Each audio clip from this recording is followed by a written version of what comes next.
It just... Oh no, I think Betty tried to claim first, but the stream wasn't technically up yet. Hey, congratulations to Medidestia for being first. Medidestia, who is not literally in VC with me right this second. That Medidestia.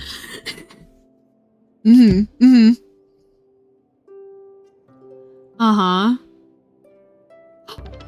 Oh my gosh! Thank you so much, Strawberry! Also, wow, 2 months! Oh my god, you're right, I did stream Genshin, like, once on, like, January 4th, and then I didn't again until, like, a few days ago. That's crazy. Thank you so much for resubbing. How are you doing today? How are you doing tonight?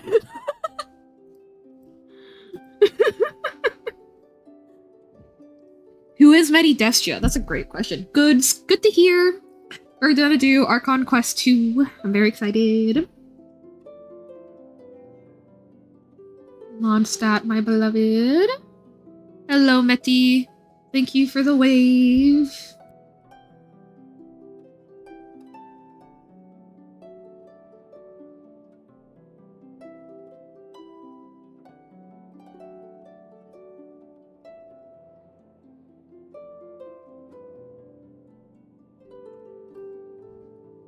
Where are you currently? I know that you were doing a bunch of different accounts, Strawberry. Where are you at currently? What are your shenanigans in Genshin at the moment?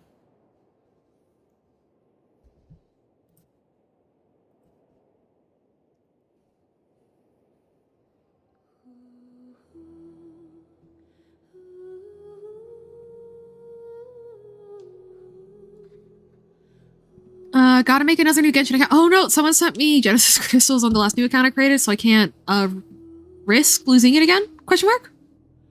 Gotcha.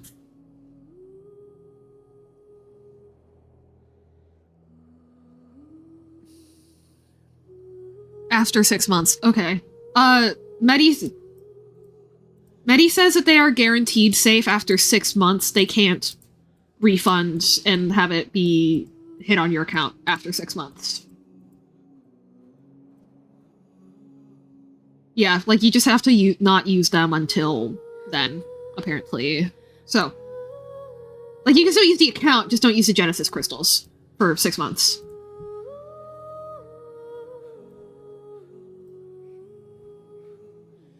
Wishing you luck, my guy. Yeah, we're just gonna do a nice chill, looking at the story. Probably yapping, etc., etc. And also possibly crashing out. But I didn't last stream. I didn't, my friends, I can hear you now. I didn't crash out last stream, and I thought I'd do it then, so maybe we can keep up the streak.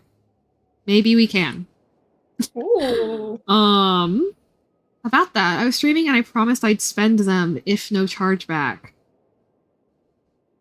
Oh. Huh. Okay. Gotcha. So, so you've only spent 4,000. Okay, gotcha. Okay. But, like, you just still worry about the chargeback anyway, I guess, which is valid. But, you know.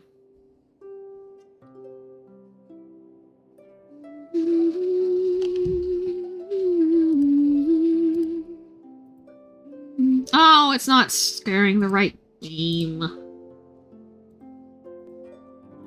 it goes. Yay. Still have the other 7,000 they gave in crystal storage just in case. Okay. Unique situation for sure. Also, everybody say hello to Meti and Jamie. They are keeping me company today. Vibing with me. Cozy vibes. Podcast vibes. Went to go grab her laptop so she has something to do with her hands. But yay! I am parallel playing Exploration in Genshin. Oh, okay, cool. I'm back. Hello, Janie. Hello. Alright. Don't forget to friend me, you coward. Yes, you're correct. I also need a friend Willow.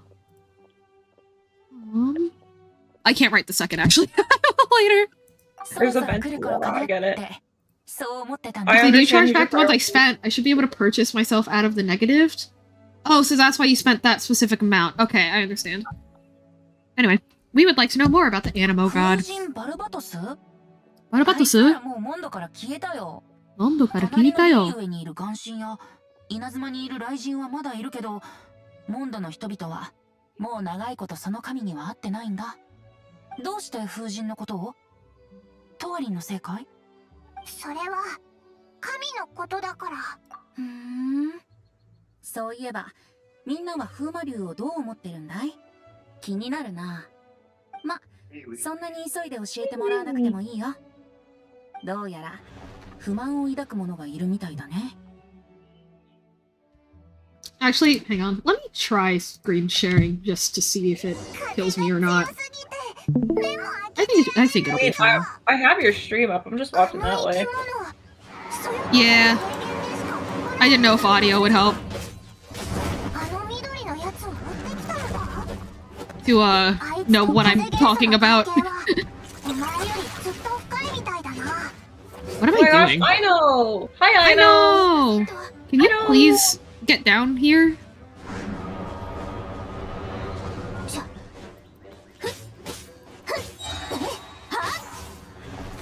Oh, they're immune to that. Okay. Great start to the stream, guys. But yeah, gotcha. Glad to hear that you have like a strategy, Strawberry. Okay, well that was just rude.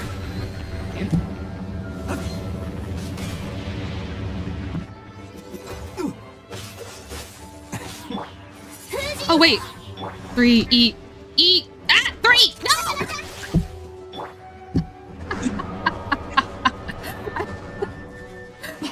Okay, 4 E 3 E.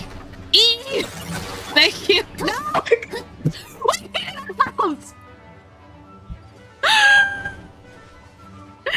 When you try so hard, but you don't succeed. You get what you want, but not what you need. そうだ。さっき誰かに竜の過去を教えてもらったって言ってたね。そうだったのかい？リサという人はそういう風に思ってるんだ。そう。ここまで来たのは双方が武力行使をし始めたからさ。でも彼の最初の憎しみは人々が四風守護を祀らなくなったからじゃない。あれは自然に生まれた憎しみなんかじゃないんだ。腐食された後の産物だよ。Oh, so Lisa did say that it was because people weren't giving it like offerings to him specifically. That's interesting.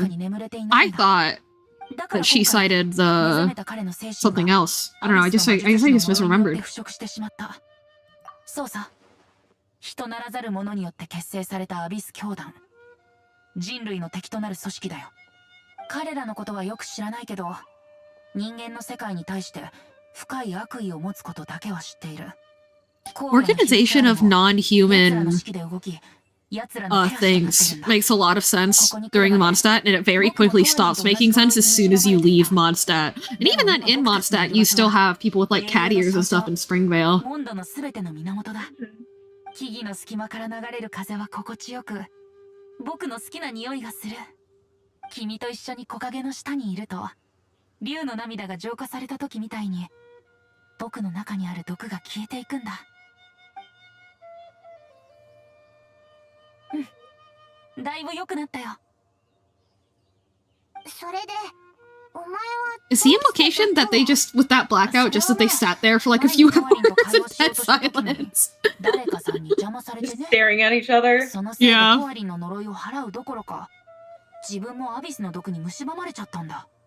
Just extremely suspicious of one another. ねえ、お詫びに僕と一緒にモンドの大聖堂に行ってくれないかい？モンドの大聖堂？何しに行くんだ？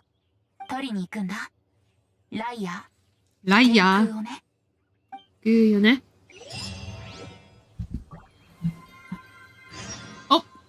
0. Okay. No more chibi time. No I have chibi. murdered the chibi. You have destroyed the chibi. The chibi has been eradicated on your Horrible. behalf. How does it feel to be a murderer, Medidestra? Great. Fantastic. I've never felt better. Oh my gosh.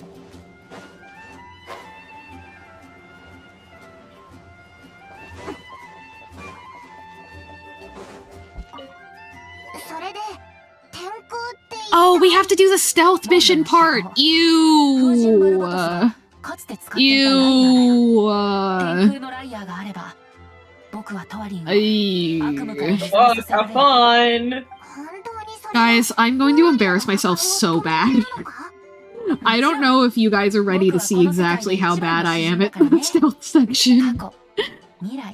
Which is crazy, because I've done it 3 times before. Doesn't make it any less Doesn't annoying. matter. The color of your eyes is like the sky in my hometown? Oh, joke flirting. Okay. どうやって天空のライアーを手に入れるんだ？大聖堂のとある安全な場所に保管されているって聞いた。まずは下調べだ。もし興味があるなら一緒に来てくれても構わないよ。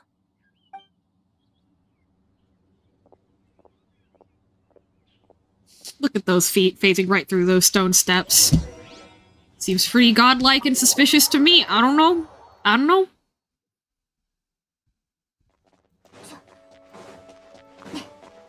I mean, that's just Venti. He's just a trump card. まあ見てて。こんにちは、シスターさん。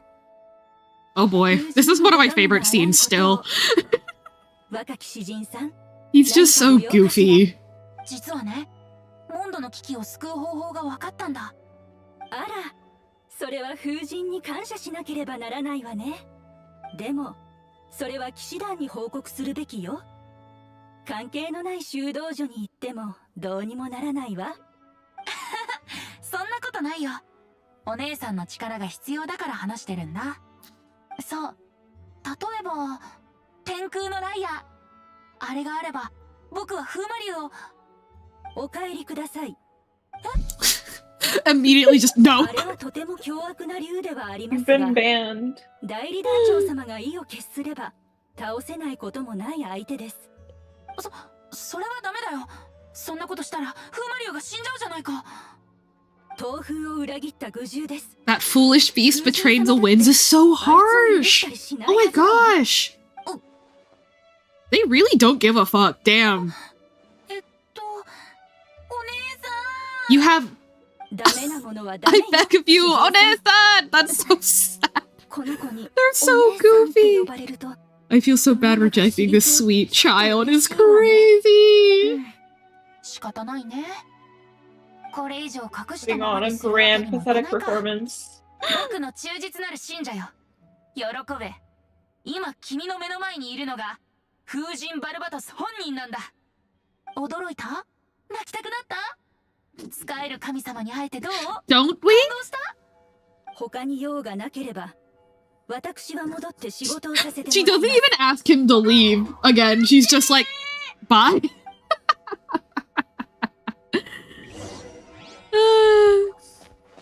I will say though, I have seen people online saying that this is the equivalent of if you walked into a real life Christian church and like claimed to be the Messiah. No, it's not. Because for that to be true, there would need to be 6 other messiahs. You like explicitly live amongst their people. And I believe the point of the Messiah is that there is one of them. シスターは振り向かずにそのまま行ってしまったよ。でも予定してた目的はクリアした。少なくとも彼女はこの大聖堂に天空のライアーがあることを否定しなかった。それで騎士団で話題の新人くん The hot shot. Ooh. I'll give you my hot shot, Maddie. Whoa, you promised? You promised to make it a steaming shot? I wasn't expecting the elevation. It better be. Hell yeah, brother. It needs to be as good as what you gave my mom Oh. last night. I forgot that we don't go straight to the thing. We have to talk to the nun. We were standing right there during the whole exchange. Why does Venti think that we'll be able to, like, help him out? Like, we are also, in the eyes of this lady, like, really suspicious. ええ、知ってるわ。あの日、あなたはアンバーと一緒にモンドを救ってくれた。どうしてここに？ Hey, Suggy! How are you doing? He senses my gangsta aura. I mean, actually, canonically, yeah. Good to see you, Suggs. What's up, my dude? Are you ready to learn way too much about the politics of Genshin Impact again? Just had dinner. Some ribs in the air fryer. Ooh. Very good, very good. Out of 10, how crispy. Fair. Gib. Again, she's talking to you like you weren't literally standing there during the whole exchange. She's like, he claimed to be Barbados. It's like, yeah, I know, I was there. He yelled it too. Unironically, a 6 or 7. Hell yeah! Not bad for an air fryer. Fuck yeah. Paimon ate it on the way here. The Grandmaster didn't mention it. That's one that gets the most flack off my back.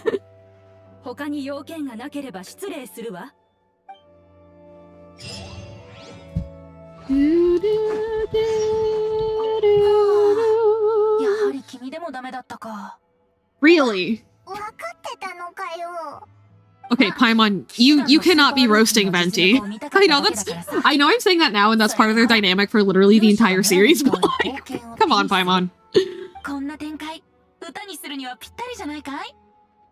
Pot calling Petal, right? 誤解しないで。これはモンドに対して失望しているんだよ。勇者相手に宝剣をケチるなんてね。さて、ちゃんとした方法で借りるのは無理みたいだから、別の手を使うしかないね。自由意志を尊重して、君の意見を聞こう。 Brother. さあ話そう。好きなだけ話すことこそ。 I can't remember. Does the Traveler believe at this point that he's Barbados? I don't think they do yet. So, like, do they just agree to steal for this random dude?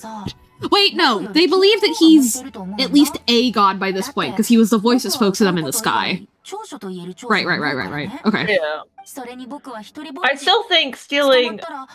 That might be worse, stealing a artifact of unknown power for another god. Yeah, that's literally the plot of Percy Jackson. The Lightning Thief. That's literally the plot of...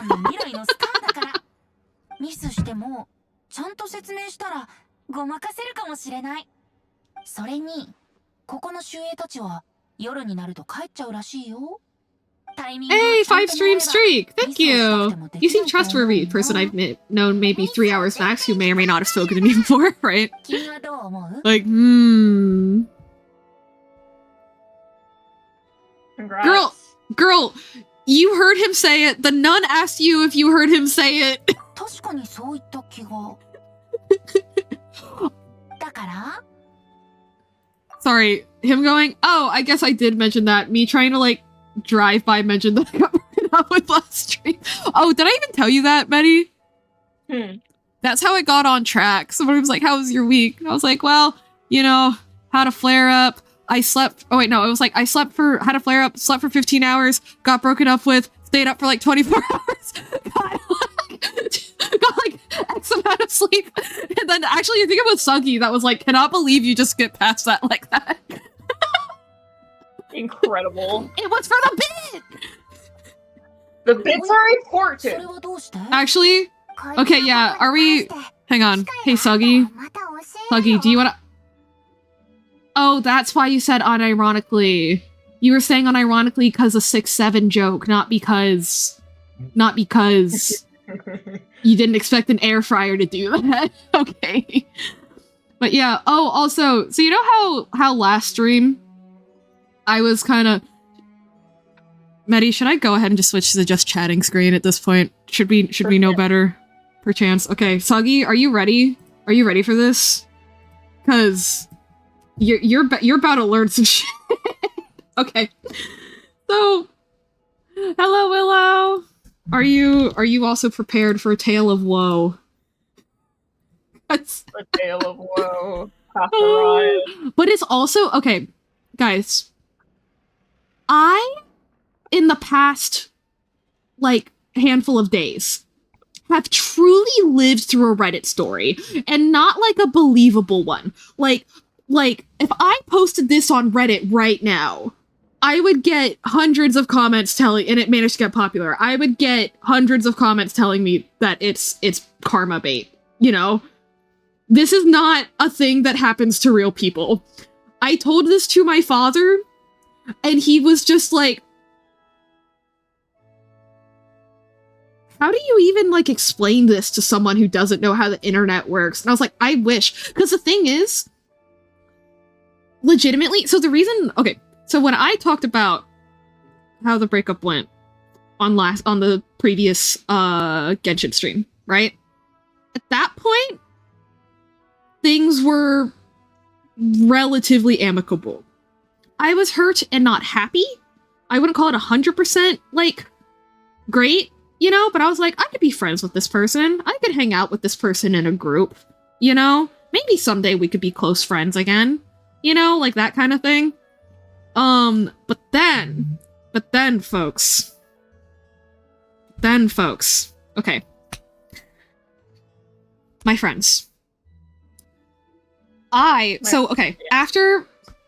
we're gonna go to the beginning. Okay.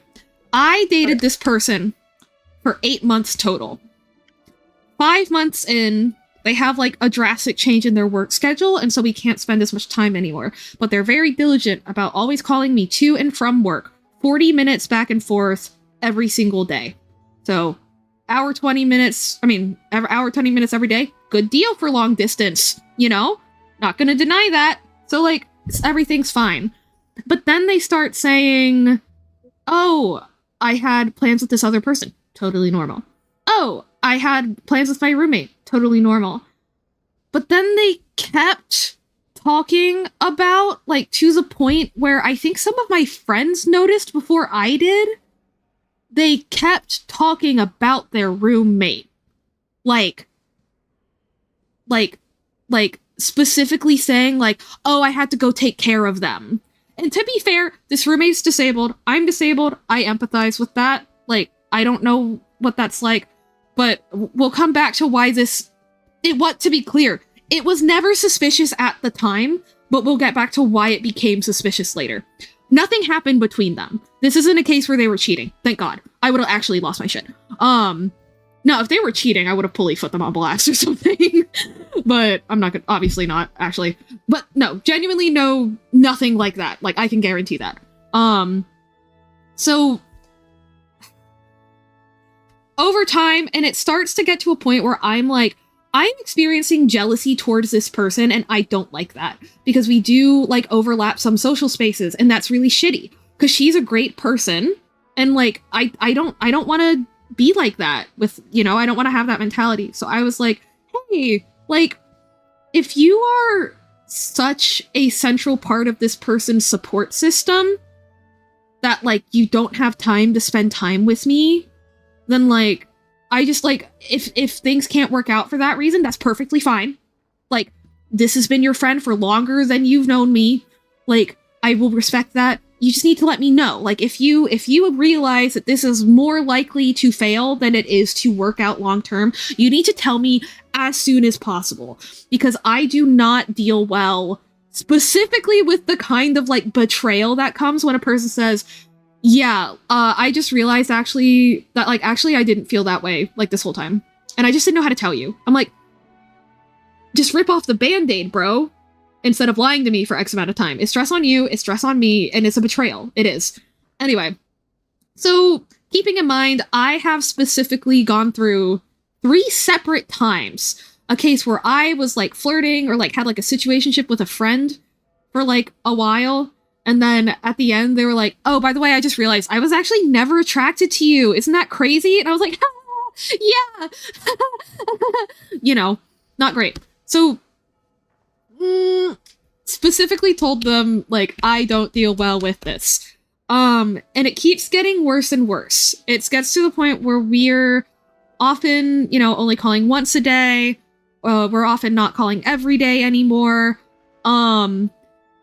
There's a time where, like, they don't talk to me for, like, they text me every day at least, but there's a point where, like, they don't talk to me on the phone for, like 4 days or something.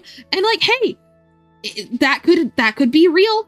It could, you know, but that's not the point. The point is that either way, they were too busy for a relationship, and that's fair.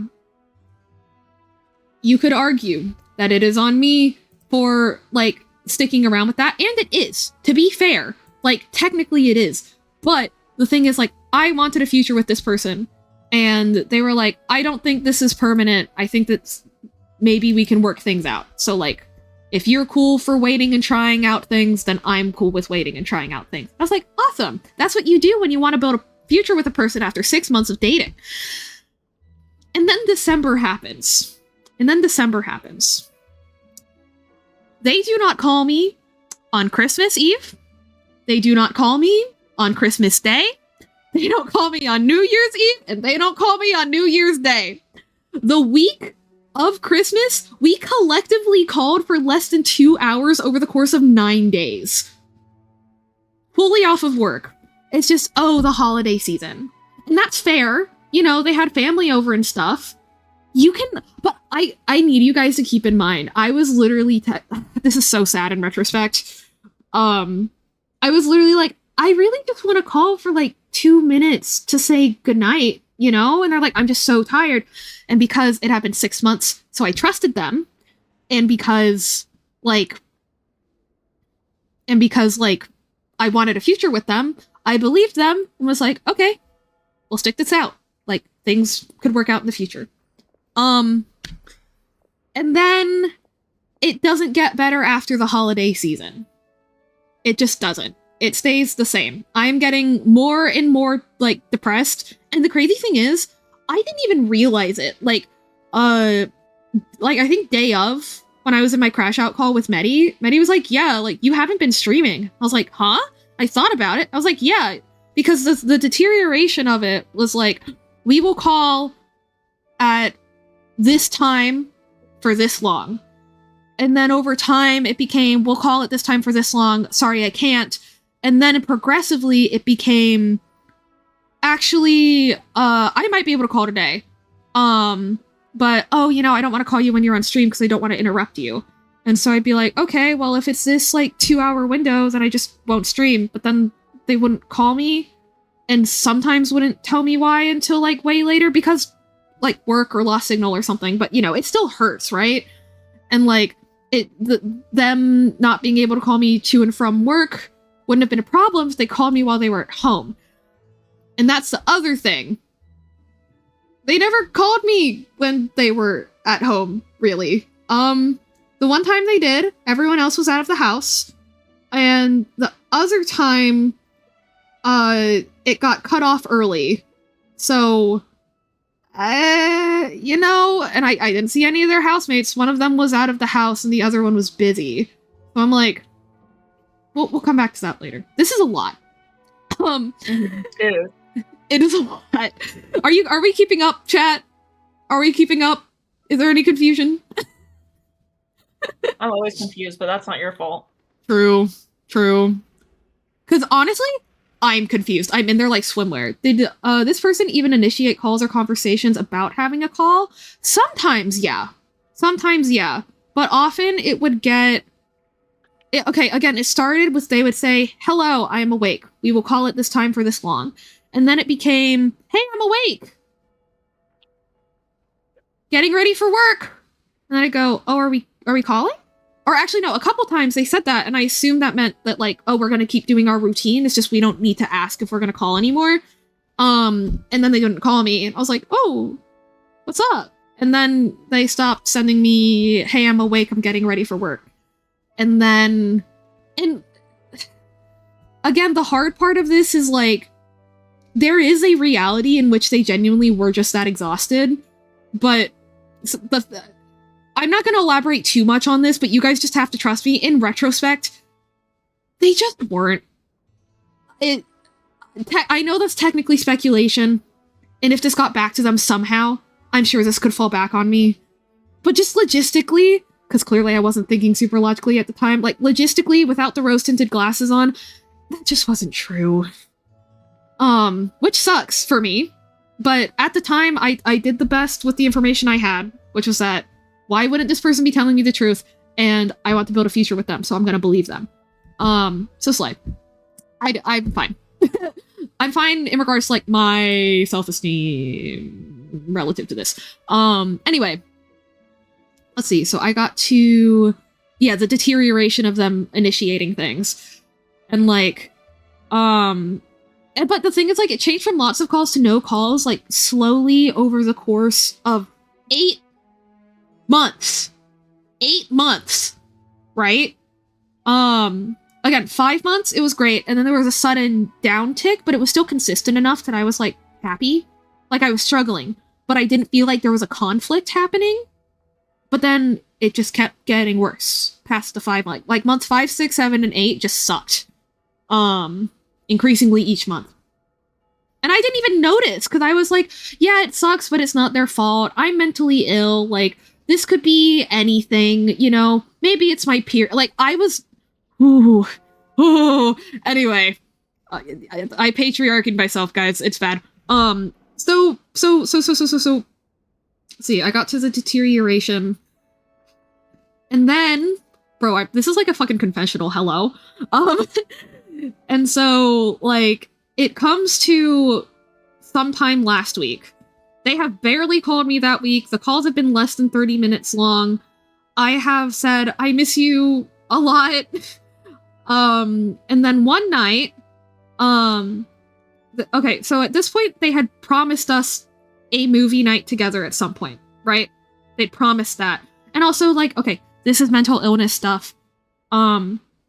Specifically, they promised one of the, like, child alters in our brain that they would spend time with us / them. And then separately promised another one of us that was older that, like, we would have a movie night. Wanna guess what never fucking happened, guys? And, like, you know, I understand that, like, to a degree, bringing system stuff in reality can be maladaptive, but, like, younger alters are relatively literal compared to other aspects of in-system identities. Like, you know, Aaron shows up as a Mimikyu in our brain. Knave is 500 years old. Our brain isn't 500 years old, though, right? So, like, but the thing is, like, our brain was 13 years old. Those memories exist. And so when a child alter is there, typically it's like, it's kind of like a time capsule of what we were physically like at 13, you know? So, like, you gotta keep that in mind. Okay. With the child alter thing and why I'm like, bruh, extra bruh about that, as opposed to, like, other system things. That one specifically, I'm like, that's literal enough that, like, Anyway. So, you know, I'm in, like, I'm not, like, super active in it, because, like, obviously I'm busy in, like, my streaming space and all that stuff, but, like, I'm in a group chat, and then I specifically see that, like, again, they owe me a movie night, they owe me a date night, we haven't had a proper date night since October at this point, and it's January, and, their roommate is like, wow, we just had this movie night. That was so great. And I'm like, oh, cool. Had a movie night. Neat. That's so awesome, bro. You know, because my partner was like, you know, they're having a bad mental health day. Like, I want to keep an eye on them. That's fair. Did it have to be specifically a movie? Did it have to? Did it have to? Keep in mind, the movie night promise was after the child altar thing too. So, anyway. So they messaged me, sorry that I've been so spotty lately. Why are my eyes acting up like that? Hello? Hang on, I'm not widening my eyes like that. Anyway, so then they're like, sorry I was so spotty today. And I responded pretty much word for word. I understand why you're so spotty. It just makes me really sad that I'm not as much of a part of your day-to-day as I would like to be. And they say, like, but then I'm like, oh, that's so mean of me, so I delete it. Being like, maybe they haven't seen it, but they did. They're like, you're right, I'm so sorry. But then I felt so guilty that they apologized to me. Because I was like, well, they were taking care of their friend, and like, they're so tired, and they work so hard, and blah, blah, blah, blah, blah. So then I apologized. I said, oh my gosh, I'm so sorry. You had no way of knowing I was upset. You had no way of knowing that would upset me. That wasn't fair of me to say. Like, we've already talked about this. You know, you told me that once things have calmed down, you'll have a more serious conversation with me about it. Like, I should have respected that. I'm so sorry. I really shouldn't have done that, but it's okay. But then I say, as I said almost every night leading into every morning for the past month or so, I'm leaving my ringer on. Please call me in the morning. I miss you. My partner of 8 months. They do not call me. And because I have a flare-up that, like, starts in my sleep, probably because I got so stressed out the night before, but I didn't feel flared up when I physically fell asleep. I slept for like 17 hours. I fell asleep at like midnight and I woke up at 5 p.m. The next day. So I wake up 5 p.m., groggy as hell, physically unwell, all that good stuff. And I see a message. I see no call from my partner, which at that point I expected. Isn't that sad? Jesus. Saw no call from my partner, and I see a text. And that text says, you're right, I'm so sorry. It's fair for you to be upset about that. This is where the good part ends. This is where the part where it's like, oh, this could go well ends. Then they say, I can't keep doing this to you. Great start. I can't keep stringing you along like this. Oh, so you were stringing me along now. That's awesome, bro. I can't be the kind of partner you need or want. I don't regret our time together. I hope we can still be friends. And so, notice that that is very much a breakup message, but they didn't say, like, we are breaking up. And they're neurodivergent, I'm neurodivergent, so I'm like, is this an open discussion, or are you breaking up? I treat it as an open discussion because I'm like, going the literal route is probably best here. Like, putting words in their mouth is probably like the worst thing to do right now, because at this point I still want a future with this person. And I'm like, you know, I think the real problem was that, like, you know, you're right. Like, you were stringing me along, but that was because your words weren't lining up with your actions. I think now that you've told me in the words that line up with the actions, I think I can, like, accept the reality and be better with it, and, like, be a more accepting of that as your partner and all that kind of things. And they were like, I don't even know if we could like live alone. And I'm like, I could be okay with that. This is so awful. I was crashing out. Luckily, then I called the lovely Janie Cox. Hi, Janie. Are you still there? That was, your guys' mic is garbled. Oh no! Anyway, I don't know. But then I called Janie and I explained my mentality, and she just sat there in silence for about 5 seconds, and I went, that's a horrible idea. And I sent them a message that said, hey, ignore everything I've said for the last 2 hours. That's right, they didn't respond to me for 2 hours. Ignore everything I've said for like the past 2 hours. You're right, we should break up. Also before that, I knew that it was around the time they'd be heading home from work. So I called them. They didn't respond. They said, wait, hang on. Wait, no, hang on. Breakup message. I start fawning. Breakup message. I start fawning. Response. And then, right, okay. So, response, and then they say they can't comment. Right. So before that, sorry, timeline. I wake up to the message that was sent to me 6 hours before with no call. I text them at 5, and I kind of keep texting them, and then before I call Janie, I try calling them. They don't respond. They eventually text back, like, my phone is dying. They did not say, hey, saw you called. I'll call you when my phone's charged.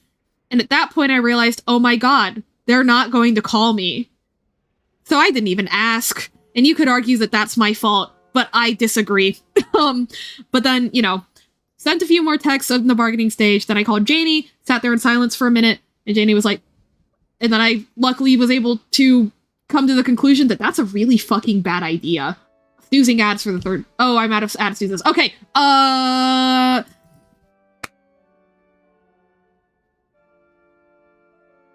this is a great time to completely blank. This is a great time. Then I message like, hey, you're right, we should break up. It would be best. You're so right. And they respond, and then I say, and I wish I hadn't said this because it's not true, but I said, thanks for being honest and patient with me. So, thanks for being honest with me when they literally admitted they lied to me in their first message they sent to me without calling me. And then I said, thanks for being patient with me. Like, I was the one that did something wrong. Like, I was the one that was bothering them. Oh! Okay. And then, they're like, are there any boundaries with me, like, watching your stuff or, like, anything like that?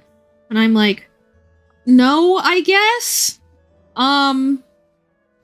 It's kind of open. People don't know who you are, so it's not like it'll cause problems, you know? So I was like, I'm not gonna tell them no. I should have. And then they were like, yeah, the least I can do is be honest with you. And I was on the phone with my bestie, Anju. The way I, like, hard turned to Anju and was like, no, the least they could have done was be honest with me months ago when they clearly emotionally checked out of this relationship, but kept leading me on anyway. Awesome. And again, when I say leading me on, I do not mean that I'm not still responsible for my actions. I chose to keep trusting them. I chose to keep investing my time in them. They chose to lie and manipulate me. So, you know, which one of those is... Anyway, and then... Yeah, I say, I don't know how reaching out to you is gonna work out, because, like, I feel really hurt by the realization that, like, you betrayed me that way. Especially when I specifically told you not to. Which is kind of silly, but, like, you know, I told them how that specific kind of thing, like, messes with me. And they said, that's understandable. Thanks. Good night. And then I'm gonna leave you guys on a cliffhanger for the ad break. Are you guys ready? Are you guys ready? I'm never ready. Ads still start in 2 minutes. Yeah. It's okay. Okay, so, I'm gonna try to summarize in 1 minute, and then at the 1 minute mark, I'll start the lead up to the cliffhanger. Okay. So to summarize, after dating great for 5 months, albeit long distance, great for 5 months, 2 of those were casual. 3 of those were like, we are committed. 3 of those were casual. And then, the last 2 of the good 5 months, we are partners. We are going to plan a future together. We are going to live together. We are going to move to this country and do this thing. Like, obviously not going through the logistics yet, but, like, talking about it pretty seriously, relatively. Stop talking to me, keep specifically citing that their roommate just needs them so bad, finally culminates in them not calling me on holidays, not calling me at all, ignoring me, all that good stuff, finally culminates in them breaking up with me over text in 4 messages. Breaking up with me over text in 4 messages, and not even calling me once. Awesome. Anyway, I remembered that they had mentioned that they had, like, like they and their roommate were going to be part of like a big like stream on like some other streamer's channel. And I was like, that's today. I was talking to Anju minutes after I sent, like 2 minutes after I sent my last message to them. And I was like, if I check that streamer's channel right now and I see that motherfucker in there right now, I'm gonna lose my shit. Yes. Wanna know the first thing I see? Guess what? Yes. On stream! Live on the internet for everyone to see! It's recorded, it's timestamped, I can prove it! This is what I mean, this is a Reddit story, except the proof is on the internet forever. Okay, that's the cliffhanger, ads are starting. Have fun in ads, guys. Those of you who don't have ads, we're just gonna sit here for a minute. Yeah. Just gonna sit here for a minute. No, wait.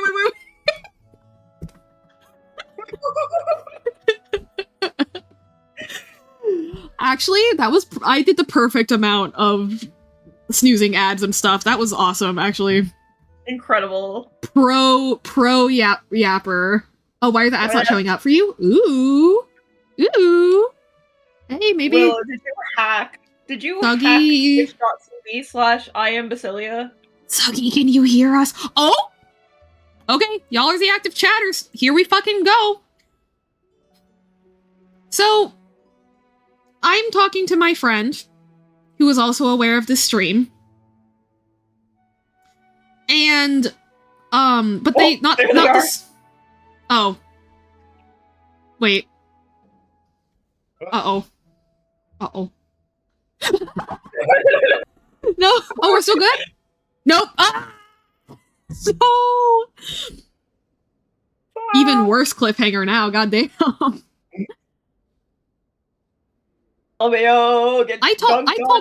telling the story like coherently and entertainingly, right? Yeah. Okay, good. I'm like, that felt very like haphazard, but I think it was fine. Why is it your fault this time? Yeah. Hang on. God, Willow, can't believe you're blowing me off to watch ads. Willow, you're blowing ads.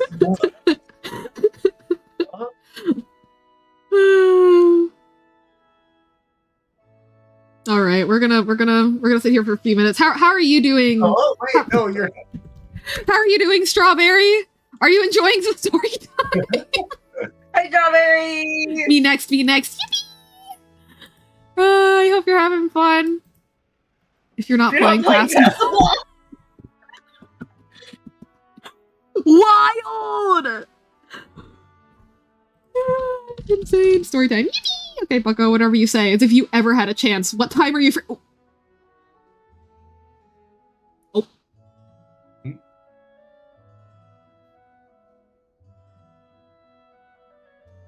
Guys, I just became single. Why are you flaunting your relationship in front of me? Okay. I'm never free. My time is invaluable every day when I'm not asleep. So true! Me for the past 3 months, except all I was doing was waiting for a phone call that was never happening. No, Bessie.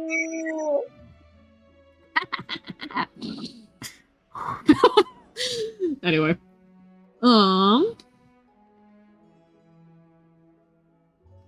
Pink dev emote. Oh boy. Oh boy. Only 45 seconds. You're free. Hello, Suggy. Welcome back. You missed it.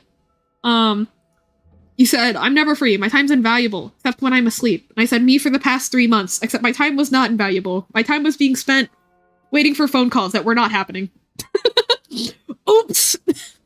Oopie day. Oopie day. Oopie day.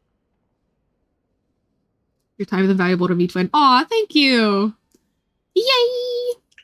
Seeing your little notebook emojis whenever I info dump at you, like, brings me so much joy.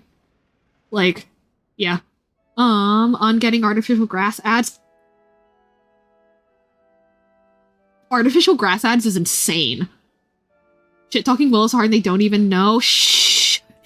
I keep getting ads. I keep getting ads on YouTube for like donating to like Ukraine, but they're all like AI. Mm-hmm. Yeah. Oh, so they're scams. Awesome. Yeah. I'm like, thanks, YouTube. That's so cool. Okay. Because it's been 5 minutes, just in case someone's like skipping around in the VOD. Someone probably being my real life friends, LOL. Okay. So, sorry, I clapped and my hands went in front of the camera.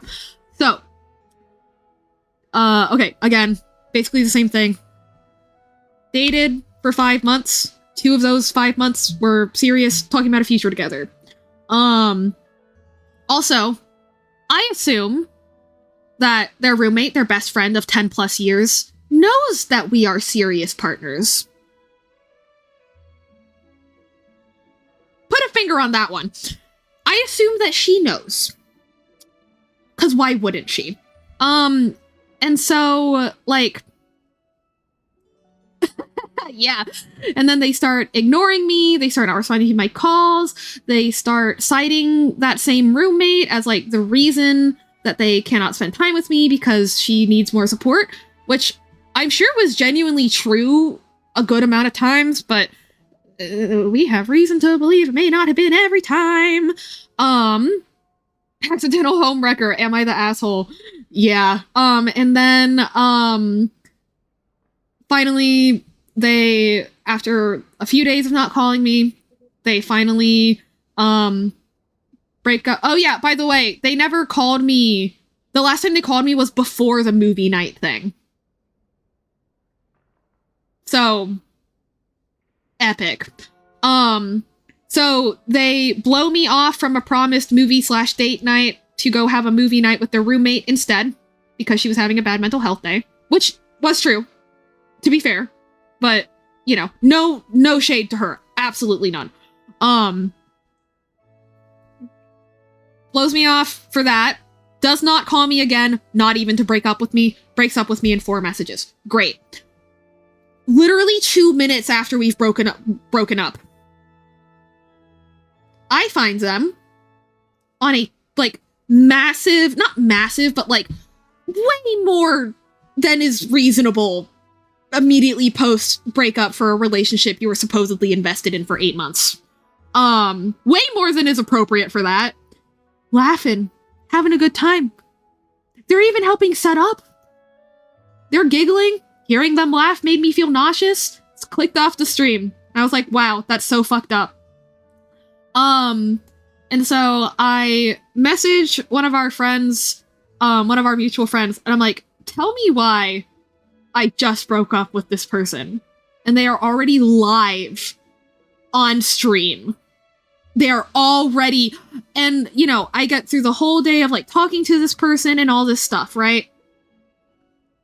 The next day-ish, like the next day or the day after, you know, I've done a lot of crashing out, I've done a lot of processing, and actually, to keep things to pre-next big major revelation, throughout these days, I realized that they were probably lying a lot, and even if they weren't, they still betrayed my trust. Like, cause, you know, like, it's kind of, like, I understand, I have a memory disorder, I have an identity disorder, I understand, like, that, like, sometimes you do something that's, like, not okay, and you dissociate from it, right? It's possible that they lied and then they shoved it deep down inside themselves and they don't remember, and now they fully believe they told the truth. Doesn't matter because they lied to me in that moment. But also, I recall at a time where, actually it was for Pichu's D&D campaign, right? I've had to call out sick from 2 of those sessions, right? Which I hated because they were so fun. But, I had to call out sick from 2 of those, right? And, but one of them, the first one, actually, no, yeah, I've set out for 2, and then I put out a warning message for 3 total. But the first 2 I canceled, like, in advance without actively physically already being flared up. I looked at the weather and I was like, there's no fucking way right? So I called out in advance, and I'm talking to them day of, and I'm like, oh man, they're getting ready to start the stream. I'm like they're talking about like, yeah, making sure we start at this time. Does everyone have their character sheets? And like, I'm not gonna be there. And then I was like, I'm gonna feel so guilty if I don't flare up, which is fucked up, right? Like, I was like, I'm gonna feel guilty if I don't literally get physically sick, which is awesome. And then they said, well, you can just tell them it was a flare up anyway.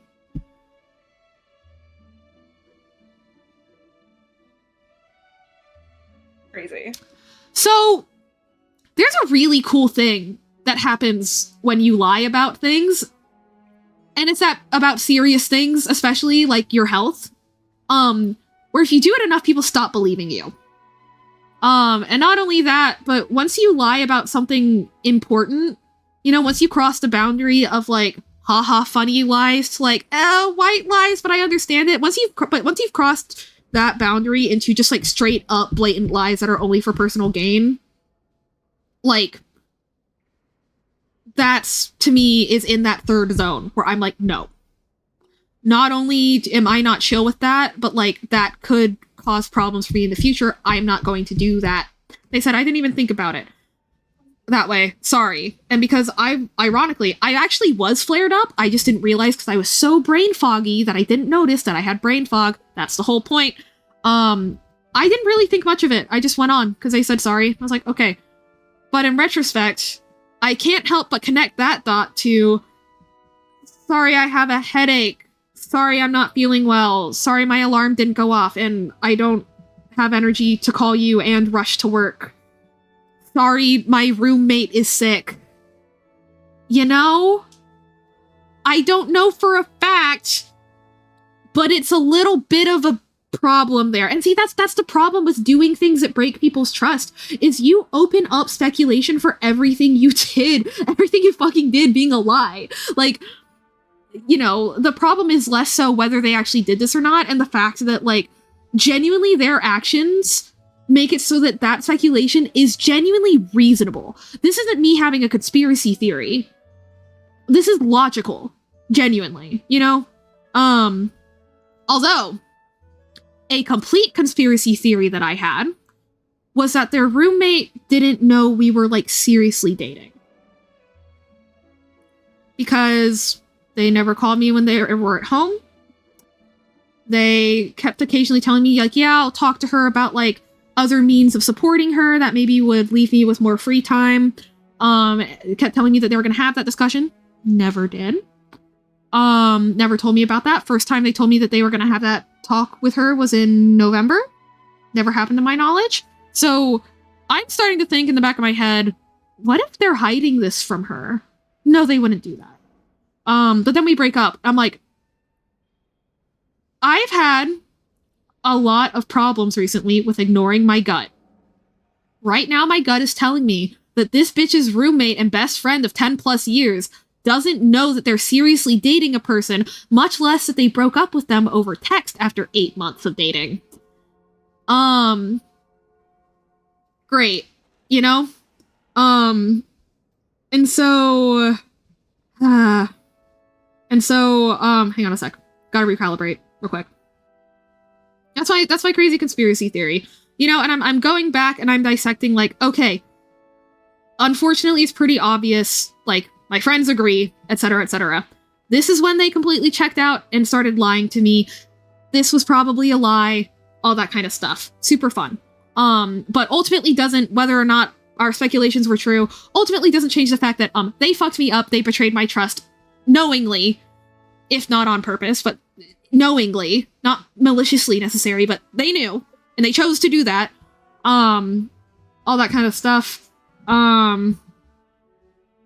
Like, just going back through and, like, realizing all these things. And I'm like, wow, I can't believe I loved this person so much.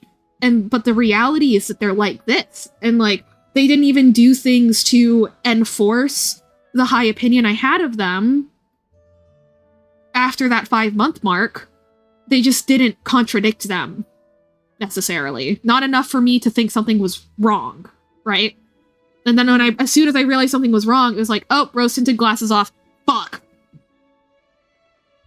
Anyway, I messaged one of our mutual friends because we had like game nights, right? And these were organized by their roommate. So I messaged oh wait, hang on. That's context. We got to get to this next bit first. I message a mutual friend of ours. I'm like, why is this bitch already playing a video game live on stream? They're thinking in their head that we broke up in the morning and then at night they were playing a video game. And they thought it was insane and unreasonable with that timeline. A couple days later, I'm like, no, we broke up like 2 minutes before I saw them on stream. And they're like, what the fuck? Hang on, let me check something. We check out the VOD because I'm a masochist. It's a treat. You guys need to like hold on to your seats for a second. Okay. I'm gripping it. Based on the VOD, they were not only in a video game on stream 2 minutes after, they were playing the game while actively breaking up with me. May I repeat that? You may. They were actively in like a Discord voice call with like 10 other people, I think, or something crazy like that. Way too many. For even normal, much less a breakup day. Way too many.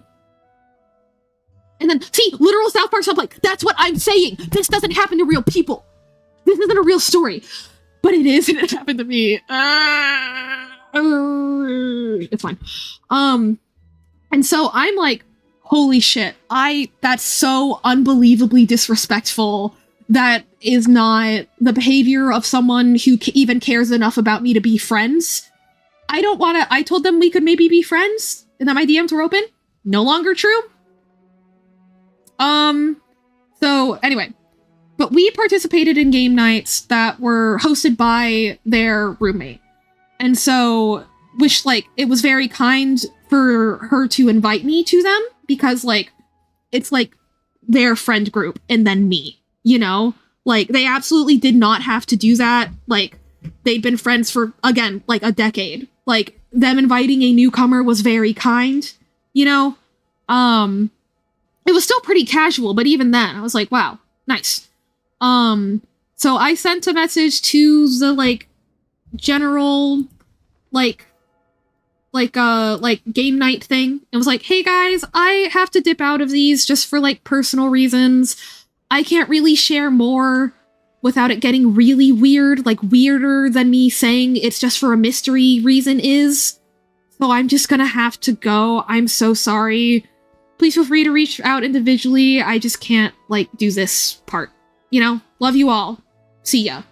Because they knew. I also send them... Okay. I called it a scorched earth message. Most of my friends disagree. My friend Anju pointed out that I only cursed once and that was insane. But to be fair, it was a really good one curse word. I ended the whole letter with, what the fuck? Have a good night. Because what else was I gonna say? So, you know, I messaged them like, hey, just want to let you know, I put together the timeline that you broke up with me while literally playing a video game live on stream. Not cool. Not only that, but over the past couple days, I realized even without that, you barely respected me, you didn't want to spend time with me, and you chose to lie to me about it, even when... Also, guys, multiple times in phone calls, in text, I said, if you are too busy for this to work out, just let me know, and I'll be disappointed, I'll be sad, it'll make things awkward, but I won't think you're a bad person. But they did it this way, and now I think they're a bad person. Epic. And, that's awesome, Suggy. And also at the same time, I'm like, this girl went out of her way to invite me to this. I cannot just tell her I'm rejecting your offer for a complete mystery reason. right? That's just not fair. But I also knew that I couldn't say it's because of a thing that happened between me and your roommate, because that'd just be weird. So I was like, okay, not gonna dunk the whole body in, but we can't just dip the toe without it being weird, so we're just gonna dunk the foot, like ankle level, right? I tell them, hey, I just found out, I've thought that I could, like, handle this, so I didn't drop game night, immediately after the breakup, because I thought I'd be okay. But then I realized that actually they literally broke up with me during that, like, stream game thing that you guys did a little bit ago, and I just cannot deal with that. I will get too upset hearing their voice and stuff like that. Like, I'm so sorry. Thank you so much for inviting me. I'm so sorry if this is weird. I opted to tell personal details at the risk of coming across as, like, sharing out of malice, which I'm not, but just because I knew that if I told you less than this, it would be just frustrating, but also, like, I'm not telling you more, you know, that kind of thing. If you want to do something, let me know, but if not, if you're like, hey, you have beef with my best friend of 10 plus years, I don't want to talk to you, totally fair. I understand that, you know, but, like, just let me know. This woman is a fucking angel, ultimate girl's girl. Okay, and also, okay. This is where it gets pretty conspiracy theory-like, but, like, my gut was right, has been right about a lot of other stuff. So, okay, me and my friend, the friend that, like, let me know the timeline, I'm calling with them because I'm like, oh my god, what the fuck, you know? And so I'm talking with that friend. We are, and I'm, like, waiting on a response, and I'm, like, literally shaking.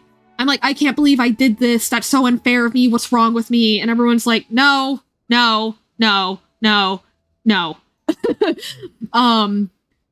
Anyway, my ex-partner is, always, like, offline, so I had no way of knowing. His roommate is not.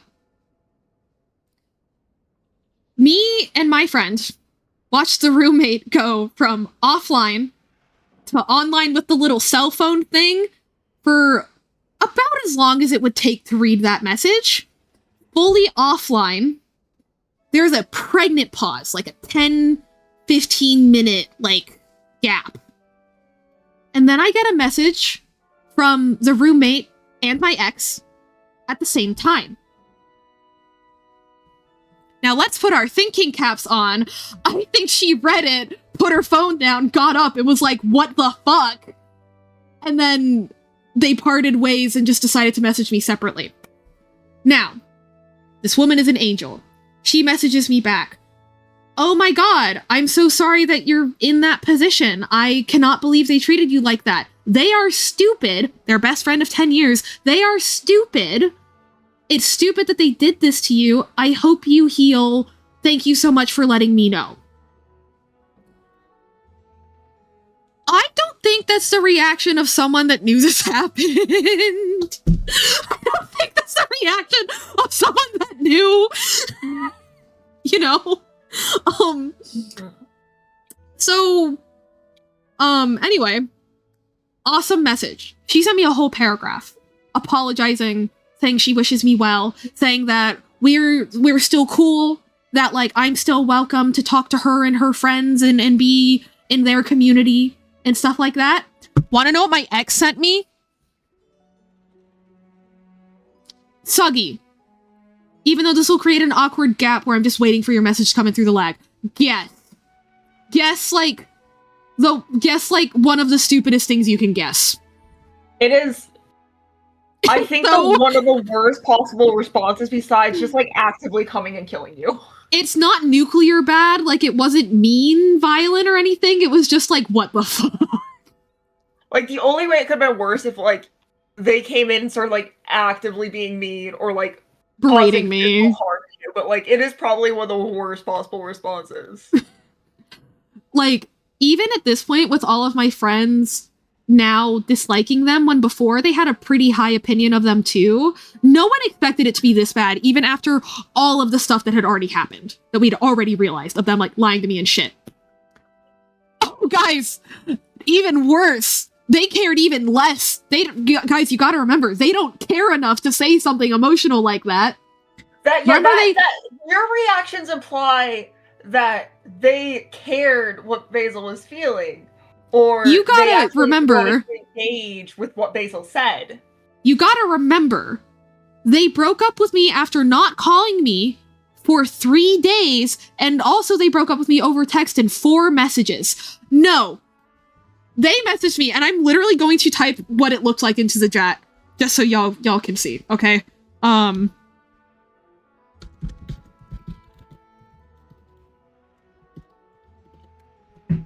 understand.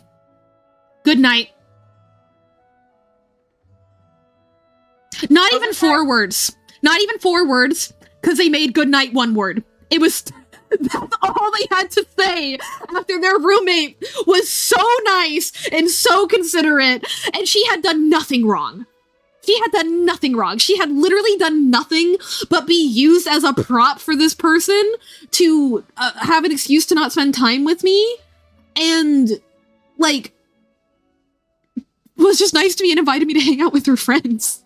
Like, this girl did nothing wrong, and she apologized to me more than my ex did.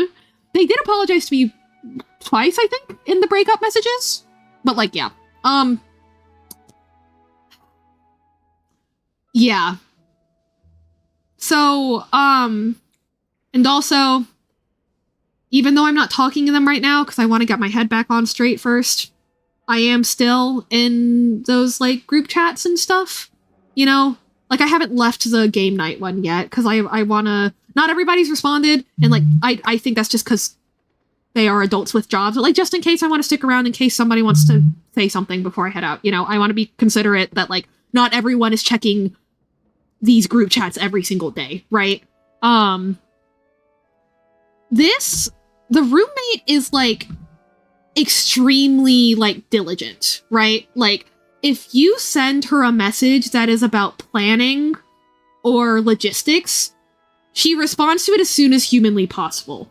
If she's awake, it's within minutes. If she was asleep, then it's within minutes of her waking up.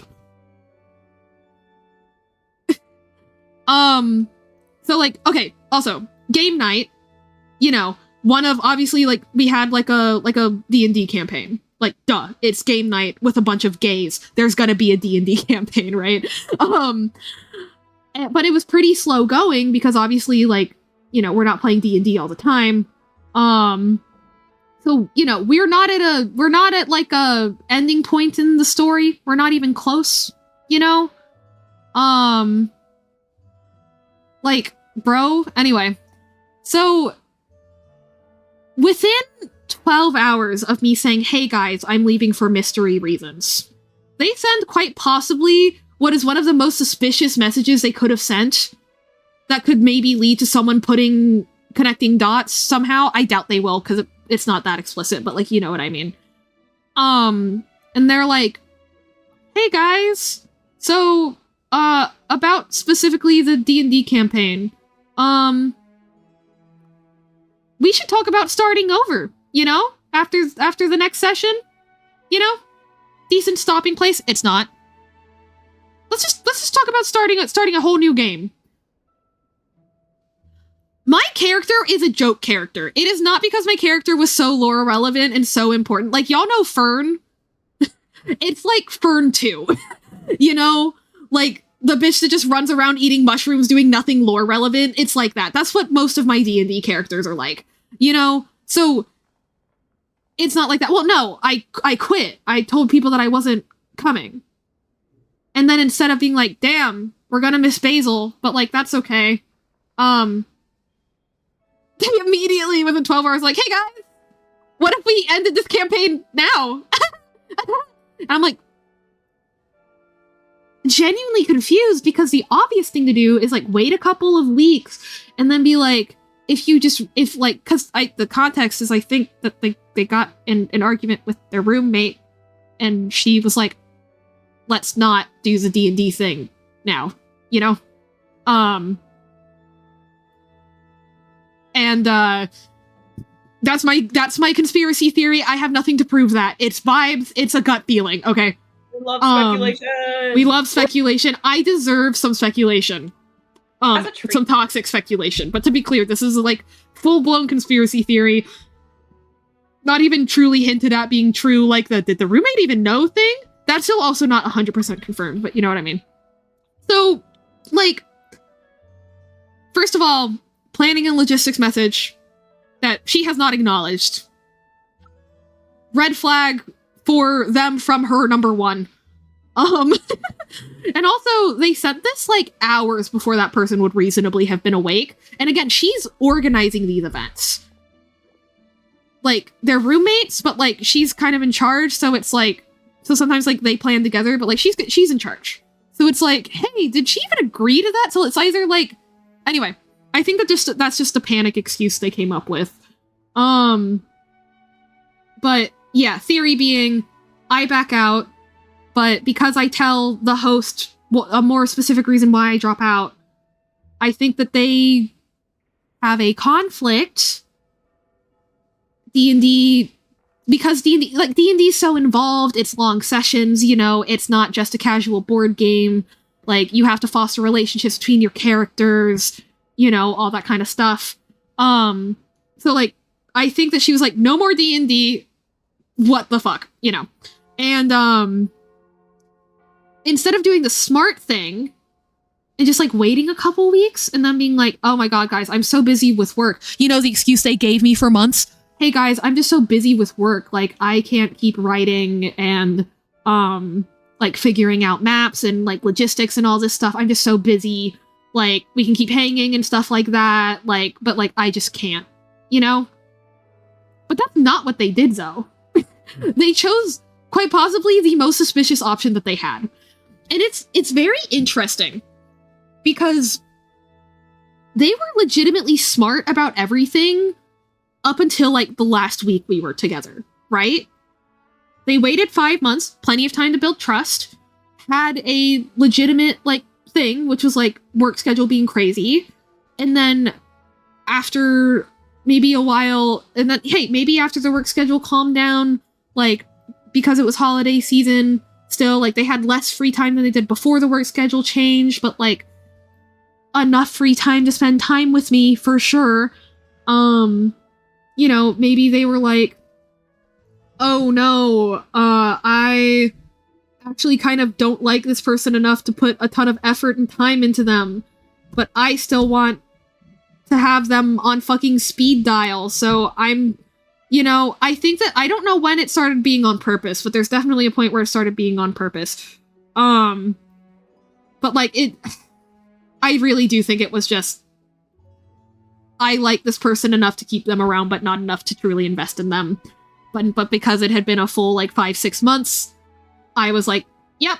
So yeah, it was very interesting. If you asked me this time last week, I would have said that they were the best person ever, and that I was going to marry them, and that we were going to move in together, and that,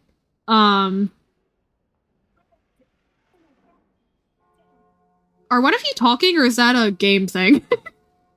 It might have been a game thing. I apologize. Okay, don't apologize. I was just curious. Because it was like... So, you know, if you asked me a week ago, I've been like, wow, they're the greatest person ever. I'm going to marry them. We're going to be together forever. The past 8 months have had their struggles, but we're going to get through it. Wow, wow, wow, wow, wow. And then... The night they broke up with me, I was like, wow, they're not the person I thought they were. I can't believe they broke up with me over text. And then after a couple days of processing, I was like, wow, they're actually not who I thought they were at all. This sucks. My opinion of them can't get lower. And then I find out the timeline of, like, no, they literally broke up with me while actively playing a video game. And then it got even worse to the point where I was like, I'm never speaking to this person again, if I can help it. And then, genuinely not out of malice, just because I still believe that it was, like, the most reasonable thing to do, message the roommate that they were scapegoating for months about my situation and why I was now rejecting her very kind offer to have me at these events she's hosting. Potentially, this is conspiracy theory, potentially maybe caused an argument and also may have ended a D&D campaign. So Yippee! very low lows, very interesting highs. Very interesting highs. I wouldn't say super high, but I'd say very interesting high. The bee and basil sounds for Big bad evil guy. ooh, so true. Yeah, so BG is a common TTRPG term for the main villain. gotcha. Thank you. But yeah, luckily, with the help of my friends, I got over this way sooner than I thought it would. It's been like less than a week, and I actually feel pretty okay. I still feel deeply melancholic. I also know that I'm going to have some deep trust issues. Luckily, though, because of my friends, I know that those trust issues are for other people, but I haven't lost trust in myself. I know that I made the best decisions with the information that I had and with the goal I had in mind, which was to build a future together with this person, which meant that, yeah, I was willing to, like, not prioritize my feelings to a degree, you know? Which is, you know, after 6 months, that's reasonable. There's a world in which the conflicts they were describing were 100% true, you know? But it wasn't one. And I found that out a week ago. And yeah, it shattered my brain for a couple days. Brain still cracked. Still feeling really weird. Basil, hi Rain. We're talking breakups. But I haven't lost trust in myself. I knew I did the right things. And most importantly, I know I have a community. Like, I vaguely mentioned I broke up with someone on stream during Genshin stream a while ago, and like a whole bunch of you were like, holy shit, what? And like right now I'm yapping about it like in depth, and obviously like Willow and Suggy and Strawberry, y'all are like listening intently and reacting, which I really appreciate. You know what I mean? Like, not only did my friends rally around me, guys, we were talking like 6-10 hour calls of just babysitting me. And me being like, but I miss them. But I still want to know what their day is like, you know. Multiple of my friends doing that for me, but also like, you know, this really made me realize after months of kind of neglecting the community and the friends that I had without realizing it, because I was waiting around for a person who was not coming for me. I like words. I really feel like within a matter of days, I feel reconnected to those friends in that community, you know, and that's awesome. Like, yeah, you know, care about immensely, bestie. Yeah, I have so many friends. I have so many community members, and they have a roommate that they may have been scapegoating about that called them an idiot in my DMs. So, and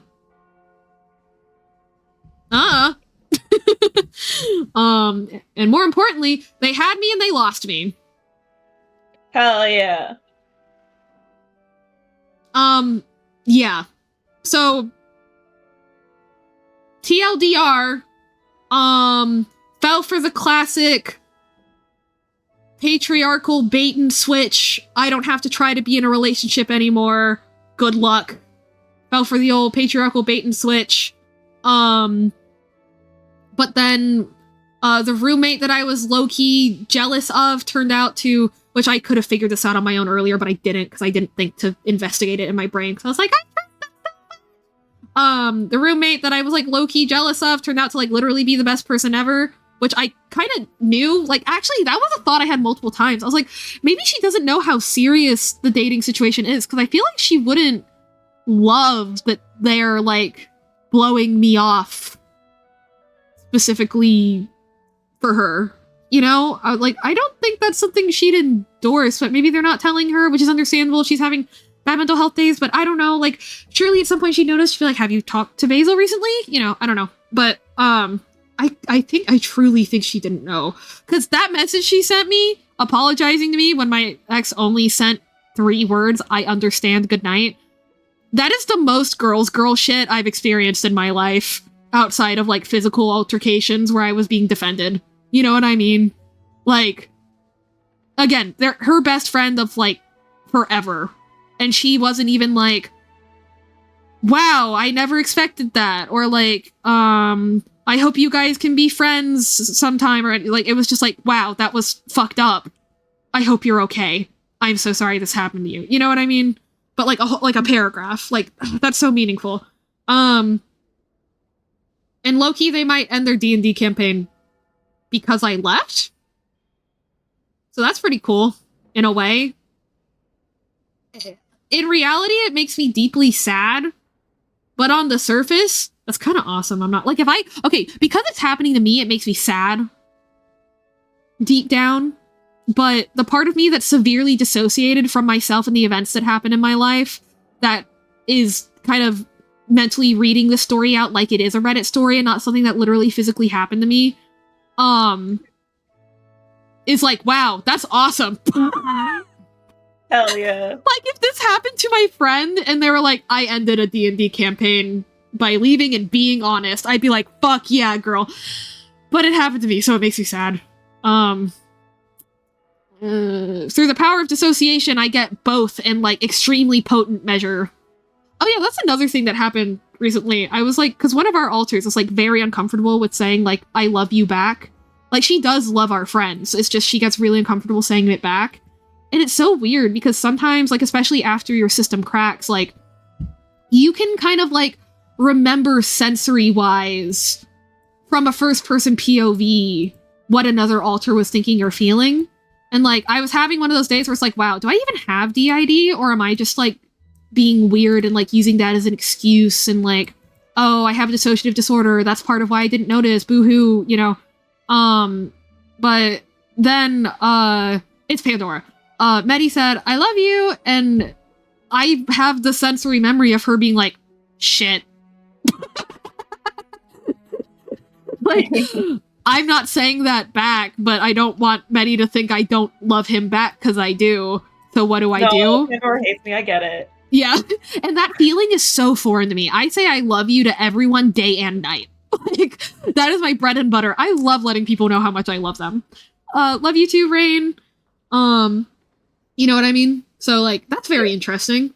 Very specific, like, enforcer, validator of, like, oh, I do have this. Wild. And yeah, so, you know, extra dimensions. It was especially fucked up of them to do this when, like, they were dating us. They were in a relationship with us. The whole system. All of us. And we described to them how our disorder, like, makes it so that our brain like, almost in a physical sense, like, makes us ignore bad things that are happening to us, and that we are trusting them not to do something like that to us. And then they did that. Just wholeheartedly, of their own volition, fully knowingly, strung us on for months, probably, at least a month. And then broke up with us in my little letter to them, what I described as obscenely disrespectful and frankly embarrassing for you. Embarrassing for them, way possible. Which is pretty epic. And then also, I cannot get over them starting the message with, like, I can't keep doing this to you. It's like, oh, you poor baby. Oh, you had to string along a person that loves you and trusts you and supports you in everything you do, even leaving them alone for days on end and leaving them in waiting mode for hours and hours. Oh, you poor soul, for personal gain, and all you got out of it was endless emotional support and patience and other relationship things that are difficult for me to trust others with. Fill in the blanks there. And that's all you got out of it? Oh, you poor soul. I feel so bad for you. Anyway, if you see me in the news for vehicular manslaughter, you know why. That's actually the reason I got my permit. Yeah, you have so many people to fall for you. Like, you're not going anywhere.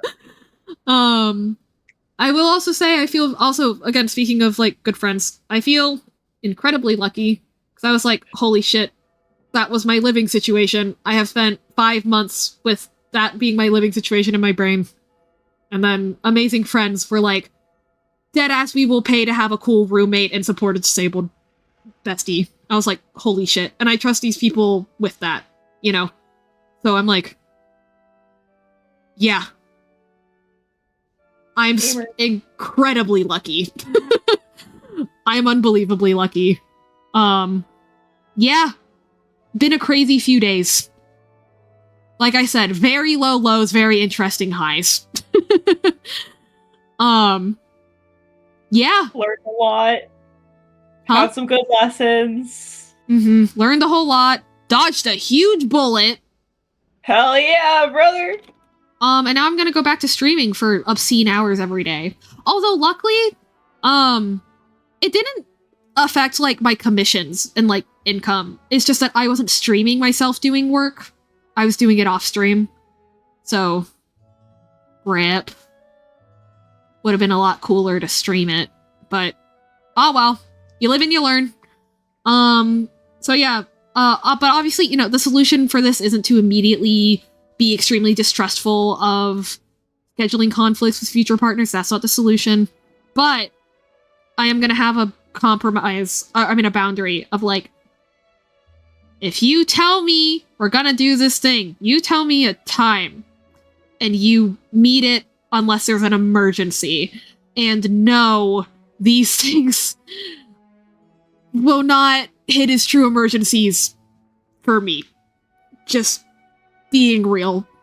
That kind of thing. You know, not being overly cautious, not overcompensating and punishing a future partner for something a past partner did. But, yeah. Obviously, I'm gonna need to, like, change my schedule to compensate a partner, a concept my ex does not understand. But, like, if I do, it needs to be deliberate, measured, and extremely collaborative and mutual, and not just, yeah, I'll call you sometime. Oh, sorry, I can't. And they wouldn't even say, like, hey, I'm so sorry, I can't call you. It would be like, hey, I'll call you on my way home from work. And then it would be like 8 p.m. I'd be like, hey, stay late at the office? They're like, no, I went home. Had dinner. Hope you're having a good night. Fuck you, fuck you, fuck you, fuck you. All those Fuck constant you. little lies are, like, seem like the most painful shit to me. Yeah, it was crazy. I was talking to a friend who had, like, her boyfriend, like, literally said to her face, like, I'm not going to change my schedule for you. I don't want to spend time with you that badly. I want a girlfriend and a life partner, quote unquote, but, like, not enough to be a partner back. But, like, he did do enough, like, fawning and, like, gaslighting to keep her there for a while, which was really hard to watch. But she was like, somehow it's worse because, like, mine, like, told me. Yours, like, lied to you in what could be a systematic way. Could be interpreted as a systematic way. Which sucked. Yeah. Shit's tough. Anyway, let's go play Genshin Impact. Thanks for the story time. Hold on. Oh. Genshin! I still have enough for polls, technically, but I don't know about an account. I'll make an account someday, so you can poll for me. Are you gonna make a gacha game account just to force Basil to do polls for you? Yeah, and it's gonna be a Genshin account, because last time that we talked about it, they didn't have blue stacks or whatever. Man, Lumine's just like me for real. This dude told her that he's Barbados, and she went, yeah, sure, I'll steal for you. I'm gonna, yeah, lot more comments like that are gonna be coming up, folks. Prepare. Actually, wait, what time was I supposed to wait until? What the fuck? At 6 p.m. Is it not already that? It is. Okay. Also forgot how poor Venti is at hiding his identity, and poor in general too. You know, it's a fitting bit. He's really pathetic. True. Remember but yeah. When he got stepped on? But yeah, jokes aside and abrupt transitions for the sake of not getting stuck thinking in circles aside. Thank you very much for listening to my story time and for being empathetic and non-judgmental and all those very good things. if you want to be nosy, feel free to ask. But, like, you know, I'm not going to be compromising, like, actual privacy, you know. So, no questions like that, but... Thank you for sharing your story, your tale of woe. You are so welcome. Everybody loves you and also loves hearing you talk and about your life because they like you and because you have a crazy fucking life. Again, it's like... Oh, wait. Hang on. You guys want to know something extremely fucking petty? Okay. Yeah. Always. So, with my first relationship, it was a 3-month relationship, and I let myself go full Delulu, take it really fast. But at the same time, I was always prepared, like, you know, this could backfire. I could need to back out any second. You know, that's just the reality I live in. That's okay. But then after we broke up, inevitably, I realized, like, I need a Sissin mage so bad. Anyway, after, like... After we broke up, I was like, you know what's crazy? Is he kept telling me how much he loves Hollow Knight, how Hollow Knight's his favorite game. And in retrospect, like, he didn't know jack shit about that game. Dude didn't even know what the Luma Fly Lantern was, you know? Like, that kind of shit. And so I was like, man, wouldn't it be crazy if for... Motherfucker, us... It's time! No! Would it be crazy if for a second time in a row, you know, my ex-partner's attitude about video games reflected their dynamic with me? And so I went on Steam and I checked because they talked a lot about Stardew Valley. They love Stardew Valley. Stardew Valley is so awesome. You know, I was like, you know, how many hours do they have in Stardew Valley? What's their progress like? What have they done here, you know? Made it! Let's go. Unlike my relationship. Oh,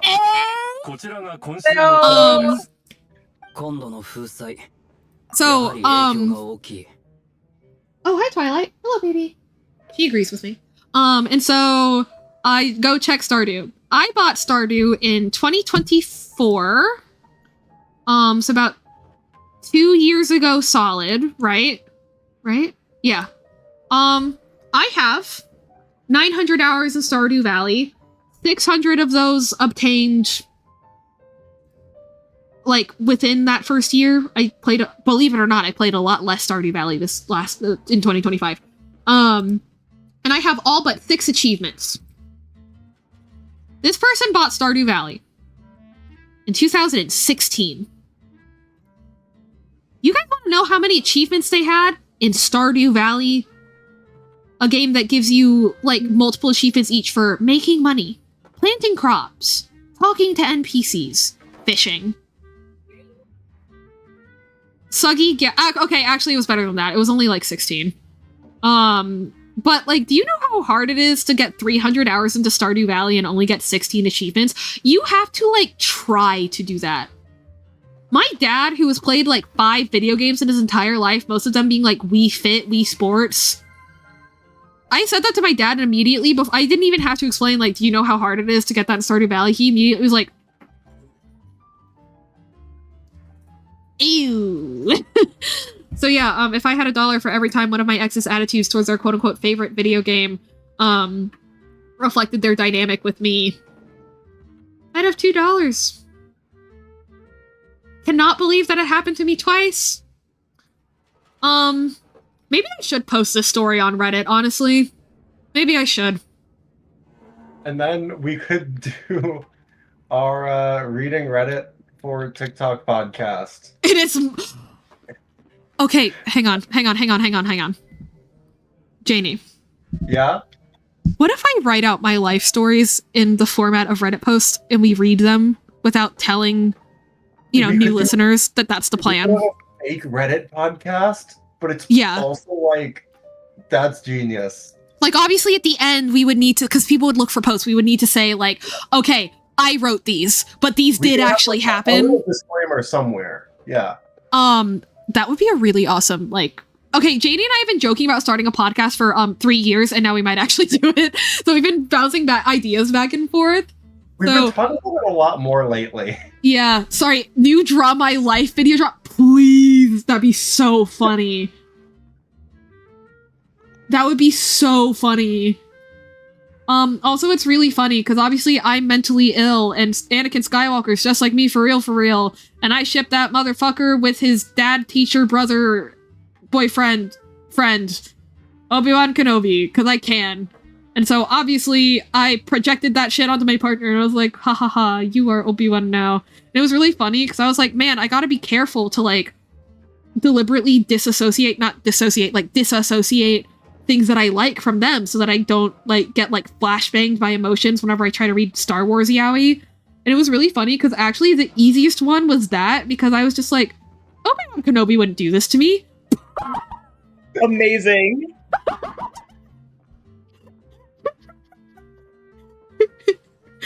Obi-Wan Kenobi would cut off 3 of my limbs and leave me to burn on the shores of Mustafar.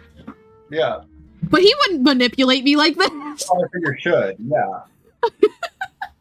None of the last 45 seconds meant anything to a rice farmer in the Taisho area. So true. No, that's the other thing. It's so crazy because, like, obviously I chose to do e-dating. That was my fault. But none of this was, like, none of these were problems that were exclusive to e-dating until the fucking stream thing. Like, what the fuck? What the fuck? What the fuck? Yeah. Just, wow. What if I, playing chess, write a letter, breaking up with you, send it via pigeon, while playing chess? How would you know? Yeah, and then like 3 months later, you hear, oh yeah, I was playing chess with so-and-so this day. We were playing all day. Like, yeah, like, how would you... That's not verifiable. Oh my god. Oh, sorry, bro. Like a public chess tournament that has no prize money. It's low stakes. Yeah. Jokes aside, though, like, emo moment, it was really hard for the first time I heard their voice since 3-4 days before they broke up with me over text, was them just laughing and joking with their friends. Yeah. Oh, that one stung. Very bad. No yeah. good. Anyway, D-Luke in his ugly ass 3D model. He's trying his best. It looks so fine from the back. It looks so normal from the back, and then he turns around and you're like, oh. Like,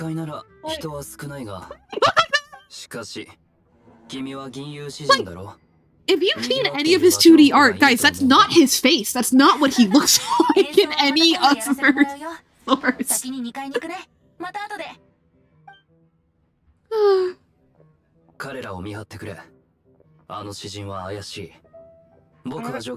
going insane. Trying to do Going insane? For context, Medi is currently parallel playing Liyue Exploration with an extremely overpowered team. Genshin Audio's fought? Like it sounds bad? Or like it's not working? Oh, that's why. It's echoing. I'm so sorry. Oh. Sorry. So, at the beginning of,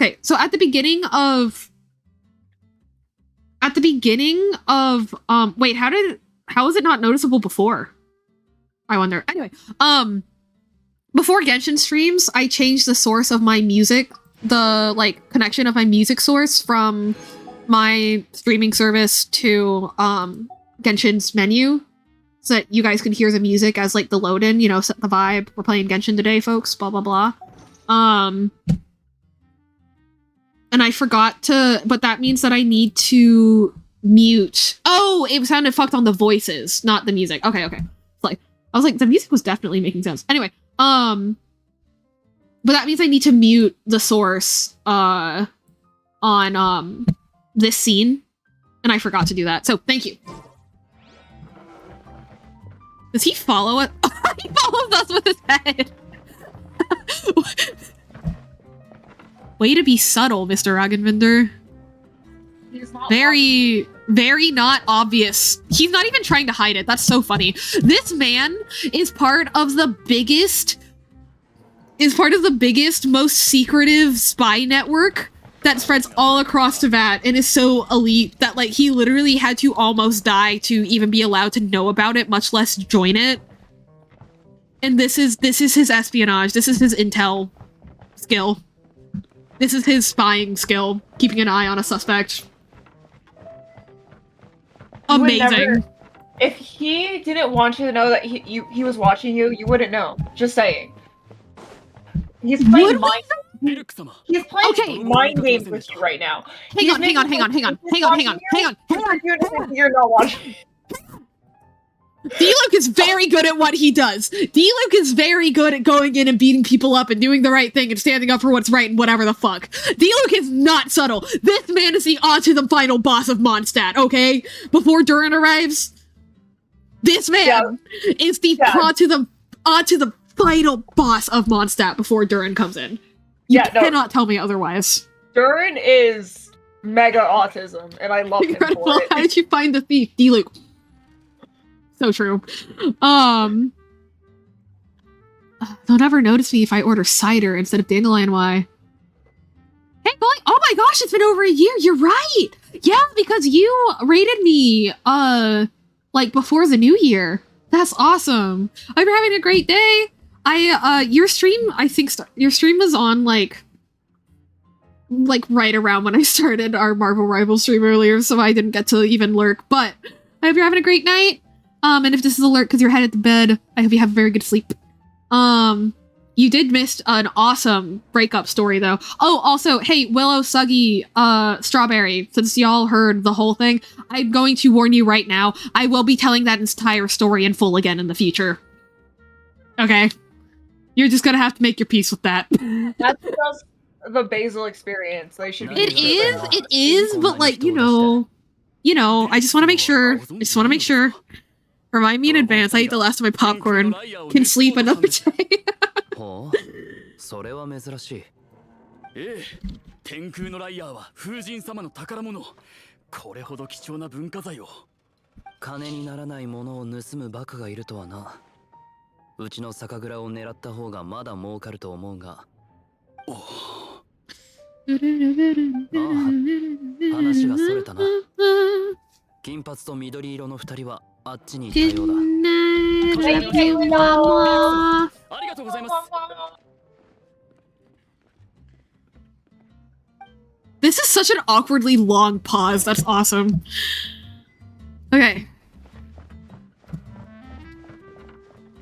Willow hates us. It's true. I knew. Willow hates us, but to be fair, I was just talking shit about them for 5 whole minutes earlier. I mean, guys, they abandoned me to watch ads. It's basically as bad as my ex. Good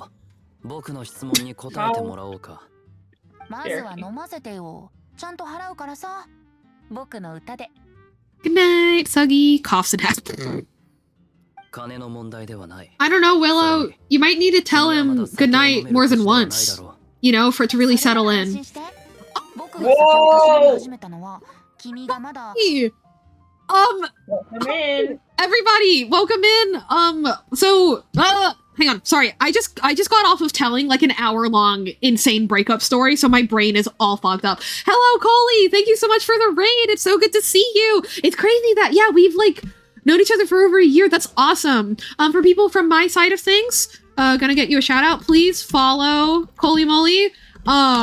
He raided into me when I was Stardew streaming, and like has come in and chatted and lurked ever since, and I've come in and chatted and lurked to his streams ever since. Very chill variety streamer. Truly the best part of the era when I had first started streaming Stardew Valley was the era where all the friends and like acquaintances I was meeting through streaming were like fully grown ass, like, as far as I know, like straight white men, because the other part of my streaming community is just gay 20-year-olds, you know, like younger, like 22-year-olds, you know. So I was like, this is awesome, genuinely. Oh, they're all in ads. Hang on. But they rated me during the ad. I didn't know. Okay, hang on. 10, 9, 8, 7, 6, 5, 4, 3, 2, 1. New Year. Hello, everybody! Welcome in from ads, and also thank you so much for the raid, Coley Moly. For anyone from my side of things, please go follow him. He's super chill and amazing. Thank you for redeeming your daily ticket, Strawberry. Hello, Coley Moly raid. It might be I have a subless turbo, so I didn't see. No, not your bad. Not at all. It was only, I mean, it's only 3 minutes, but so for people who are still here, hello, my name is Basilia. I make VTuber models. I designed, drew, and rigged this model myself. Look at all the shit she can do. Whoa! Whoa! Crazy! Anyway, look at all the shit I can do. I made this whole VTuber model. If you're interested in that, check out my links. I need to make money to survive. Other than that, I play, Genshin's the only gacha game I've streamed, but I do gambling in the form of randomizers quite a lot. I know recently, Coley's been doing a randomizer, so some of y'all will probably fuck with the Stardew and the Hollow Knight randos and stuff like that. Let's see, I do play some cozy games like Stardew, but I yell too much to really be a cozy streamer, so I call myself a comfy streamer, and I can call myself a comfy streamer because I've been told that my yelling is autism friendly. I have a question for people who came in from the raid. Sailor Moonwig showed up. Let's go! Let's go! Space, because no, like genuinely, like Sailor Moon hairstyle with a full beard is like such a slay. True. Not even joking. Like the sheer amount of gender in that is genuinely like makes my queer little brain happy. So let's fucking go! Let's see. I'm glad you made so many of your goals too. Like, yeah, I'm so excited to see things going well with streaming and stuff, Coley Moly. I have a question for my raiders. Would you like to hear an abridged version of my insane breakup story? It's gonna be wild. The rest of the costume should be here next week. Yeah, let's go!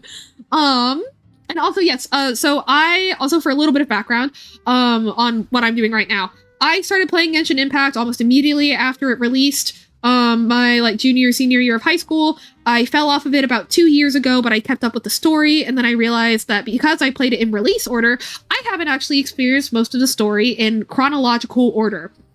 And I really wanted to do that, so we made a new account. That's what we're doing right now. We are only in part 2 of, like, 75 of the main story, and this is one of my favorite parts, because nostalgia. So... holy shit, that was fun. I was 17 once. Ew. Anyway. Disgusting. How dare you be an age ever? How dare I be a teenager? Okay.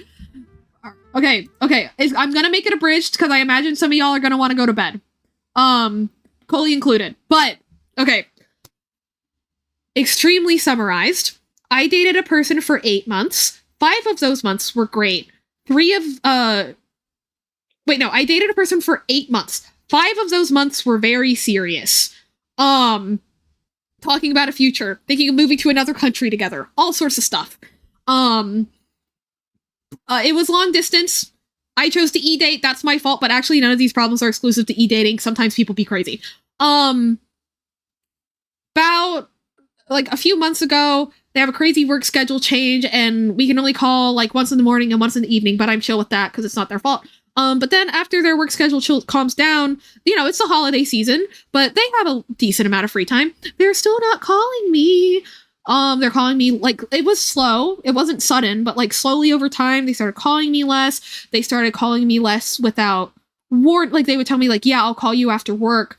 And then at, like, 8 p.m., I'd be like, hey, are you, like, just staying really late at work? And they'd be like, no, I'm home. I had dinner. Good night. But nicer than that, genuinely. They were like, oh, I'm so sorry, but, like, yeah, I'm home, blah, blah, blah, blah, blah, because they apologized. I was like, oh, well, they didn't do it on purpose. And also, they kept scapegoating their roommate as, like, which, like, a few times it was legitimate, you know, like, mental health, physical health issues. I'm also a disabled baddie. I get it. I think a few times it was a lie, though. Because one time they were like, hey, you can just lie and say you had a flare-up. And I'm like, no, I can't. That's calling wolf and could literally compromise my ability to get help when I'm actually ill. Anyway, so, Yeah, and they keep scapegoating their roommate. They're like, oh, I have to do this with my roommate. I have to do this for my roommate. I have to do this. I have to do that. More important than my partner of 6 months who I'm super committed to, or I'm telling them I'm super committed to them and want a future with them and all that stuff. And then last week, they didn't call me for like 3-4 days. And I messaged them being like, I'm upset that you promised me a movie night, and instead you haven't called me in 3 days, 2 of them being weekend days, and instead tonight or like days off of work, and tonight, not a weekend, sorry, and tonight had a movie night with your roommate, and I get it, she's having a really bad mental health day. But like, I was basically, they said, I'm sorry for being spotty today. And I was like, I understand why you were spotty, but it still really hurts me that I'm not involved in your day-to-day as much as I used to be, and as much as I want to be, you know? And then they say, like, no, that's fair, and then I, being stupid, not stupid, well, yes, but like, with empathy stupid, I'm like, oh my gosh, no, I'm so sorry, I shouldn't have said that, like, you had no way of knowing that would upset me. Yes, I did. It's not your fault. Yes, it was. I'm so sorry for, like, jabbing at you. Like, you told me that we were going to talk about your scheduling conflicts, like, in a serious manner once you were less busy, and I shouldn't have, like, jumped the gun. I should have just waited for you to, like, bring it up and, like, blah, blah, blah, blah, blah. And then I say, I'm leaving my ringer on. Please call me in the morning on your way to work. Like I had every day for, like, the past 3 months. But whatever. Because I have chronic health issues, sometimes I sleep for 2 hours, sometimes I sleep for, like, 20. I think my record is 20. I slept for 17 hours because I happen to have a flare-up. Definitely related to stress, but also usually stress doesn't knock me out that bad. But yeah, wake up, I'm like, oh gosh, I must have slept. It's 5 p.m. I'm like, gosh, I must have slept through their call to me. No, I didn't. No call. I have a text, though. I'm so sorry. I can't keep doing this to you. I've been stringing you on for too long. Any amount of time is too long, the fuck? I still care about you. I wish you luck. I'm sorry I can't be the partner you wanted. Hope we can still be friends. 2 things notably missing. They did apologize. I'll give them that. 2 things missing. No, I love you, and no, we're breaking up. And my neurodivergent ass and their neurodivergent ass, like, I assume if they haven't, I will not put words in their mouth. If they haven't said, like, we are, because I'm like, I don't know if this is, like, we are permanently breaking up, or if it's just, like, we need to be not serious anymore, or something, like, I don't know. And I don't want to put words in their mouth. Me, stressed out and fuzzy-brained as hell, start, like, bargaining like shit. I'm like, oh my god, like, oh, I think the real problem was that, like, you know, what you were telling me wasn't lining up with what was happening, but now that what you've told me, like, you've acknowledged that, like, that's the reality that we're living in, like, I think I can deal with it better, and oh, you said we probably can't live alone together, oh, that's okay, I can deal with that, like, blah, blah, blah, blah, blah, because I was not thinking clearly, again, literally was physically unwell, and also, this was, like, again, month 8 of dating, month 3 of, like, what in retrospect was pretty blatant manipulation, and I don't like throwing that word around, but, like, literally textbook. Nah, right, Coley? Nah. That's what I said. And then, so, I tried to call them, and they messaged me back, hey, I can't, my phone's dying. I'll respond later. Note they didn't say, I'll call you later. So at that point I realized, okay, this is bad. They're not calling me today. I'm not even gonna ask, so I didn't. I should have, but I didn't. Actually, no, I shouldn't have, because it wouldn't have done anything. And so, anyway, get on the phone with my friend, and I'm like, maybe I can make this work. And my friend is just like sitting there in silence. I'm like, yeah, you're right. This is stupid. So I send them a backup message, and I'm like, ignore everything I've said for the past 2 hours. I was in the bargaining phase. You're right. We should break up. Thanks. And then I shouldn't have said this because it's not true. Thanks for being honest with me. They weren't for months. And thank you for being patient with me. I did nothing wrong. What did they have to do to be patient about? And for context, this isn't even a situation where I was like hounding them. You know what I mean? This wasn't a situation where I was like, you're not calling me. How could you? I was just like, oh, I miss you. Hope you had a good day. Oh, I understand. Like, don't worry. I know you're trying your best. They weren't. And then, so they break up with me in 4 messages.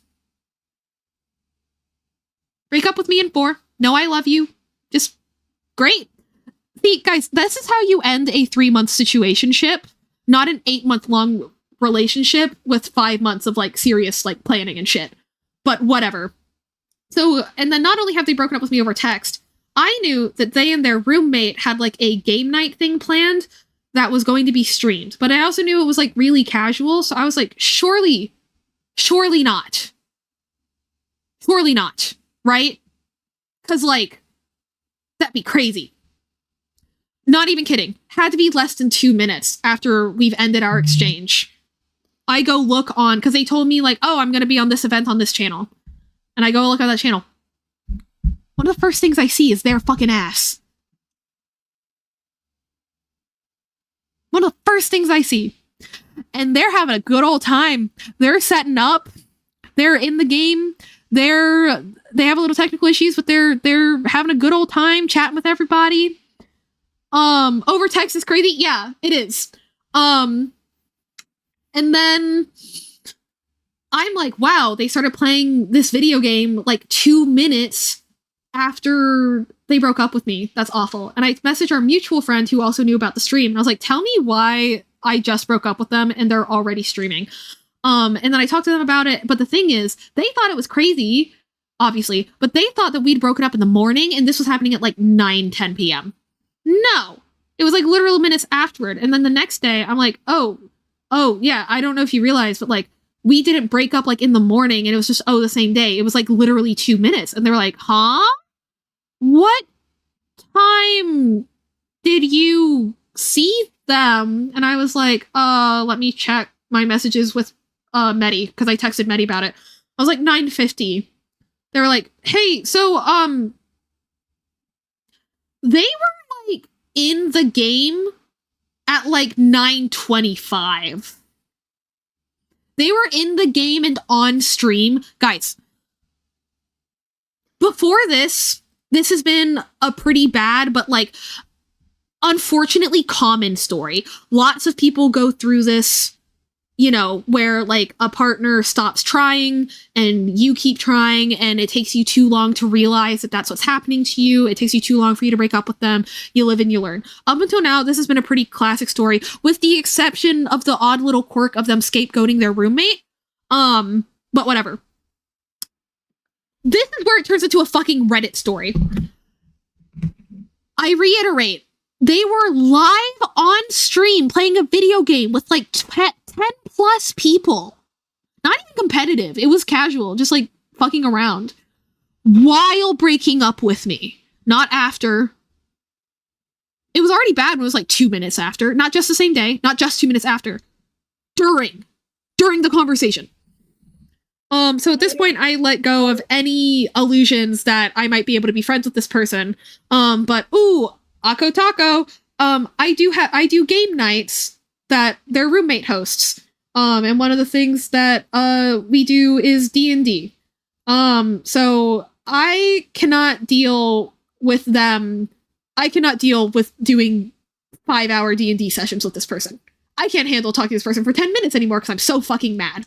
So, I messaged the group chat. I'm like, hey guys, thank you so much for inviting me. You didn't have to do that. Cause like I'm a newcomer. Really appreciate it. I unfortunately have to step away for mystery reasons. I know that sounds weird, but I promise it would be weirder if I actually told you. You just have to trust me. Feel free to reach out to hang out. All of you are lovely. Bye-bye. But then I'm like, their roommate went out of the way to host this and invite this. I need to give her a clearer reason.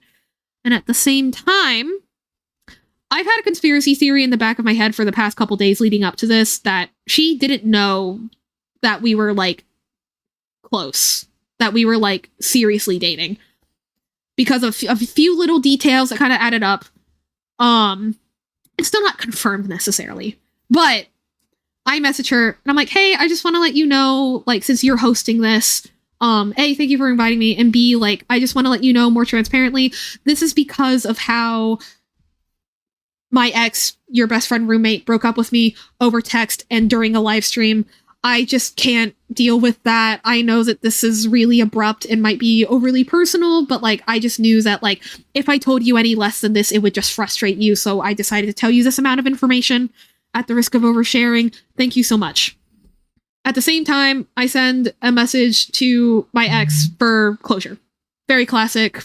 Can't believe you did this to me. I loved you. Although I am very proud of my ending. It was what the fuck. Good night. Because what else do you say? 4 paragraphs. Yeah, after like 4 paragraphs, it's just what the fuck. Good night. Awesome. So okay, this is chronically online as fuck. Me and my friend who told me about the timeline that they broke up with me like during the stream. So my ex is always offline on Discord. Valid. We see their roommate go from offline to green cell phone icon, meaning she picked up her phone, for about as long as it would take to read my short message to her, puts it down, offline again, stays offline. 10-15 minutes? And at the end of those 10-15 minutes, I get a message from her and my ex at the same time. This is a conspiracy theory. It confirms nothing. It's kind of insane of me to even be thinking this way, but my friend was in on it too, so I wasn't alone. I think she read it, put her phone down, went to her roommate, was like, hey dude, what the fuck? Then the conversation ended and they both messaged me separately. Now, this woman is a girl's girl through and through, okay? She messaged me, I'm so sorry that you're in this position. The fact that they did this to you is like so fucked up. Like, you, please, one of the nicest parts, so she said, please feel no shame or like awkwardness. Like, you did nothing wrong. This is the right thing for you to do. Which, like, I needed to hear that so bad from someone that wasn't like exclusive, like my friend, you know what I mean? And then they ended the message by saying, it was like very nice. She was like, we have no beef at all. You're welcome to keep talking to me and my friends, like whatever. Not whatever, and so on. W, girl's girl through and through, adore this woman. And she ends with, your ex is a fool, and it was foolish of them to do this to you. That's like her best friend of like 10 plus years. So, and that's a pretty like emotionally charged response, right? So I'm like, you know, I feel like if she had a couple days, like a few days, I don't actually remember the timeline at this point. This whole past week or two has been a blur. I feel like if she had like a while of like knowing that this happened, she would have been like, yeah, I heard. I'm so sorry. Yeah, let me know if you need anything. But that was a very like, wow response. I think that enforces my conspiracy theory that she didn't actually know and that they were hiding it from her. But why would I even think to investigate that? You don't investigate your loved one's friends and family. That's weird. And it's not something I'm going to do in the future as a result of being like, you know, traumatized by this. I'm not. Because I did nothing wrong, but still, part of me wishes I did. But I'm glad that I didn't, because it wasn't the right thing to do with the information I had at the time. Anyway, told you that she sends a whole paragraph to me. Lovely. She apologizes, even though she had nothing to do with this. But like a my condolences apology, right? She knows it's not her fault because she's based as fuck. My ex texts me back at the same time. Do you want to know, Coley? Sorry guys, this is the second time I've done this bit this stream. Coley, I need you to guess what this person said to me in response to like a 4-paragraph scorched earth closure message. That like it was emotional and intense, but I only cursed once. I'm very proud of myself. I was very restrained. Basically, I was like, hey, I found out that you broke up with me while we were over text. I think that the two most scathing things I said were I can't believe you break up over text with anyone in general, but you broke up with me while live playing a video game on stream. That is the most obscenely disrespectful and frankly embarrassing for you way you possibly could have done this.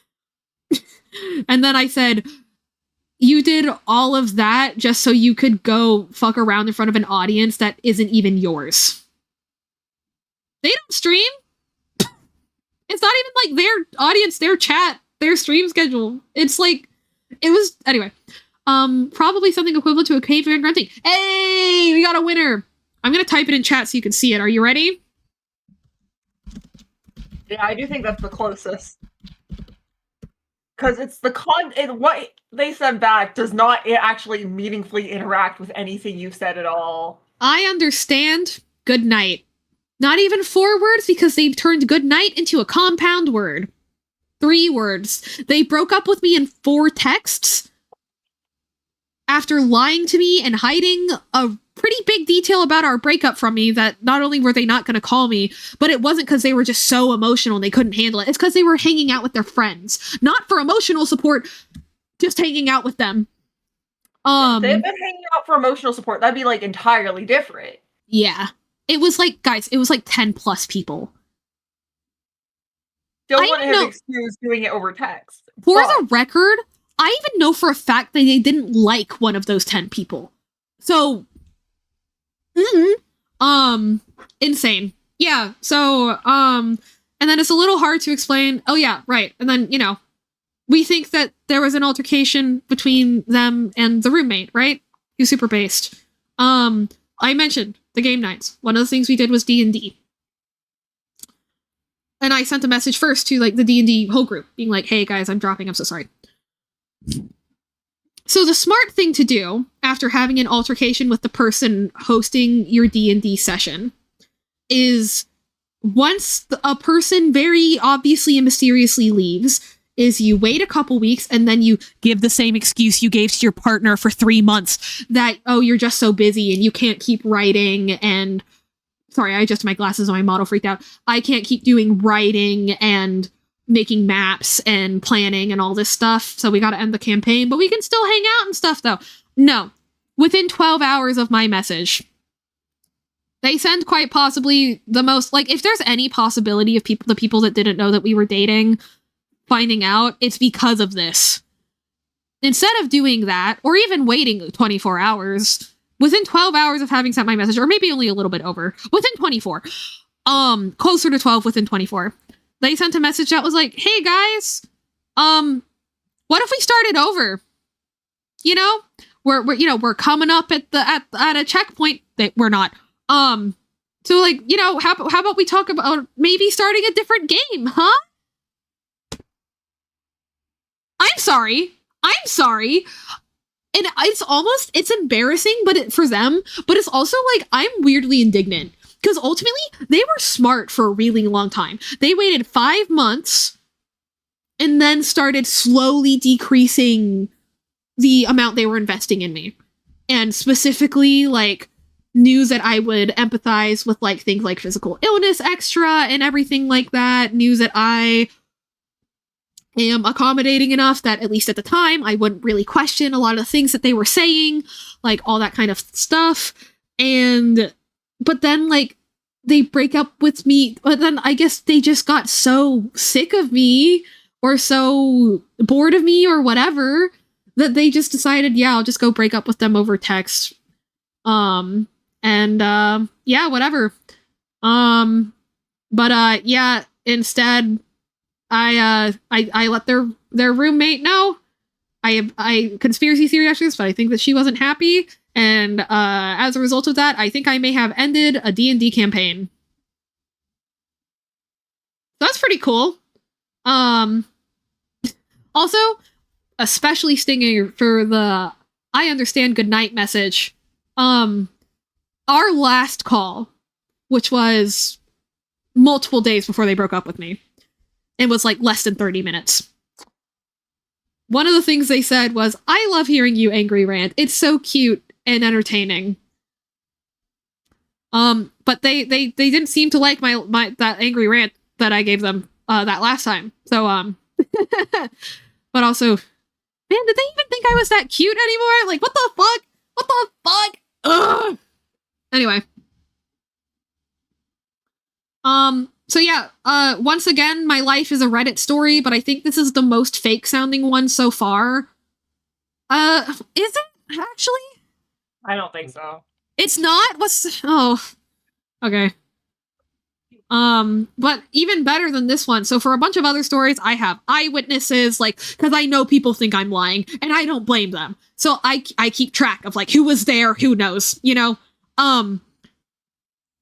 I'm not going to, because, like, I do still want to respect their privacy and, like, their roommate's privacy and all that kind of thing. But, like, this information is on the internet forever.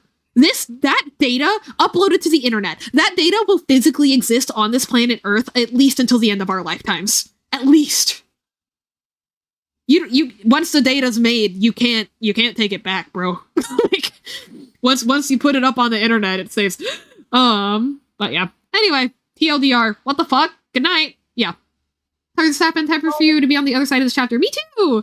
Thank you for the kind words. Maybe I'll have to get to bed. I want to stay in chat, but it's funny. Oh, holy shit. Yeah, go to bed. I hope you get very good sleep. Have a good day tomorrow, and thank you so much for stopping by. Thank you for listening to my tale of woe. The grand tale. The grand tale. But yeah, why does D-Luke look like that, huh? I'll go. Ugly. Okay, but look at him. Yeah. They made his head too small for his hair, and then they made his face too small for his head mesh. How do you mess up that bad? Every other 1.0 character, like, obviously looks worse than, like, the 7.0 characters or whatever we're on right now. But none of them, like, really looks bad. Even Albedo is, like, passable. It's worse than 2D, but at least it's, like, fine. D-Luke looks nothing like his 2D illustrations. Oh wait, what did you say, Maddie? He looked bad at the time he was released. True, it was worse, you're right. I've only heard him play once, bro. We met today. We don't even know that Venti's an alcoholic yet, canonically. Does he not give alcoholic vibes? I mean, he's a bard, but the Traveler doesn't know that. She's new to this dimension. Crazy.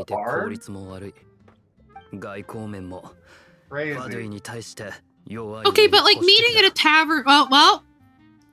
Yeah, I guess if they don't know that bards are horny alcoholics, then they wouldn't know that the tavern is the classic meeting place for Europe-coded adventures. Oh my god, they're 4 days old, Suggy?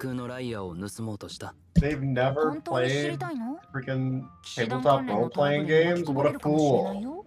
Howard. Only on their 4th day existing? Just like my single and not ready to mingle status. How old are you? I'm 4 days old! You're the youngest person ever! Bro, with the dissociation though, it feels like that though. I don't even know if I know the timeline I gave wasn't abhorrent, otherwise like Medi would have said something. I have no idea if I got most of those numbers right. The past week has been nothing to me. Okay. Yeah. If it sounded like obscenely bad, you would have been like, hey. Hey, wait a second. I don't remember things happening that way. なぜだろうね。うん。風向きが変わろうとしてるからだろうね。どうかな、リルック? That is the most obvious I'm a god of wind in disguise thing he said this entire time. Including when he literally said, I am Barbados, the god of the wind. Well, that one was just a joke. He wouldn't mean it. 衛兵は君のところに来ないはずだ。しかし、銀融詩人、君は酒場から出ない方がいい。それなら問題ないさ。 Am I actually gonna post this VOD with all the ranting included? 100%. Okay. 酒場の営業が終わった後、 Cool. ここで合流しよう。 Why wouldn't you? I'm going to say this both for comedic effect and because, like, externalizing the thought can help me move on from it. Just not too much. What if somebody sends it to them and they and the roommate feel bad? And, like, what if I'm being mean? I'm not. It's not my fault. Yeah. This is my channel. I can talk about my life. Like, I'm normal. The roommate is cool, and we don't care about them anymore and how they feel, because that's not our problem. So true. It is simply not my problem. It is hard because, like, okay, genuinely the hardest part is that, like, I go, but we were in an 8-month relationship. No, we were in a 5-month relationship. I was in an 8-month relationship. They were in a 5-month relationship and then 3 months of fucking around. Yeah. So, actually, no, I don't owe them 8 months relationship worth of care. And the 5 months relationship worth of care is redacted by the what the fuckness of it all. Yeah. So, like, Boy, I got food delivery again? I hate food delivery. Oh, wait until the tavern's closed? Oh, I wasn't supposed to leave, was I? Oops. Oopie day. Oopie day. I'm paying so much attention. I hate this poster. I hate how close it is to the door. Remember when they moved it a little bit and it still wasn't enough? Yeah, I do. I do. Yeah, that's the hardest part, is having to remind myself, like, no, that wasn't a good relationship. I just deluded myself into thinking it was, because I wanted a future with a person I loved. Oops! My bad! Wait, you're Basilia? Yes, I guess you could say that. I am Basilia! 先に言っておくと、僕が今回連絡したのは一人だけじゃない。それから、こちらはただの You know, I am shamelessly clipping that for myself. Yeah! 君でも、そうそう接触できない人物だろう。意外だ。 They should be making out right now. Why aren't they? they have a turtle! Why aren't they making out right now? Oh, Suggy. Me, right now. True. Suggy, when Jean and D-Luke were kids, they were both so lonely on account of growing up in nobility that both of their parents got them pet turtles at the same time. And they bonded over their twin pet turtles. Very, very That's cute. the only reason I shipped them. Mm-hmm. It's a great reason, genuinely. Double repost minus the mobility, turtles, and bonding. Nobility, yeah, okay, I was like, mobility? Uh-oh. Hey, creo. 四風守護の東風の竜トワリン。彼の裏切る理由が I どう考えてもわからな like かった。 Leeway is not the worst exploration wise. I do think it's a little ass. It's very big, and it's before they added more mechanics. And also, like, the treasure compass, like, doesn't point out a lot of things. Oh, really? Huh. I'm trying to get the last couple of percent in every region, and it's just like, I don't... The treasure compass Right. literally can't help me Because a lot of leeway exploration is like hit rocks, and the treasure compass doesn't detect those. Yeah. Yeah, you're right. Or pressure plate. Yeah, Or- pressure plate. So I'm like running around. I've done at least like 2 or 3 loops through Bishui Plain entirely, like zigzagging back and forth, and it's still at 97%, and I'm going insane. Gotcha. Rip. 先輩のような厳しくて慎重な人でもこの旅人を Yeah, 信用しているではない 100%, か。 Maddie. Your mappa looks so pretty. You should do it, Maddie. I'm never listening to myself again. pretend not to have heard anything so they can think that I'm ignoring them enough for them to make out. 触れちゃいけない過去があるみたいだな。とにかく天空のライアーについては心当たりがある。何事もないように話題を変えた。彼女やるね。I do really like the specific way that during the Modstat story quest they show like how like suspicious people are of the traveler, but also how like they're very welcoming, but they're still very clearly like surveying them. You know, they're not just running errands with Lisa. They're not just going on a treasure hunt with Kaya. Like they are trying to gauge if you are a good person or not by taking you on those adventures. I love that aspect of this. And like, yeah, like, because that's the first time you like really see a character like thinking like thoughts. Like that's the first time you see a character's like thoughts rather than like what they're saying under their breath or something, you know? Yeah. And I'm like, it's great that like they've shown through showing not telling up until this point that like that's what the Knights of Avonius have been doing this whole time.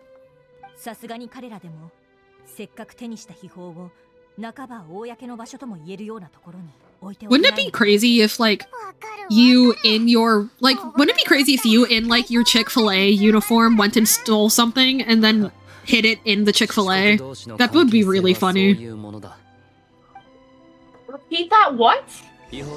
Okay, because Jean just said like Jean just said, I do not think that the Holy Liar is hidden in the Goth Grand Hotel, because why would the Fatui steal something and then hide it in literally their base that we have access to?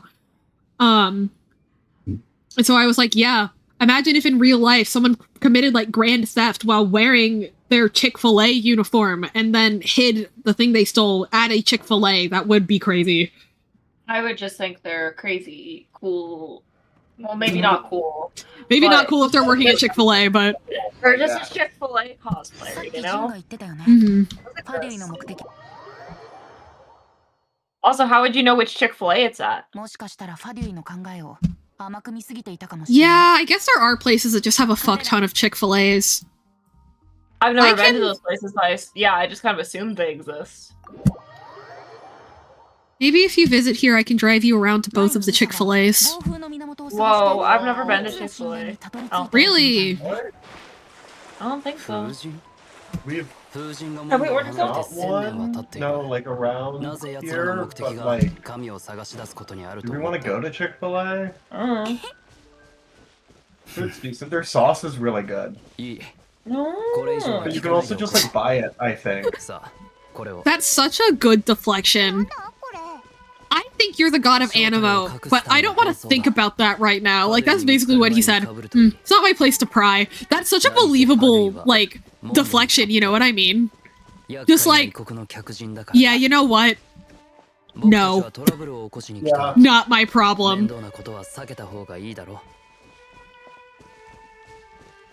Better not implicate ourselves on a personal level. We just glued our brother's face across the entire town. I think it's a little late for that, bro.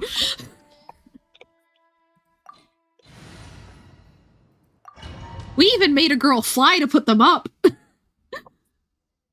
she wanted to fly, let's be honest. True. I remember having such a weirdly, like, difficult time with this domain the first time I went through it. I literally don't remember why. It is crazy that they put the hidden chest here and not here.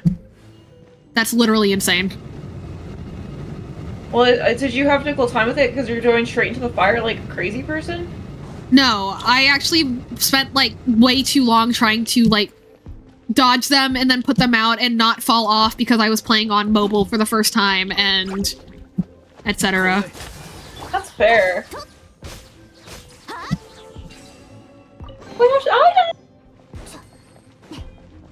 And then I think I got interrupted because, like, school and band and whatever.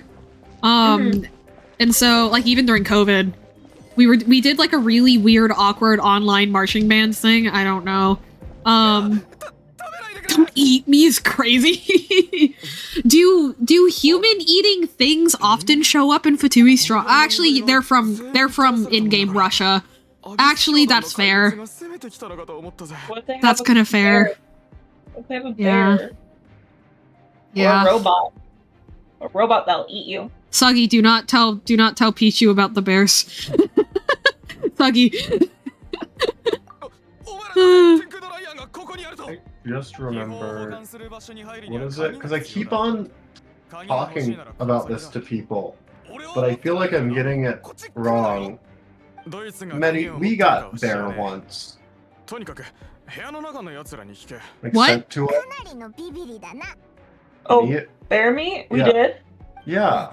We made stroganoff. Or maybe not stroganoff, we made noodles or something with it. Ooh, hell yeah. When? Ethically Where- sourced? Question mark. Huh? I don't. Ethically sourced? Question mark.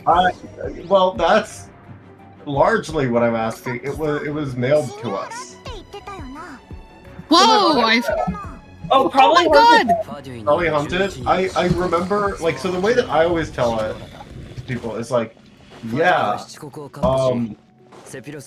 there was just like a group chat. Not a group chat, like a not community post. What is it? Like neighborhood post or whatever. Like, is that just a Hang on. Yeah. I'm so excited. I forgot. This is the part where Signora beats Venti's ass. I'm so excited. Genuinely. Yeah. Then it Anyway. won't be a spoiler anymore. Yes. You Strogan your bear till she off. Yeah, stroganoff noodles. Stroganoff. Yeah. Right, and it's like it's so like there was like a neighborhood post or something, and it was like, anybody want this bear? Oh. And then your mom asked us if we wanted bear, and then we said yes, and we got some bear. Oh. This was in Alaska. I was like, hello? No, this was. Oh, it was here, but the bear died in Alaska. It got mailed to us in the mail. Yes. I just mean, yeah, like yeah. Okay. I'm just like, that's just a thing that happens. So probably hunted is the. Yeah. Or it got hit by a car. People, like, I don't know. Someone probably ran it over, and I'm like, that's It's dumb. not That's not uncommon. what it is. That animal gets like a run over, and the extra meat gets like distributed out to the community, but it's usually moose. Bear is Yeah. most likely hunted. Okay. Gotcha. Also, I forgot, yeah. Pro tip for people that want to play Genshin, find the timid guard and talk to him, and you can just trick him into thinking that all the other guards are already gone. And it does make it a little easier, if I remember. If it actually makes it harder, we're about to find out right now. Let's go.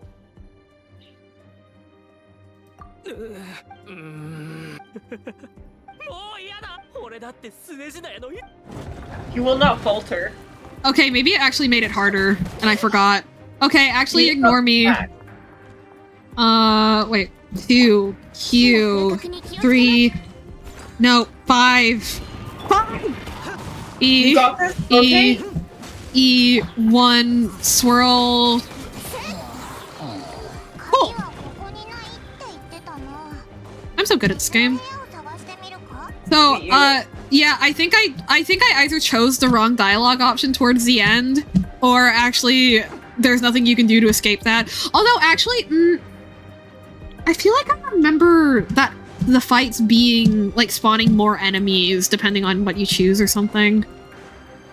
I don't know. Anyway, doesn't really matter at this point. Wait, that's it?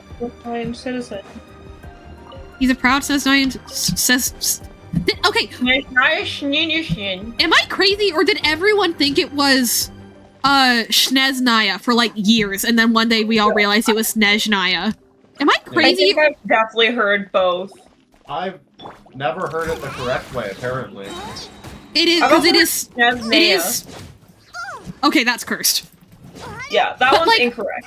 But like, it's crazy because I swear, like, I heard it as Sneznaya, like Mandela effect, fucking.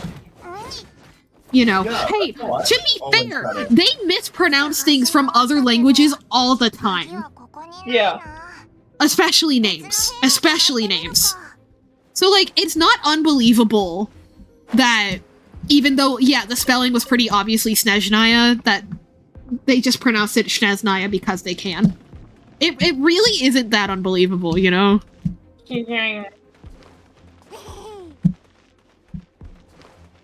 Okay, do you think these scarecrows are a puzzle, Janie? No. Is there something around here? I don't know. I don't think that they're a puzzle. But what if it was unbelievable? Then you could, Believe it. Then you could riz up my mom. Whoa. I guess it's unbelievable then. Right, riz up your mom. Yeah, last night. And, I said riz her up! Didn't say anything else. Open. Hands open more like he's in my bed right now. Yeah. She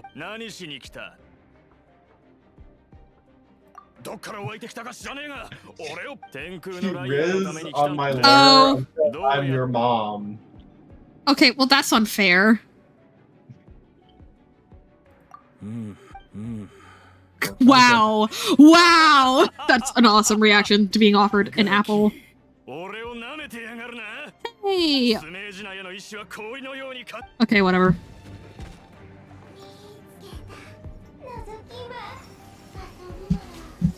Three E 4 Q 3 Q 1.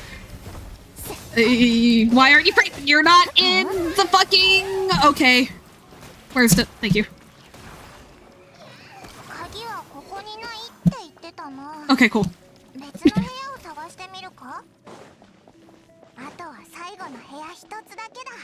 New Family Guy cutaway unlocked. Like that one. This is like that one time I rizzed up my. This is like the one time I rigged. Ah! You got this. I believe. Holy shit! I should make a joke about Life 2D rizzing. Yeah. I shouldn't, but like, it would probably get clicks. That's all I'm saying. Oh. From. Wait, like rigging or? Yes, like Okay, rigging, but like, oh Yeah. no, guys! I tried to hire Basilia for Live 2D rigging, but I typed rizzing instead. I can make the post if you want to just like repost it with a follow-up joke. Would it make more sense for Medi to do that?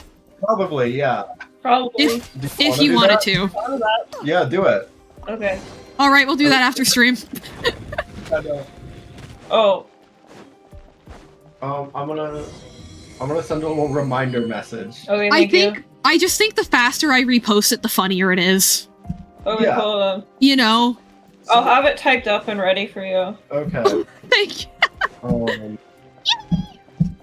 No, it would be in here.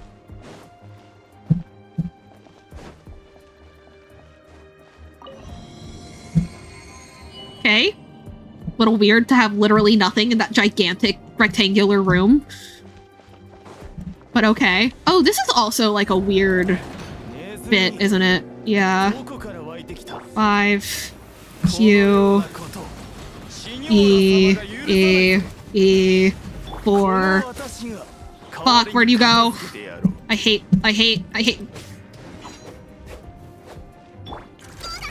Okay, that was bullshit. Okay. That's not. Ah! I keep missing the number keys.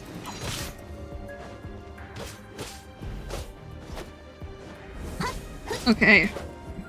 3 E 4 E 1.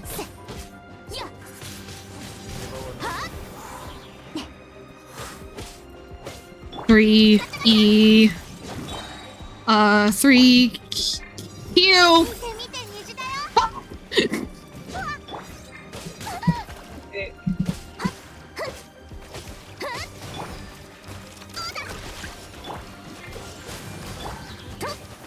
Okay, cool. Guys, I'm so good at combat. That was so smooth. And this is the room of eternal emptiness and the void of looting. And you know, guys, it really is funny if every time I do combat, I say the exact same thing. It's just so, my streams are just that much better that way. Okay. Janie has approved the message. The message? The message. The message. The rizzing one? Oh, I see. Yeah. The song bards sing of your demise. How are they gonna sing without the holy lyre to Himmel? Big words for a guy that doesn't even know how. Big words for a guy that doesn't even know how bards work. Okay, I don't think the bard needs the liar to sing. Shh. I don't think that's I just don't think that's a requirement. Okay.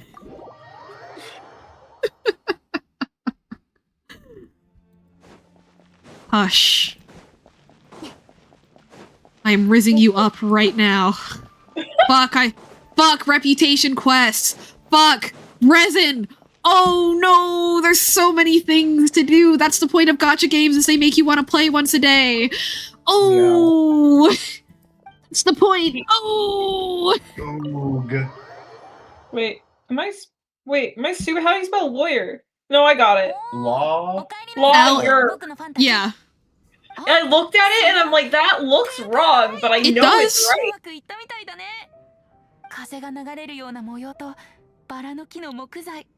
Okay, I do want to lock in on this part of the quest because it gets emotional from here. Hell yeah! The rest of this was there were still a lot of fun character moments in like world building about like the politics between Snezhnaya and Mondstadt, but like not a whole lot happened. That's the other problem. I really love this Genshin story because I already love the characters. For a new person, I understand it being like, why are they yapping so much? For a gacha game, you know? I understand. Huh? No, it is. It is, but like, for a lot of people... Oh, the moment! She said the thing! The TikTok audio!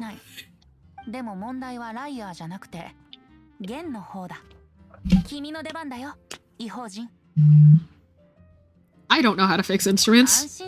I do.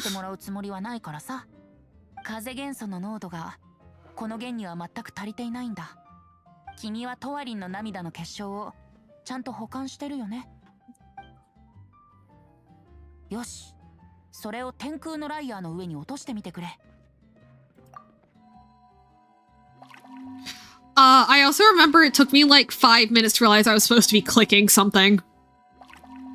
But also... Okay, I just had to single click it. I was hold clicking it. Okay, cool. I thought it was... For some reason I thought there was going to be a QTE. Because it's in a circle. Anyway.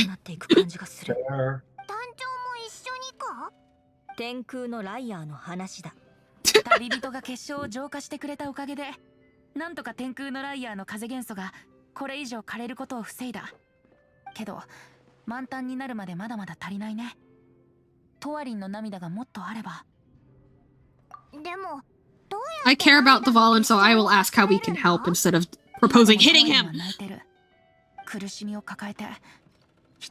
Oh. I'm gonna switch to being a chat buddy. Okay.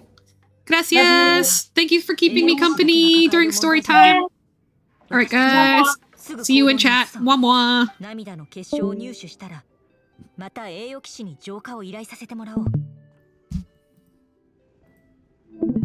Please let Basil perform the purification process. That wasn't... See, Jean, that was the plan. That was explicitly the plan, Jean. That's not a request, girl! Whoa, my streamer's streaming crazy!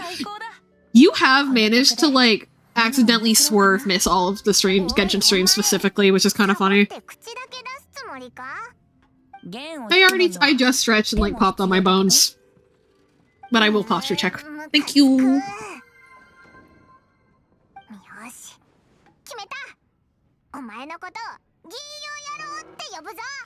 Kimeta! It's so cute.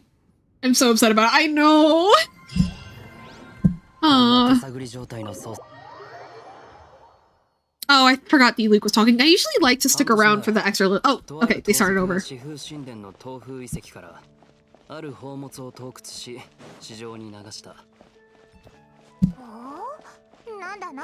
Be my friend, by the way. Oh my god, that's so parasocial of you. I can't believe you would do that. And in public chat where you know I basically can't say no. Oh my god, guys. Medidestia is like literally threatening me in my own home. A vial which contained— oh, Suggy! This part of the dialogue is, covering, what happened in the webcomic. God's breath, or, like, Archon's breath. しかし情報が漏れ、ファデュイがその宝を狙ってきたんだ。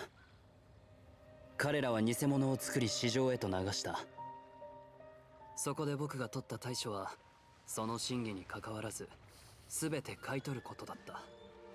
それがずっと続いた。So like this helps anyone who read the webcomic first help understand where this is relative to that timeline. It is soon enough after they busted the operation that they are still doing cleanup.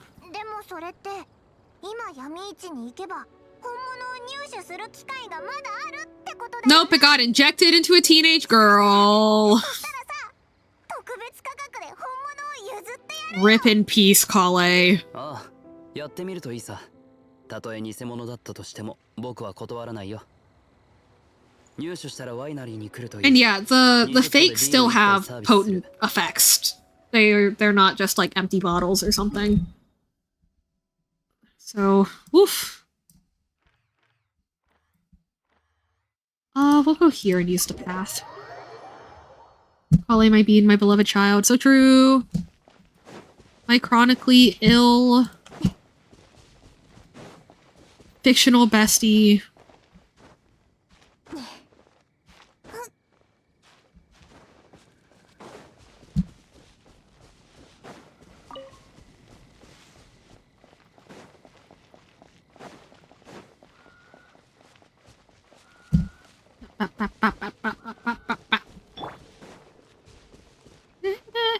Where the hell's my husband? Why singing him so loud? It's because I keep missing the 4 key and pressing 3 instead.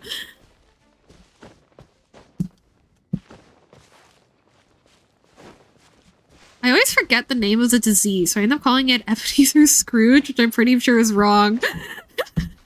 For anyone who is curious, it is Elazar.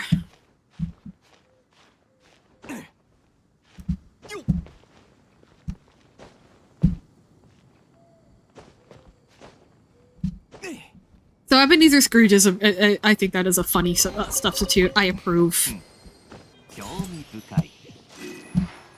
Okay. 2. No! No! That's not what I meant!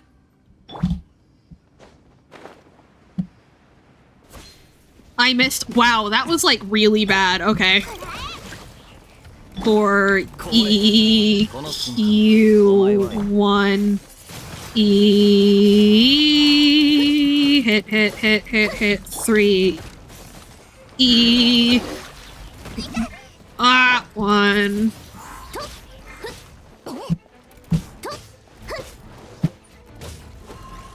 Hey, I still remember the rotation. I have not fought one of those things in years. Not that they're particularly hard, but you know. Oh. Okay. Does not have interruption protection during that part. I understand.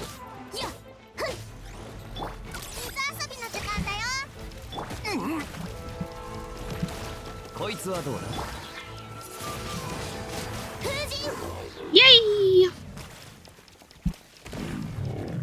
Right. Okay. Play.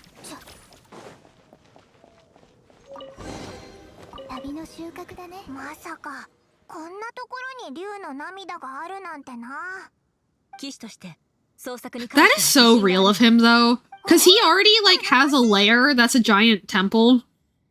So, like, going to a different temple to go cry is so unbelievably real of them.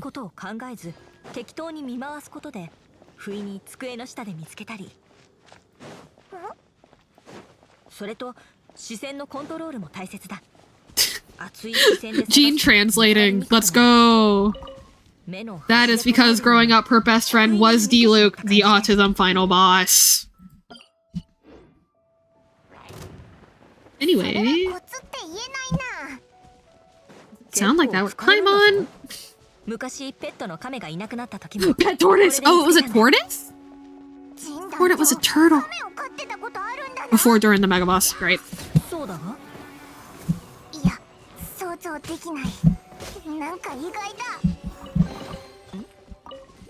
とにかく、ジン団長のイメージと合わないんだ。あ、そうだ。 God, D-Luke, isn't having pet tortoises so fucking weird and freaky? Me and the one other child I knew literally had tortoises. What are you talking about, Paimon? It is the most normal pet you could possibly have.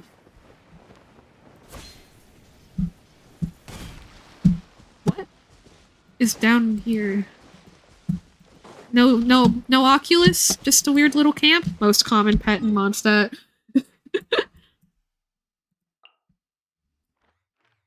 It's funny, because for a second, I was like, I mean, there's nothing contradicting that in canon, but I think if they were, like jokes, like, obviously you said that as a joke, but, like, for the thought exercise, if we, I feel like if they were, like, common, then D-Luke would have said that, like, you know, he's involved- What?! You know, he's involved in the lives of the people of Mondstadt enough, he would notice a bunch of turtles laying around, and he'd say that over sharing a personal detail, I think. So am I... Did I just did the thing that every beginner player does with the Sealy. I don't know how I feel about that. This is fine. We'll worry about these later. Hey girl, what's up, homie? Sorry, I'm on my way to an Archon Thank you so much for the follow, Alpha Dog. Lovely to meet you. Hello, my name is Basilia. I make VTuber models, and I play, some cozy games, some platformers, and one gacha game at the moment. If you have any questions, please feel free to let me know. Wait, what? Oh, right. We're clearing camps. Yes, I understand now. Right. Elemental. I was so paying attention. Me. Guys, look! Why did I just... Guys, look! I'm playing this to go through the story again. Also, immediately after, just like... I don't know what just happened in the story. I don't know what you're talking about.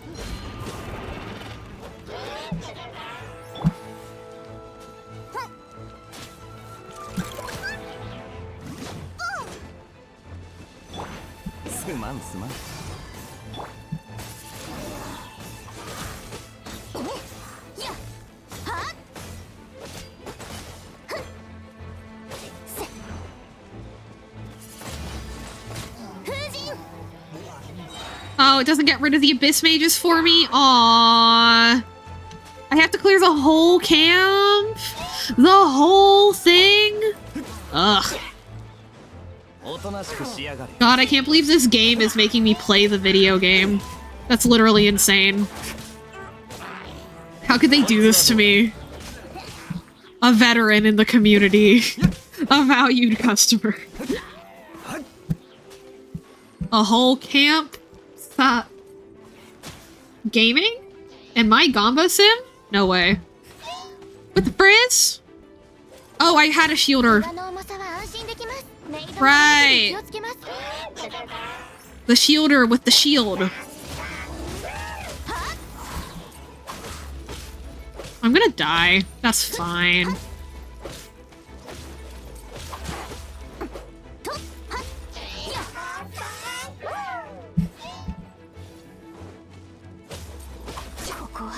Yeah, okay. You don't even have zibai and they expect you to game, right? Literally so rude. Also, oh my god, I had a Claymore character! I've forgotten how this game works. Oh my gosh. In my defense, none of y'all went, hey, you have a Noelle. Use her! Fake ass bitches.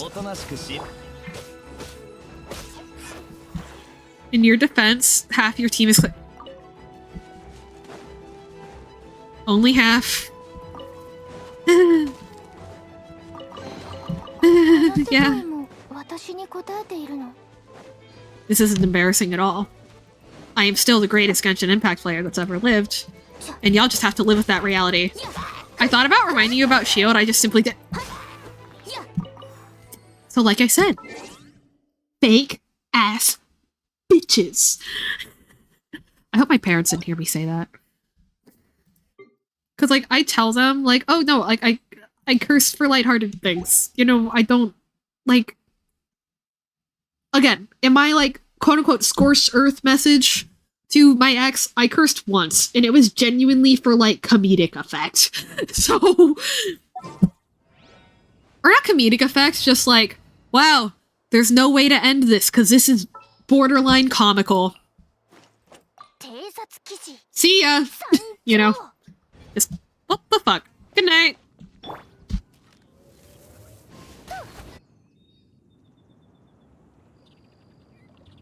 Wait.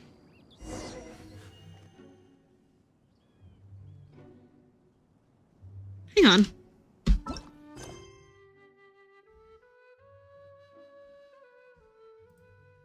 Am I... Cape Oath? Am I not in the right place? No, there's 2 locations. I'm at the second one.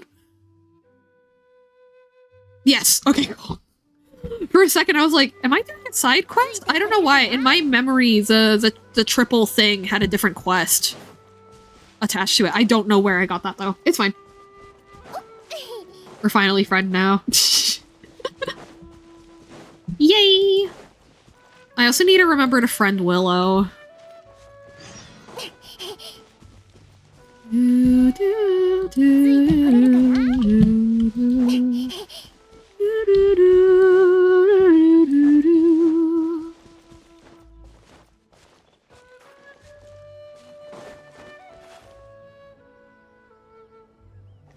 Another one?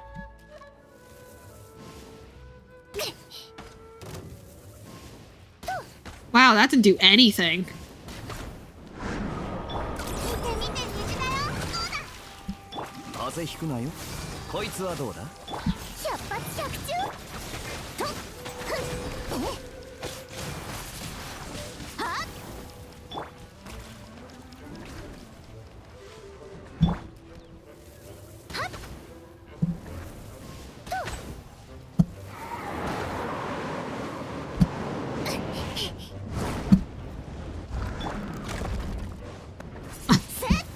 Come on.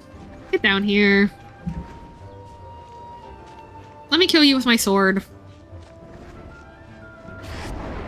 Oh, that's not letting me kill you with my sword. That is very much not letting me...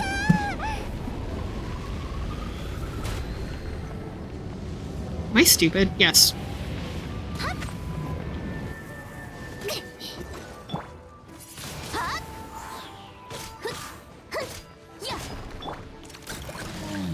Cool. Yippee.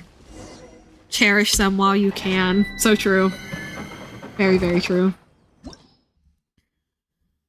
Okay. Domain.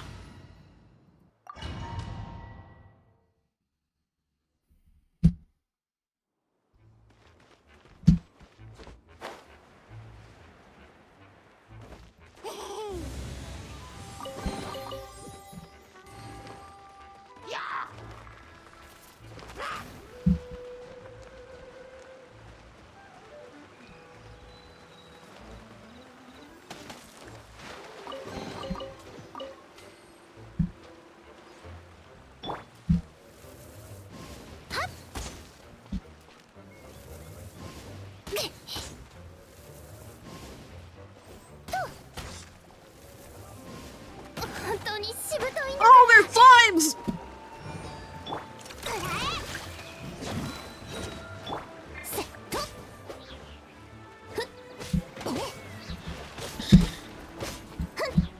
I was like, wow, what's hitting me?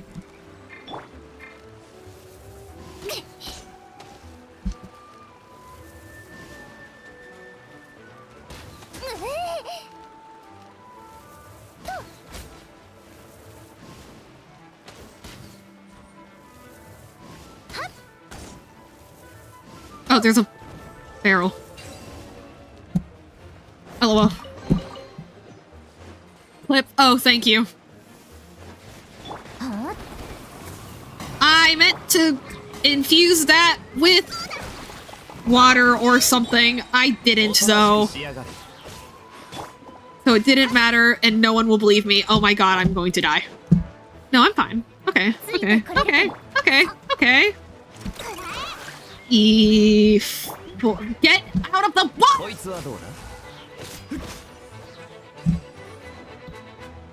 I'm having a great day today, guys.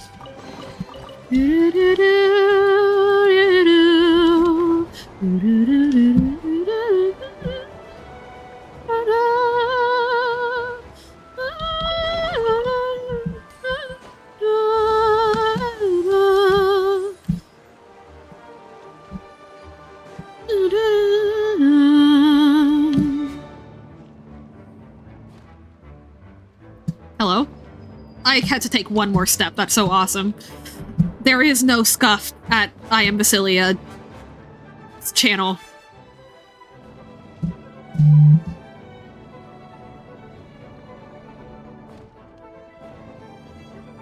Oh my god, that tree is gorgeous!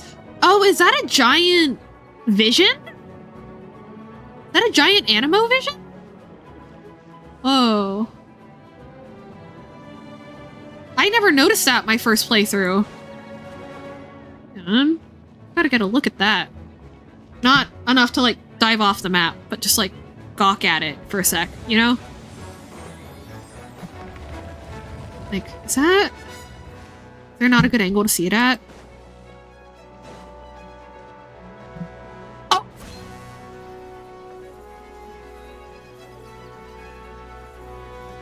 It's a flower. It wasn't even a vision, it was a flower. Yeah, I knew it would make me start over. It just felt embarrassing.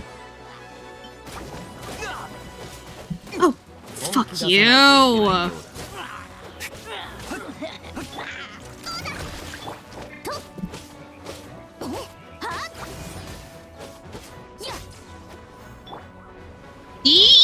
It's still on cooldown. Okay, my bad, my bad, my bad, my bad, my bad.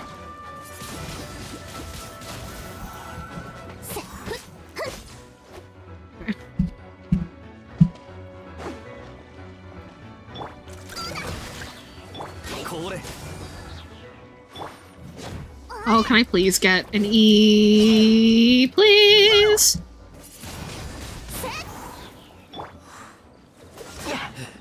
E, 3, E, Q.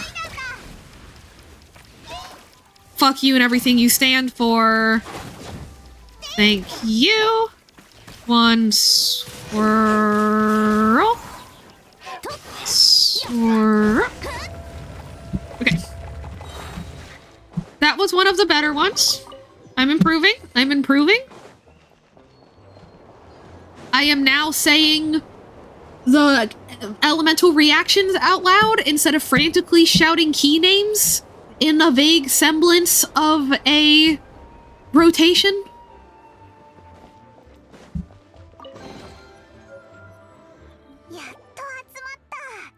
Yatta! Found it! Stop calling him Storm Terror, it's so mean! It genuinely makes me so sad. Hearing people call him Storm Terror. Like, guys... He's just really fucking sad. This is just, it's like he's just so upset. Devalin, they could never make me hate you. I know you did, like, property damage and injured humans and maybe killed a few, but, like, they could never make me hate you. Ura! Monster card! ファディは騎士団にとって厄介なだけでなく、モンドの脅威でもある。モンドを脅かす全てのものに対してディルクは。いいんだジン。So the Fatui spy in the Knights said that they needed to cover up that D-Luke's dad was the one that saved the traveling group, the group that was traveling to the Dawn Winery from the public, because otherwise people would think that vigilantism is okay. どちらか一つを選ばないといけないなら、空から降ってきた隕石が大地を割り、 I forgot he doesn't say I'd rather eat the cryo slime. He says I'd rather be crushed to death by a meteorite.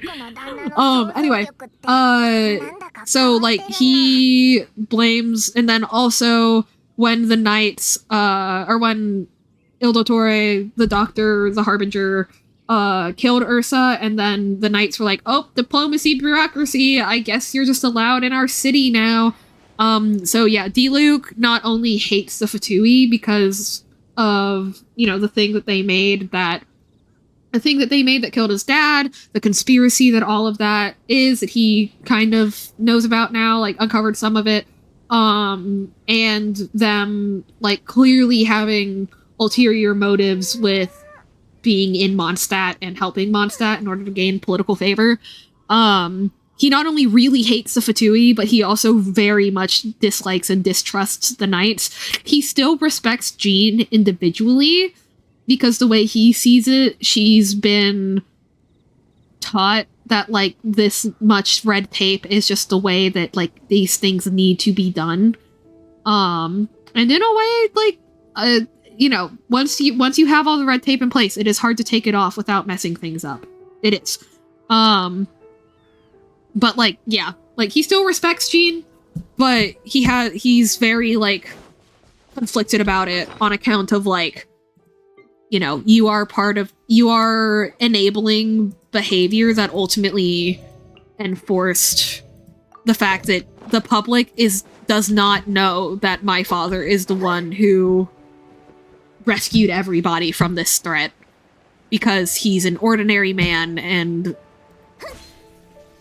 who we now know was probably, or I think confirmed Fatui spy, if I remember right. I might be remembering that wrong, actually. I might have mixed up fanon with canon with that, but yeah, very complicated dynamic with the Knights of Favonius for our dear Mr. Diluc. Oh my god, Suggy! Did you see the Marvel Rivals stream? I kept getting wiped by a Star-Lord over and over, and I said frowny faces, and then they killed me again, and I just said, Mr. Star-Lord, you're very good at your job, but please. Or no, but frowny face is but more. I was tuned slightly while dinner. Yay! I did not see the Star Farm. And it's really not, but to me it is made 10 times funnier by me saying Mr. Star-Lord instead of just Star-Lord. Just Mr. Star-Lord, please. I'm trying my best!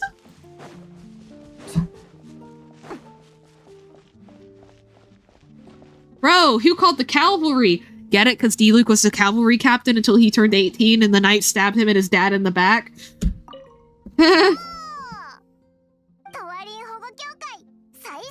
DPS? さあ、集めた結晶を出して。結晶の色がますます濁ってる。トワリン、一体どんな苦しみを。とにかくまずはこれらの結晶を浄化しよう。I will say though, it's interesting that they don't really explain why the tears manifest this way and why purifying them helps Dvalin specifically. まるで酒のろ過のように澄み渡っていく。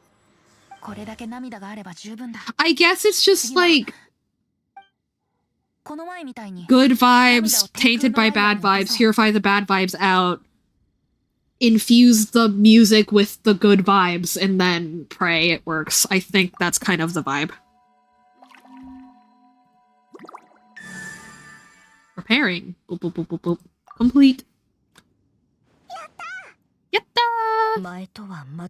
Have you considered? No, I haven't. Song magic. But the tears! But the tears part, the song magic I'm into. But, you know, the actual, like, physiology of the tears I'm curious about. Obviously, it's just because it's fantasy, but, like, I like world building and figuring out why things do things. It works! But...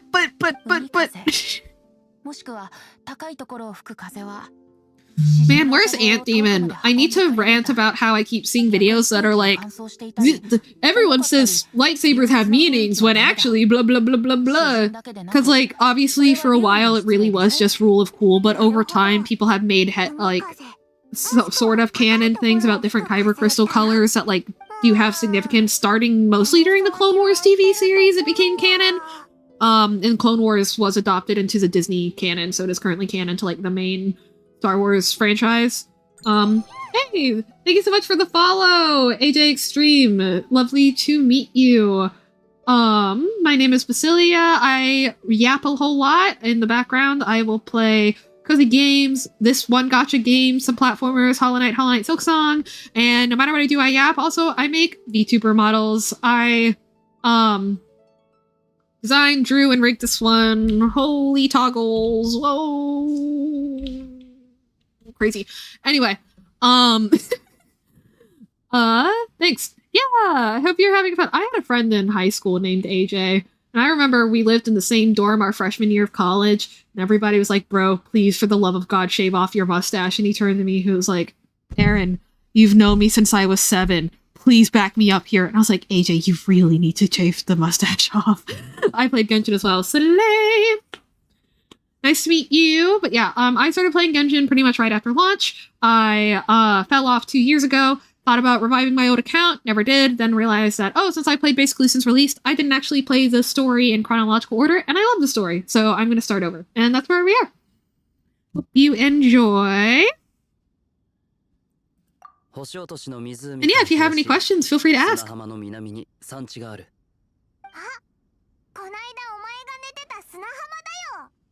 山の伸びる方向に沿って登ると星拾いの崖というところに着く。 Did you pull Columbina? No, I started this account the day zibai released. So, unfortunately do not have Bina. So I can't have zibai's like full best in slot team or anything once I get her, but I can get pretty close. I get pretty close as long as I get lucky with 4 stars, you know? Oh, we won't be late! Also, yeah, everybody is confused why the armpits are not covered, Janie. But it just works! I'm kidding. I love you guys. That is a legitimate fair. Oh, right, but anyway, I keep seeing these YouTube shorts that are like, here's what the real lore of lightsaber colors in Star Wars is. And every single time they go, there's no such thing as naturally red kyber crystals in Star Wars. Yes, there are. Yes, there are. There are planets that are so imbued with the dark side of the Force that the kyber crystals start off red. It is in the extended universe legends canon, whatever the fuck, I get it, but like, if you're gonna be all like, oh, I know more about Star Wars than you, it's not even just like one like tiny little planet. It's multiple. It's 2 or 3. And hey, I know it's Star Wars. It's a whole galaxy. There's a shit ton of planets. Blah blah blah blah blah blah blah. Actually, for context, a lot of people don't realize there's enough planets that like Naboo. There is like a main planet called Naboo, but also sometimes when people say Naboo, they mean the Naboo system, as in the whole solar system, which is pretty cool to me. Anyway, just like what? Oh shoot! Wait, I was like, oh, I can wait until after this to do my commissions, but server reset. Server reset is in like 10 minutes, isn't it? Where's the Basilia system? Hang on. Comms? We do comms now? Speedy? Quick? Hopefully? Maybe? Don't get sidetracked. Do your comms. Get your EXP and primos and shit. Oh yeah, also for context to our new friend, I fucked this up. I am a real life diagnosed and whatever the fuck else dissociative identity disorder symptom, and zibai is clearly meant to be a fantasy version of a DID system, and so I am very desperate to pull her. And additionally, her host altar's eyes are gold, and so are ours. That's pretty epic. Maybe thought you were gonna speedrun our comm intent. No! Let's be real though, that is some shit that I would do, isn't it?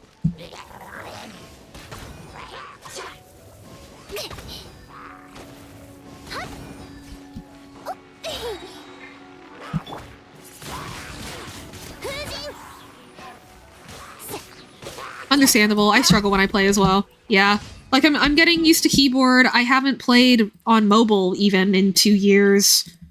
All that stuff. And yeah, I was so hype about getting back to the story. I, like, literally forgot about, like, the dailies aspect of this. Because it's a gacha game. Of course, there's dailies. You know, they exploit your FOMO to make you feel like you need to spend money and all that stuff. But, like, God. I think Genshin would be a perfect game if it wasn't gacha. But also I like gambling, so I'm fine.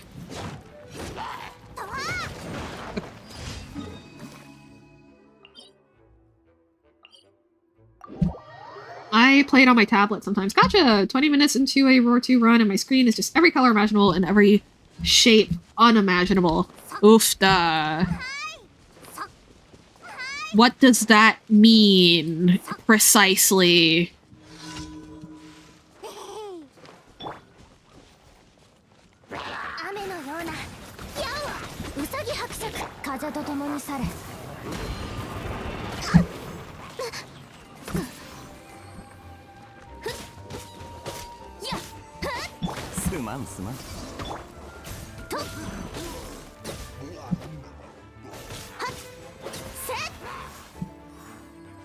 Hey, buddy. Can I climb this? No? Okay. Watch me not finish my dailies in time. That'd be so sad. Oh, this 2 stages. Of course it is. 3, E, 4, E, 1, whirl. Okay.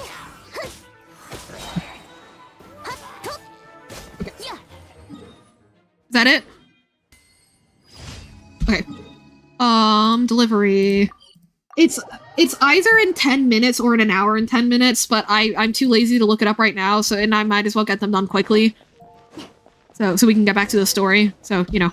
Imagine Binding of Isaac with 50 more items and graphics past 2010. I see. So, like, not like your monitor is broken, just there's a lot of shit. It's in 7 hours?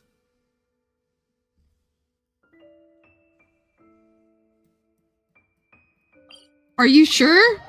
7 minutes. Okay, cool. I was like, that makes way more sense. But I meant 10 rounded up. LOL.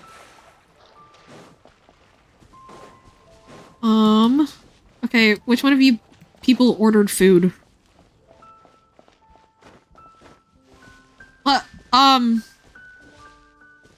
Excuse me? Right, I have to...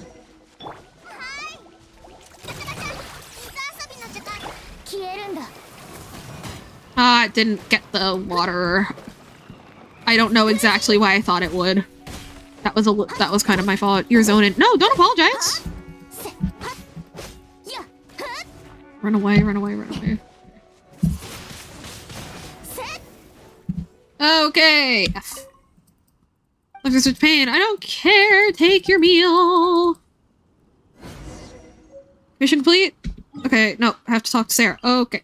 Good thing the last one's in the city. That does make me feel better.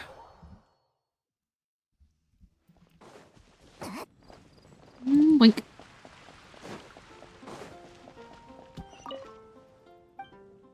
How may I help you? Here's the fee. Please. Okay. Go, go, go, go, go, go, go, go, go, go, go, go, go, go, go, go, go, go, go. Ad Astra Abyssalosk. Yes. Woo. Woo. Oh, that's not the right one. Wait, no. I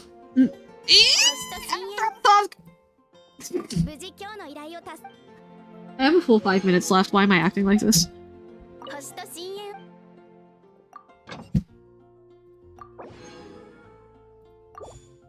Oh.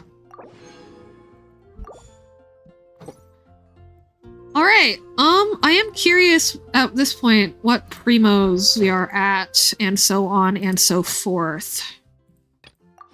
I am very curious. Right, that's the summon. Okay. Are we anywhere near a 10 pull or anything like that? No. Do we do some singles for fun before we keep going with the story, guys? What do you think?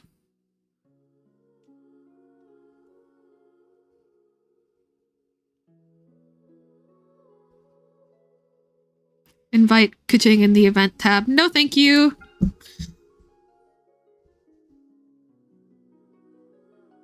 Gamba? Alright, ready, let's go. Kuching is crazy. I love Kuching! It's just I already, like, built her and mained her on my old account. And if I... And, you know, the exploration advantage she provides, Mizuki has more. So... Cause, like, yeah, anyway. If I summoned Kuching, it would be because she does the teleportation thing. But now... Mizuki is summonable, so... Rip, Kuching. Wow, not even a 4-star! Oof! Alright, well...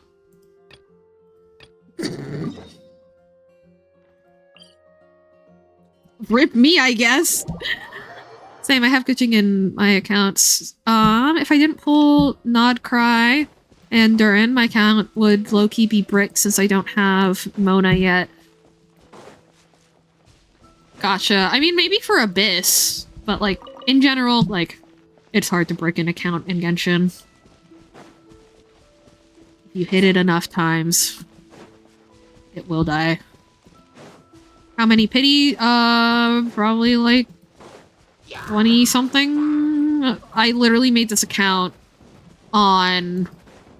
Tuesday? I think Tuesday. Oh, how far down is this domain, actually? Should I unlock this right now? No, okay. Tuesday, innit? Yeah. Tuesday, innit? We do have one altar that has a British accent, and it is very weird when she tries speaking out loud because, like, you know, we don't have, like, the muscle memory for a British accent, but, like, occasional, like, vowel sounds and stuff will slip out when she's grunting that sound a little more, like, eh. I don't think it's noticeable, but it does get worse if we are talking to a British person. One time we streamed with Rain, and it was like fighting the demons to not... Okay. Oh gosh, this cutscene is so heartbreaking. Bro went... Like, damn, you go through a 200-year or so emo phase, and everyone starts calling you Storm Terror. Bruh. Assigned terrorist at... incident, which was actual terrorism, but you know what I mean. Mabibito? He only said that because Jean's here. And I guess the Knights of Livonia's help too.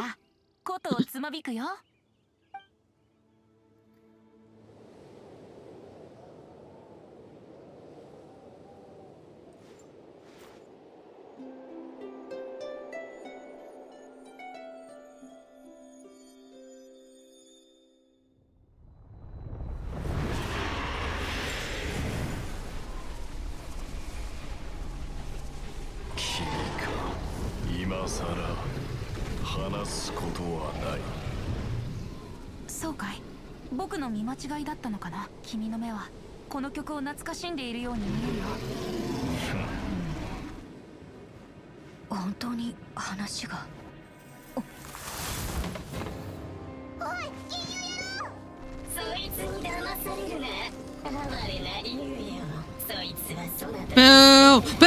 I swear Davala's Japanese VA is the same as Pain's from Naruto. It might be. Naruto. I've been stammering so much this stream. Oh no! Well, I mean, it kind of has, but like not like that.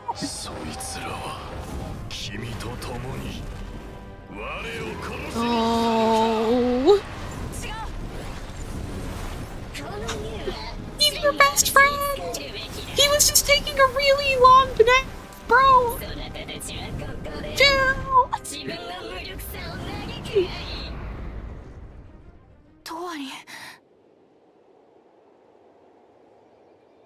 Oh, also randomly. Sorry, I was gonna make a joke about like, damn, all he did was take a nap and you destroy his harp. I was like, haha, just like my breakup for real. And earlier you said it and I read it and I didn't address it, but Suggy, you said like it is hitting close to home on a like a situation you're going through, like totally like words. We've only DM'd a few times, but like I am here for you. I am willing to trickle down armchair therapy with you. And so on and so forth. If I can do it, you can do it. I believe in you, and I hope everything is okay. And you are a cool guy. And I love your notebook emotes. I was gonna say the same. Yeah! Alrighty. Back to the story. I just wanted to do that before I forgot. Because I saw it, and I read it, and I remembered it, and I forgot to actually say it out loud. But I remembered now. 僕の正体はとっくに分かってるんだろ、ジン。でも、その名前で僕を呼んでくれてありがとう。天空のライアーはどうなった？まだ弾けそうか？それか、竜の涙でまた直せそうか？うん。こんな風に壊されたら、もう無理かもしれないね。いや、罪の根源に代価を支払わせなければ、腐食の根源を倒さないと。Yeah, but like get Dvalin out of the danger zone before we start going specifically for revenge, maybe, D-Luke? その必要はない。少し前に四風守護の神殿遺跡でそいつの同類をこの手で切ったことがある。え？それっていつ？あの怪物たちを追跡するなら。Hang on, also better phrasing of the joke I was trying to make earlier. Damn, you fall asleep for too long and you wake up and shit's broken. All I did was fall asleep for 17 hours. God damn, bro. とにかく僕の情報を待つといい。奴らに分からせてやる。アビス教団がどれだけ好き放題 Okay, blatant disregard for Mondstadt is surprisingly mild phrasing. They are actively trying to destroy it, my guy. That must be a mistranslation of some kind.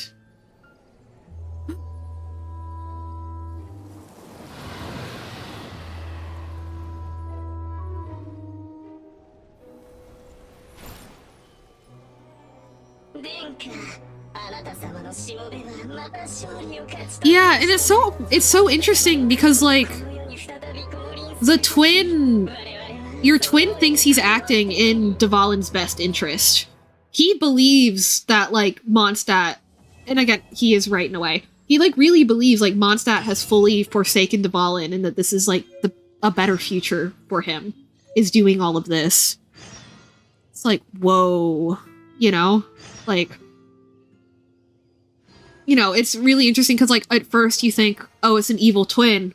And that already has such a big bag of worms. But then, of course, finding out that it's more complicated than that opens a bigger can of worms. When you remember what they did in Mondstadt, which is, like, fuel the rage and despair in this creature who really is at heart still a child and just doesn't understand what's happening to him, you know? And fostering a negative reaction and violence in him because he truly believes that that was, like, the best thing for Dvalin. That is so, like, whoa, you know? Dvalin hearing voices like Jason with Mrs. Voorhees? I don't know that reference, and I'm a little scared. Flash J? Oh, another pull! Let's go! Ladies and gents... we got another gamble. Okay, Medi. You said next pool. If I don't pull zibai right now, we're gonna have words. And the words are, I love you. Harbinger of Dawn. Pretty epic. Rip. Although, now that we have done some weapon pulls, what can I upgrade? Wait, is this one you can't? No, prototype Rancor is craftable. Oh wait, do I have a Fav, Claymore? If so, I should give that to,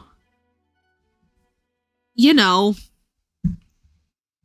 the small one, the one, this one.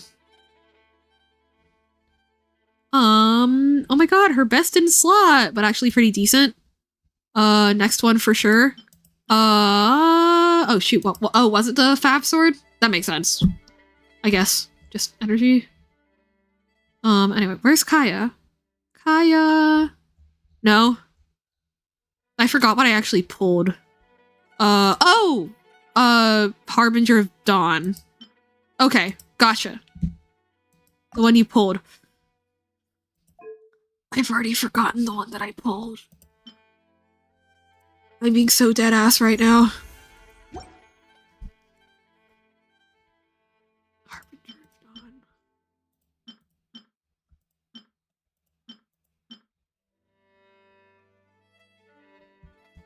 Sword Harbinger of Dawn. This one. Okay. Cool. Thank you. Right. Because shields. When will her HP drop? What you pulled? Yeah. Right. That's why you told me Harbinger of Dawn and then told me that it was the one that I pulled. The one that I pulled was also the Harbinger of Dawn. I understand now.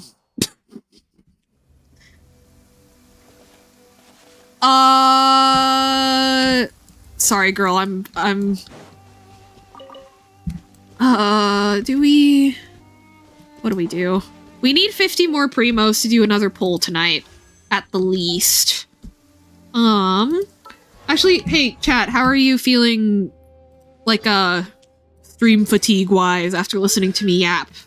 Are y'all feeling more story and more yapping, or do you think this is a good stopping point?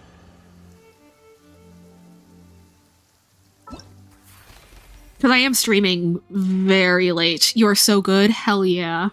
Thugs, what are you up to? Thugs, never a good stopping point for yapping. Very true. There really isn't. Alright, folks. Let's roll. This is actually a very good atmosphere for the continuation of this main story quest. But yeah, I need to think and talk more about, like... Because, you know, knowing that the twin is the leader of the Abyss Order in general is still, like, earth-shattering, you know, and goes against the values that the Traveler is currently forming. But, again, like, just, like, knowing specific personal actions against a being who has a past of being a major protector of the city beloved by the god he served, you know, like, it just adds an extra dimension, like, personal dimension to it, you know? But, like, that and also, like, you know, they see you help and cure Dvalin, and they don't stop you. Like, there's that, it's not in the game, but it is canon, you know, that scene where they see you, opening up the safeguards around his, lair, and they let you do that, right? So, like, it's just interesting. Like, they've spent 500 years without you, their sibling, developing a very strong sense of good and bad, or rather good versus evil, like doing bad things for the sake of stopping what they see as evil Celestia from happening, and then without even talking to them through a scene that's just uploaded on the side YouTube channel, not even in the game, they show that, like, you are already influencing the sense of good and bad that they developed over 500 years within, like, a day, and without actually speaking to them. That's really powerful, I think. I find that very intriguing. When in doubt, blame Dainsleif. So true. But he's hot. Very valid.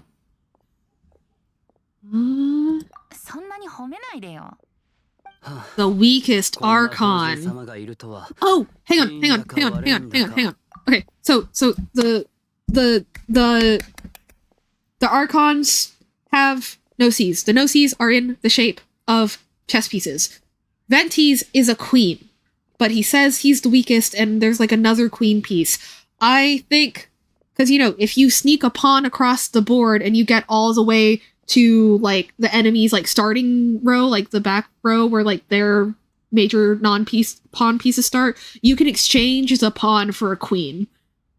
So, like, obviously, like, it's hinted in a lot of ways throughout dialogue and item descriptions, and even alluded to by Venti, that, like, he is secretly extremely powerful. It's just his convictions that humanity should be free make it so that he does not use that power other than to enable people to do the things that they want to do of their own free will, right? But I think that's supported by the idea that maybe he started off as a pawn piece, but he snuck across the board and became more powerful, and people just don't know, you know? Because obviously the other Archons don't even really know exactly what the game that's being played is, and nobody else knows a chess game is being played at all. So, yeah. Doesn't lore accurate Venti genuinely break molecules with one bow shot? Yes. Because why not? Like, yeah.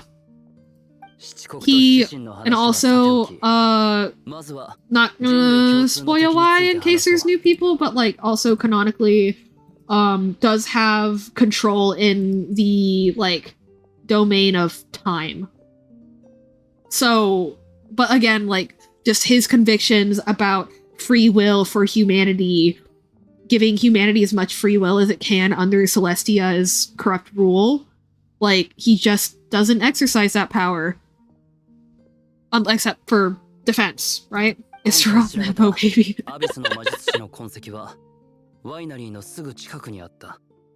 I love the lore for this game so much. It's obscene. That maid just faded out from existence behind Jean. What the fuck? Can someone clip that? That was weird. That was spooky.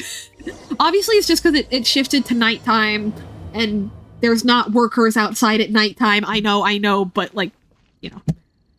It's more fun to say it was spooky. Alright, we are headed towards the lair.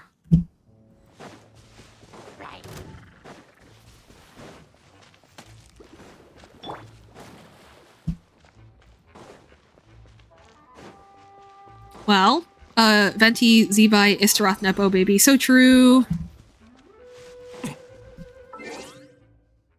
Making a DID system be really connected to the domain of time, I really fuck with that. Because a big thing is, like, losing time.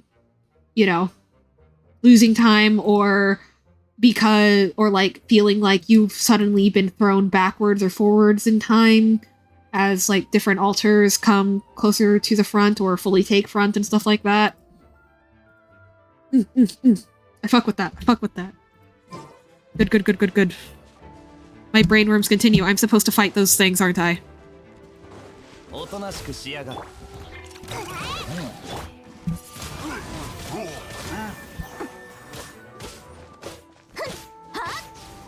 Their writing is this fire, right? It's just like, yeah, it really is like, you know, the marketing team and Also, like, the playable character designs are ultimately made with the goal to get players to gamble. And so, at times, that does just completely overshadow the writing, and that's a valid, like, criticism / reason to just straight up not enjoy the game. But it does make me sad, because I love it so much.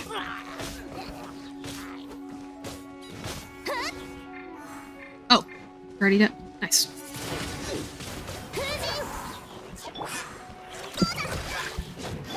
Cool.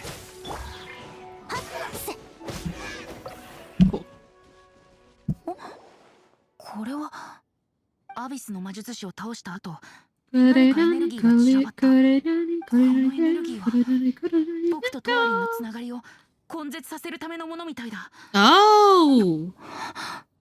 風流廃墟を知っているか? I forgot about this part. So I wonder how it was that he... Oh, right. Okay. Also, for context, Venti was poisoned and fell asleep for, like, 200 years, 100 years or so. And so it makes sense that, like, he's still getting his bearing, so it makes sense that he wouldn't notice that the Valen's, like, bond with him has been kind of fucked up. One thing I'm critical of is they had the opportunity to do something more with Chen Yuvia. Yeah, that's fair. Using the release, but sadly not much even happened there outside of a few cutscenes. Wax is just my favorite area. Yeah, that is true. It is very disconnected from the primary story. It does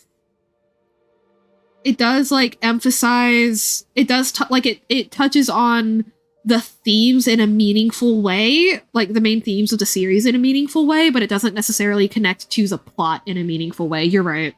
Yeah. Having a more central to the plot quest there would have been very nice. One day fish at depths when we play. Yeah! I want a more chasm with her, but I'm glad they still talk about it. Yeah, true. I have. I know what it is. 今のトワリンはその廃墟を巣にしている。モンドの周りを封鎖する暴風のように、廃墟の入り口にも特殊な障壁があるんだ。でも今、アビスの魔術師から散ったエネルギーを使うことで、魔力の織りなす韻律を僕は読み取ることができる。Luma Fate. その韻律はヒルチャールの Accidental illusion. それでも暴風の障壁を突破して、風流廃墟の内部に行くには十分だ。つまり、トワリンに正面から挑むのか。僕はいろんないが、戦いを回避したいと言っているのはジンだ。いや、選択肢がない以上、私が責任を背負う。Making the DID system go into the deep dark pit of despair. Yeah. I'm allowed to be extra emo this week. ウェンティ殿、それは。つまり、天空のライアーは切り札じゃないってことさ。Trump card. の切り札は旅人だよ。Me. 旅人が Is it because I purified the teardrops crystal? No. No way. The mysterious magical power that nobody else has, even the literal god of this world. Nah, that's not it, girl. That's not it, girl. You're delusional. 金融野郎、それは危ないだろう。トワリンが激怒した時のことを思い出してみろ。動く前にトワリンに食われるぞ。面白い計画だ。やってみる価値はある。私も共に行くぞ。I love him.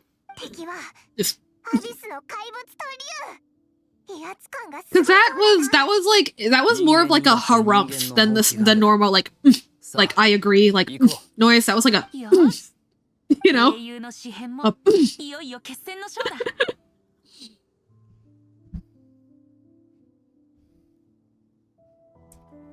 All right, here we go. Ooh.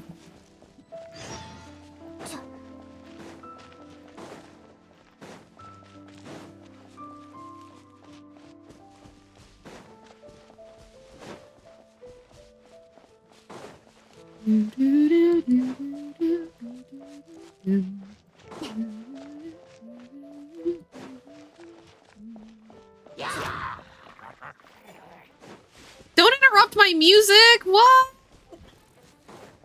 My mood music! It's ruined! Guys, don't you hate when a colony of people that are trying to cope with the reality of being colonized down to their literal DNA, hanging out in a forest, interrupt your mood music? Damn.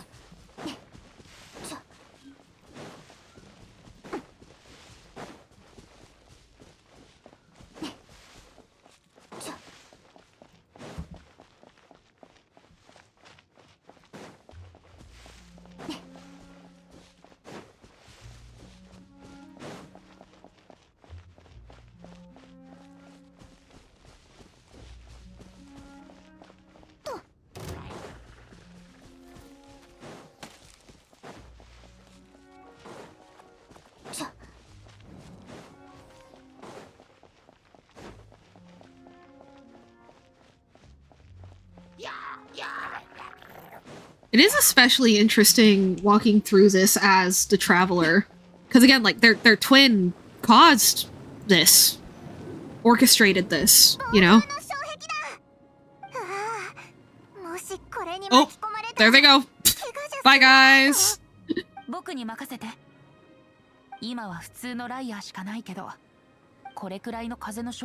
A wooden liar's all I need, if you know what I'm saying, lady!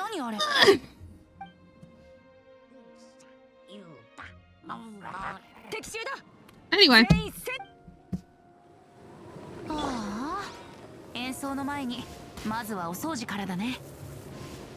Damn, bro, that wasn't even close.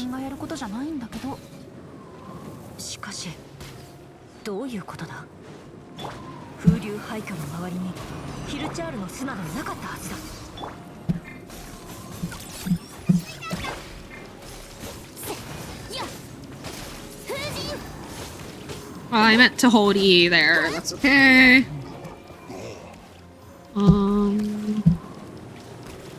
Which one in specific?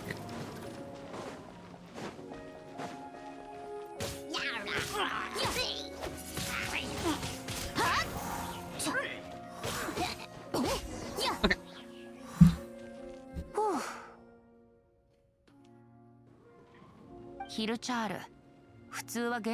Oh my gosh, wait.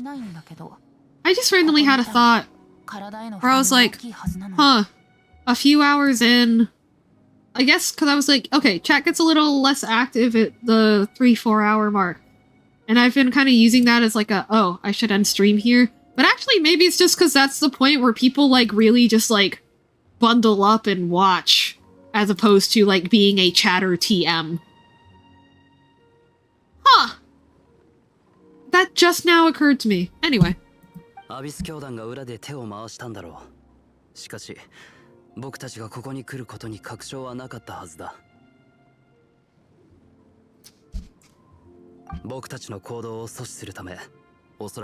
what it is for me. Yeah, I don't know why that didn't occur to me, that because I know that that's how it is for Medi, but I guess I didn't apply it to other viewers for some reason.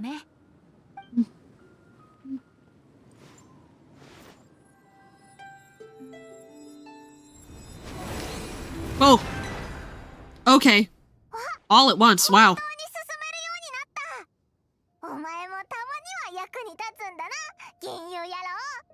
ここからが本当の風流廃墟だ。みんな気をつけてくれ。Again, I keep forgetting, like, Paimon isn't, like, as small as I feel like she is. Like, she could hold a cat. She could pick up a cat, you know? She can carry some things that aren't food. I love those theories that are like the fact that she can eat servings of food that are made for normal-sized people show that she's actually so powerful that she needs 10 times the amount of calories of any other creature her size.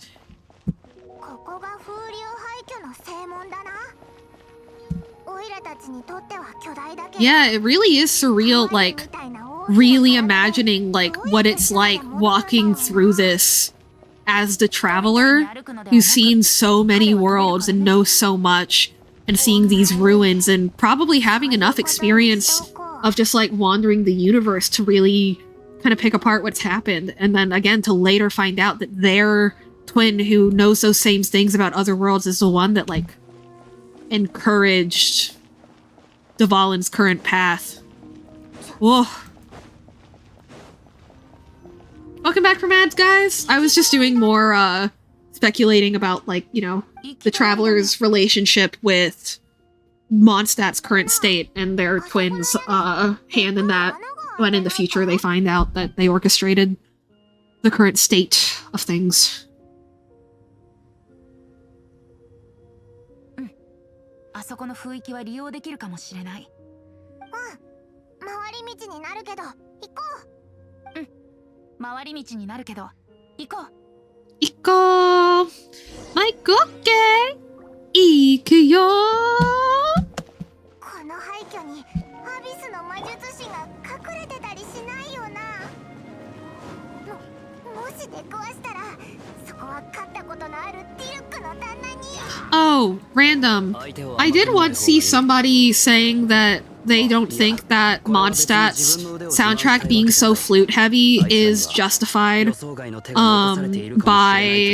isn't like fully justified by it being the land of the wind, because there's other wind instruments.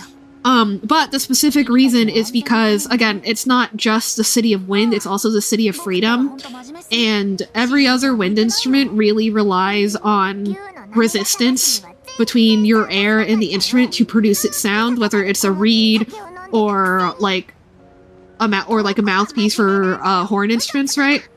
Or for brass instruments, sorry. But like the flute, it's the most free blowing instrument in like the traditional settings, because you know you are truly blowing across it. There's no like, you're not relying on resistance to produce the sound. So like, you know, it takes more air in at least towards the beginning than a lot of the other instruments, and like, you know, a lot of that air, because you know it's like, again, it's like the way you make sound on the flute is like when you do the trick where like you blow across the top of a bottle and it makes sound. The air isn't going into the instrument, right? For the most part, most of the air is just simply being released into the open air when you're playing the flute. So I think that's why. I think Yu Peng Chen is enough of a nerd about instruments and instrumentation that is a factor in like being how like extremely flute heavy that Mondstadt's soundtrack is. And also I'm a flute player, so I'm biased. But, you know. Oh.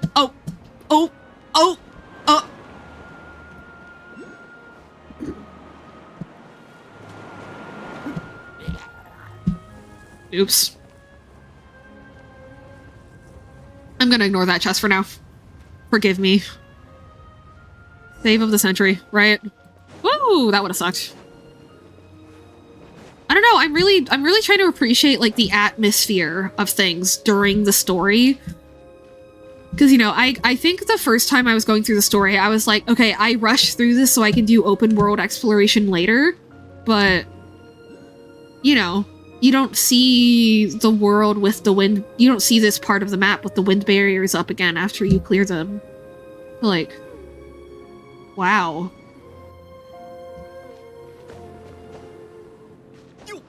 This isn't even on like max settings or anything, you know, but it's really pretty, and like, yeah, this is just visually a really good environment to enforce fucking misery on others and yourself, isn't it? You know, with the wind barriers constantly, like, you know, being present, and like it really enforces the separation between you and everything else, like, because it literally obscures your view of the main city and the people, you know? And that exacerbates the problem of, like, they don't understand the Dvalin, and so they keep getting more and more afraid. Sorry, this is turning into an, or not, sorry, this is my stream. Hope you guys are enjoying this turning into like an English class. Genuinely. 7 short! Dang. Maybe I should have stopped for that test. No, there's a... Am I... Hello? There's like there's a better chest inside, for sure. I am not enjoying on opposite. I hated opposite day as a kid. I think a lot of people did, but... Wait, am I... Oh, right. Gap in the thing. Right. Yes, that's what they told me in the dialogue. I less so because, like, because, you know, most of the time people only lean on opposite day at school went for, like, silly things, but, like, but because you were literal children, even though you knew that you were only going to do it for silly things, you didn't know that everyone else had that same mentality. And so the part of opposite day that actually bothered me was just the overload of every single thing you say, the other kids ask you, is that, oh, but is that opposite? Like, for real? Oh, but, and then, you know, if they're joking around, it's, oh, but how do I know it's opposite day? You said yes, but maybe you mean, you know what I mean? As a kid, it drove me nuts, not because of, like, the, I'm having trouble figuring out social cues part of autism, but just the sensory overload of the amount of people engaging in that discussion, and, just the frustration of the repetition. Sorry. Wait, not sorry, it's my stream. Hope you like blank. Now that's the save of the century. I am glad you think so.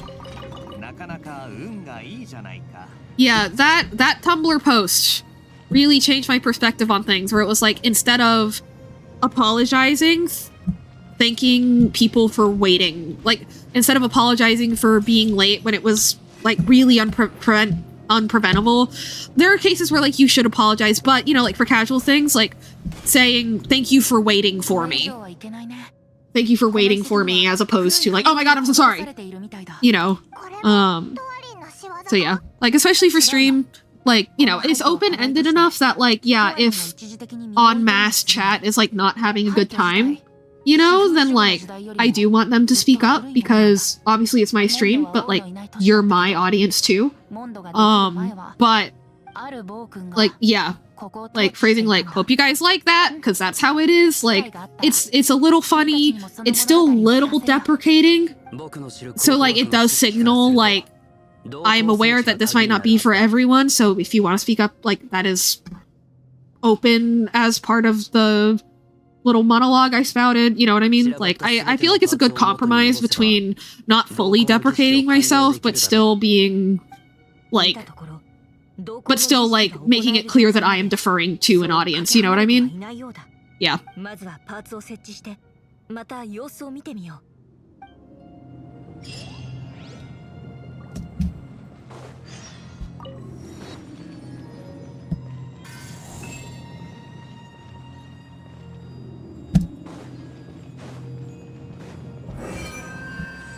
Unnecessary glaze. Only save of the next 98 years. Not 67? Dang, bro. Suggy, you're losing your spark, man.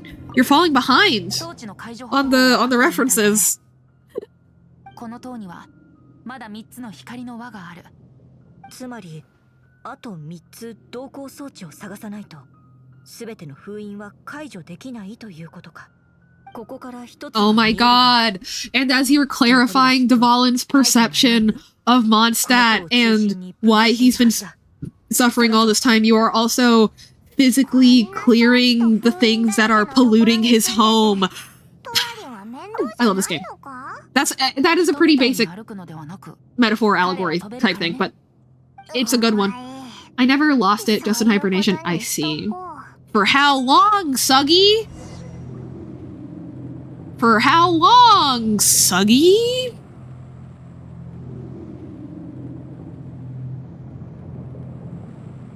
49% of the brain on Risk of Rain, 51% on Cool Streamer.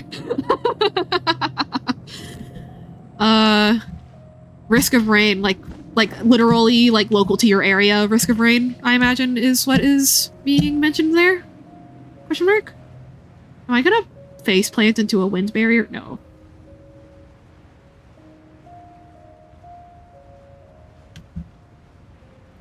Dang, I gave you the layup and you didn't take the alley-oop. That's so sad, Suggy. I can't believe you do this to me. Your literal best friend and most important person in your life. How could you?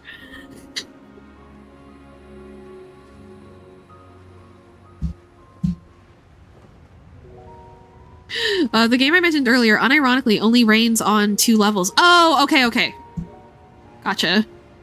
I imagine that's an RNG thing, and since it's like Binding of Isaac, it affects your ability to navigate parts of the thing? Or other... Or was the Binding of Isaac comparison just aesthetic? And it's actually, like, more of a... less of a, like a...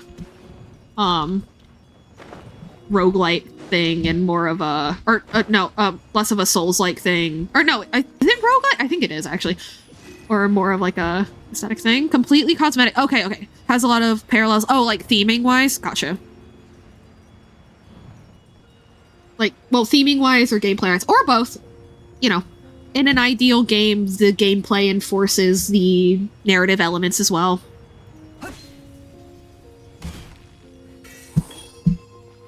You know, like Hollow Knight is one of my favorite examples of that.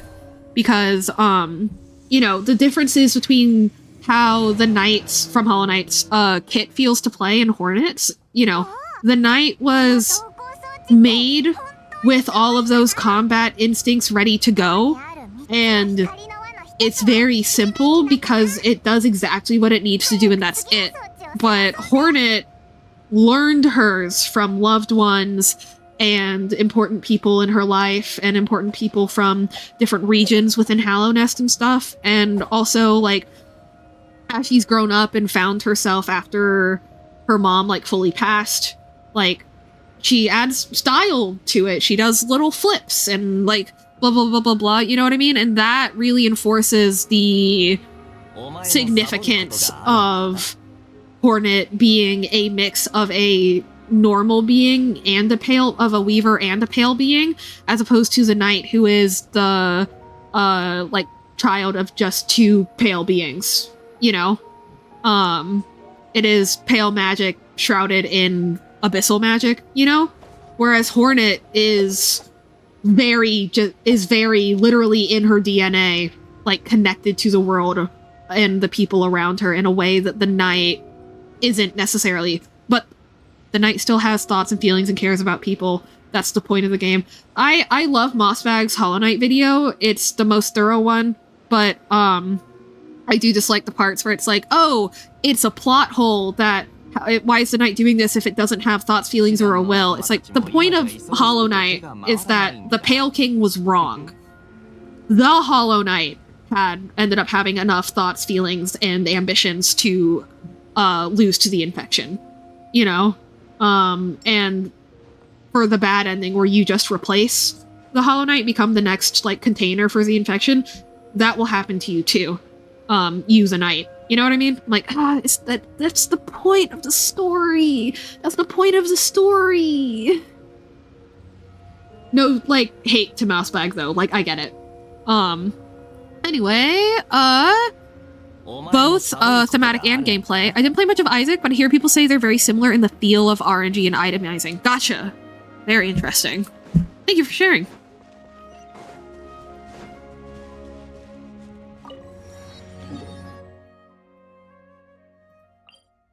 It already gives me a goal point. I do not need another one.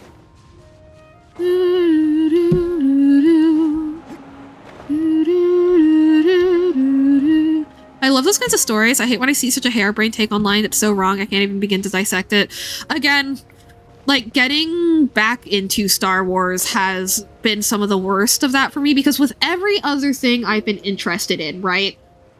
It's started in the 21st century, you know, and like it's, you know, it's not like people are frequently analyzing it, you know, as part of like frequent discussion even about media, because in the grand scheme of things, it's a relatively small game or story or TV series or whatever. But like, it's Star Wars. You know? How do you not know that Star Wars is anti-imperialism? They didn't even give cool fantasy names to their factions. They are literally just called the Empire and the Rebel Alliance. And that's it.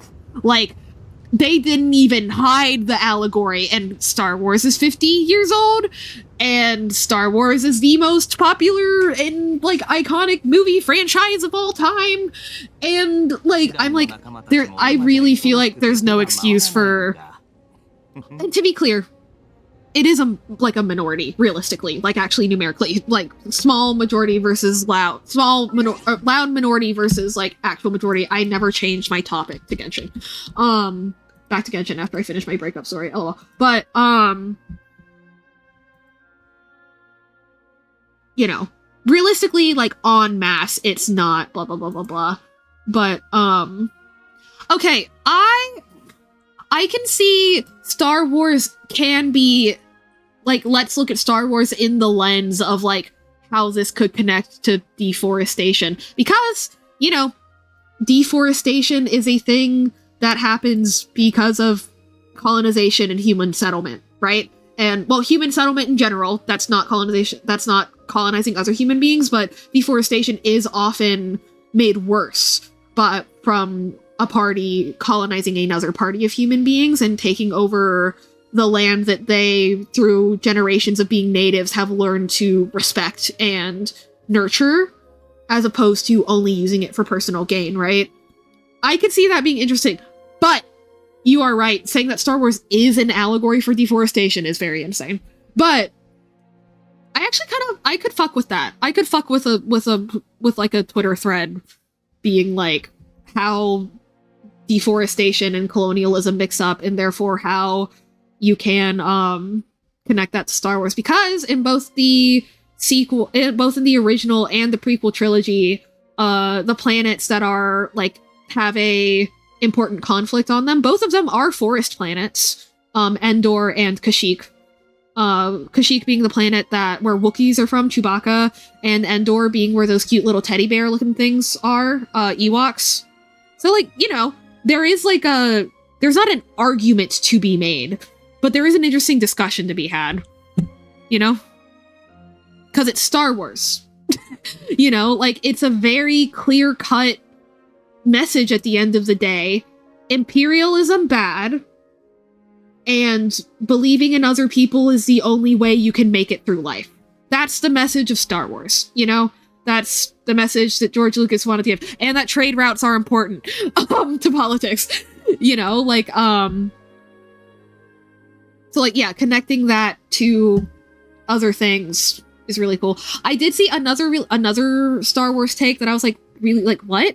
About was, George Lucas was talking about how they, you know, really made an effort with the rebels' attire and style of warfare on Endor, was guerrilla warfare, you know, kind of mimicking what their perception, at least, of, like, war in Vietnam was like, from the perspective of the Vietnamese people, right? But, you know, the Vietnamese people being the good guys, you know, and winning. So, like, and he was talking about that, and somebody was like, and it was an interview from like this year, I think. And somebody that got a weirdly weird number of interactions, even for Twitter nowadays, even for like a Twitter Blue account. But they were like, oh, he's just saying that now. There was no allegory to the Vietnam War in blah, blah, blah. And I'm like, but there literally was. Like, that is obviously what it was referencing. What are you talking about? Like, it's not like a deep cut reference, you know what I mean? It's not like George Lucas is pointing like, hey, see that base? See the color? That's the color of the Vietnamese, like, military uniforms or something, you know what I mean? Like, it's not a deep cut, it's an incredibly obvious visual, like, reference. I'm like, I get it, like, yeah, George Lucas, rule of cool, retcons, you know, he does all that kind of stuff, but, like, that's not one of them. Like, come on, be for real. We can all use our eyeballs and see that that is clearly what the intention was from the beginning, you know, and so on and so forth. Like, you know, jokes aside about Star Wars would be so good. Like, Star Wars would be so good if it was good. Like, that's kind of the meme, you know? Like, jokes aside about that, though, like, that's kind of the magic of it, is, like, it has those very, like, central... It has those broad central messages, but it also has compelling enough characters and, you know, the Skywalker family drama, like, to... it draws people in from so many different angles to just share those, like, broader meanings, you know? Which, like, I think is kind of the magic of it. Like, yes, Star Wars would be so much better if it was just good, but the way that it is ultimately led to, like, the way that, like, it has managed to, again, like, spread anti-imperial rhetoric and stuff like that, through people. And again, like, even, like, all this year, people have been memeing, wow, George Lucas was right. The trade routes really did matter that much, you know? So, like, yeah. Kind of the magic of it is by being so bad, it made the good parts spread further, you know? Thinking about Star Wars is way better than watching the original films. Yeah, because, like, it's kind of like what I was talking about, at some point in...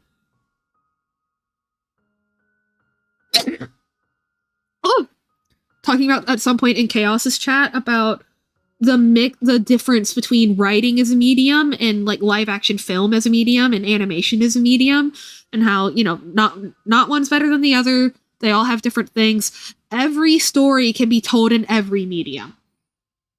Every story can be told in every medium. I believe that. I don't believe there's a such thing as a story that has to be told in writing or has to be told in film necessarily. Like, anyway, but, like, you know, if you look at Star Wars scripts, there are a lot of portions where George Lucas's, like, non-dialogue script portions are written like a novel, you know? Like, it's not like Luke turns his head and blinks away a tear. You know, it doesn't give the direction that, like, you are supposed to cry and look away from your dead dad that you just had a real discussion with for the first and only time. You know, in the script, it's like, Luke stares down at his father's real flesh and blood face for the first time and, finds himself, like, overridden with, overwhelmed with how much he does and how much he's learned about his past and how much he still doesn't know about his past and how much he won't learn because his dad is dying right now. You know what I mean? And so, like, I think that is part of it. I think that Star Wars had, because, you know, George Lucas did not direct the original trilogy. For some reason, people don't know that, but he didn't direct it, right? And also wasn't, like, super in charge of the edit of it. So, like, you know, I think that the prequel trilogy was good writing. I think it was a good script, but the way that it got adapted into film from that sort of half novel, half script format wasn't effective, you know? Because, like, I just recently watched Attack of the Clones, and I'm like, but it's kind of bad, but, like, you can't help but love it, in a lot of ways, if you have, like, depending on what your favorite part of the thing is. My favorite part is the characters and the politics, and that's also George Lucas's favorite part of Star Wars, so those are the parts that get the most consideration in his films, you know? So, like, obviously, I happen to be lucky enough to be biased about the Star Wars universe in the same way that George Lucas is. So like, but yeah, like even if you're not interested in this or that, like there are things that the film adapts well from the script. And like, if you happen to really resonate with one of those, it really is like, it is kind of bad, but you can't help but love it, you know? Oh, there was another thought that I had. Right. And also, yeah, like I say this a lot when talking about Star Wars. Star Wars has the same problem as FNAF with world building, which is that the original person that wrote it did not care. There is no canon thing. There just isn't. There was no intended canon thing in that, like, plot hole or whatever.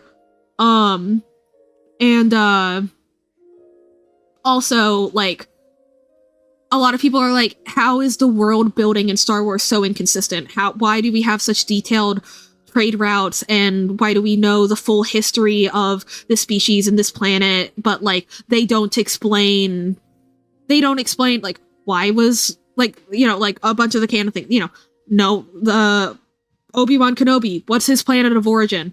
George Lucas decided that mid-interview. The interviewer asked it, he said, what's your name? The guy said, Matthew Stewjon. He said, great, Obi-Wan Kenobi was born on the planet Stewjon. That's canon now. You know what I mean?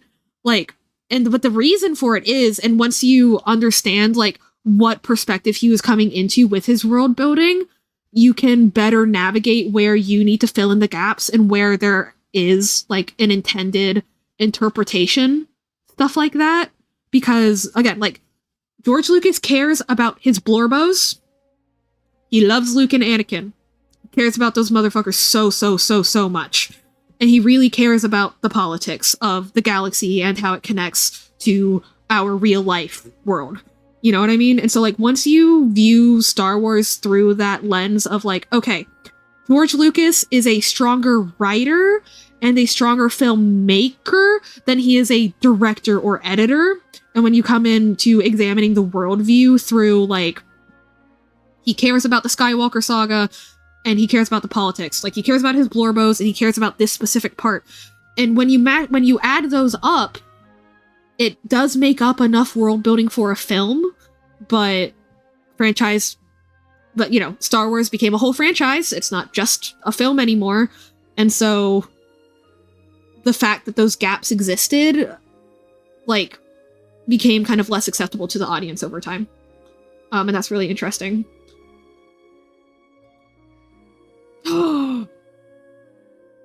Okay, I know for a fact that I am autistic enough about Star Wars that multiple people, despite Star Wars being, like, literally the most popular thing of all time, think of me whenever they see Star Wars, like, merchandise or something, which is everywhere. So I get a lot of texts about that from, like, my friends at college and stuff.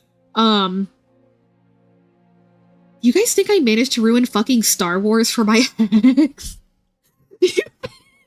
Do you think that for the rest of their life, or at least for the near future, that motherfucker is gonna be walking around these Star Wars merch and just be like, damn.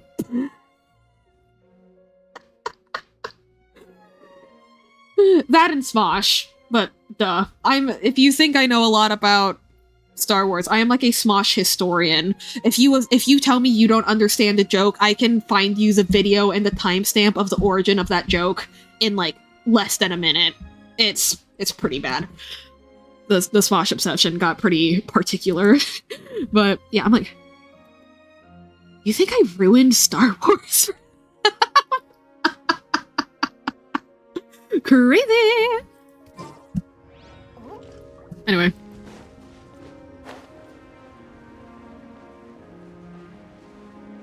What's crazy is a life is crazy. Where's the Beatles too? What's crazy is a life is crazy. Vic Michaela's twerking on the ground.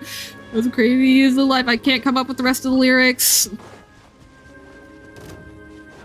Have I bullied Medi into watching Vic Michaelis's Try Not to Laugh episode with me yet? It was like a year ago. I must have. I'll ask them later in case they can't hear me now. Or if but I mean, they might answer literally right now, but if not, then Vic Michaelis. Yeah, I think there are a few things as great as a friend having their own interests. Even if I don't share them, it's still good to hear about it. Yeah! Like, and like, it's nice, because, like, again, like, it is weird. I didn't perceive them as super niche, and they're still not super niche in the scale of, like, the internet, but, you know, in terms of, like, the average person you meet in real life, I guess it's reasonable for them to seem niche, but, like, yeah, my friend Anju pointed out, like, this is the first time that the thing that you're really obsessed with is not only not niche, but is the most popular thing of all time. So, like, it's fun getting to see you be so excited about this and be able to do more info dumping without it being like, okay, this is weird, and blah, blah, blah, blah, blah. Because everyone knows Star Wars is weird. It's Star Wars. The siblings make out. There's a lot of, like, incest and or pseudo incest in Star Wars, actually. I fear the allegations are real, but, you know,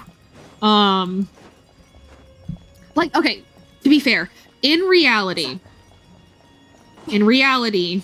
like, he just didn't plan for them to be siblings when he wrote that part, and he later added it, you know, or something like that is probably the most likely answer. But it still happened. I recently read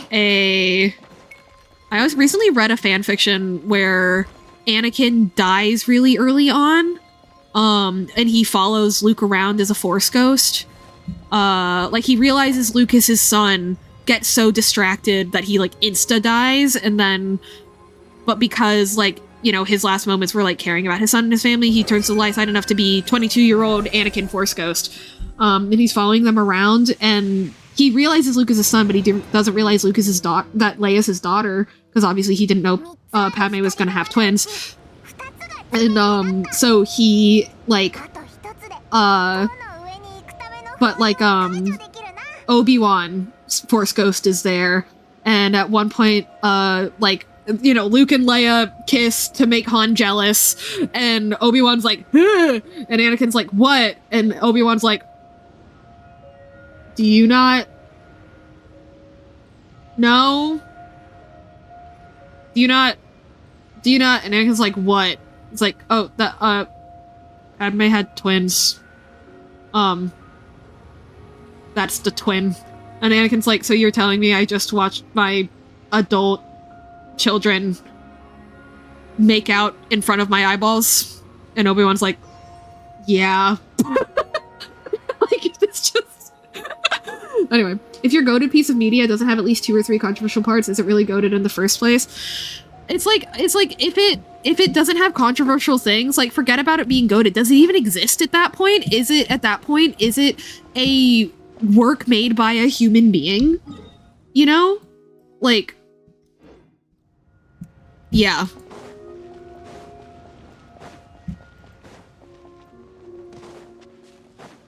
Yeah, I cooked with that. Like, humans are inherently flawed. You know? Like, both in reality and as part of, like, most major religions, right? Like, humans are inherently flawed. You know, that's why we need karmic cycles and, or to be forgiven through Christ or whatever. You know what I mean? Like, humans are inherently flawed. That's how it is. So, like, yeah, if there isn't, and, like, a lot, you know, everybody likes to say, like, oh, some people have flaws, but some people have big flaws. Everyone has big flaws. It's just some people manage to make their art get popular enough that their big flaws are... I'm sorry, what? That their big flaws are showcased as the most popular film series of all time. Which is pretty wild. But it happens. You know? Yeah.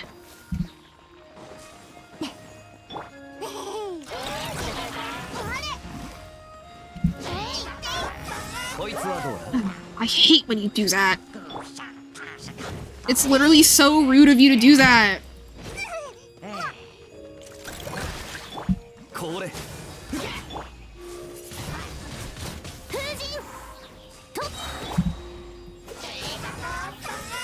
Oh, come on! wasting my eats. Thank you.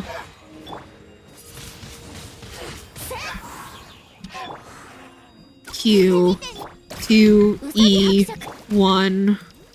Stab, stab, stab, stab, stab, stab. Get closer to the bunny. Okay, well you're gonna die from something else first.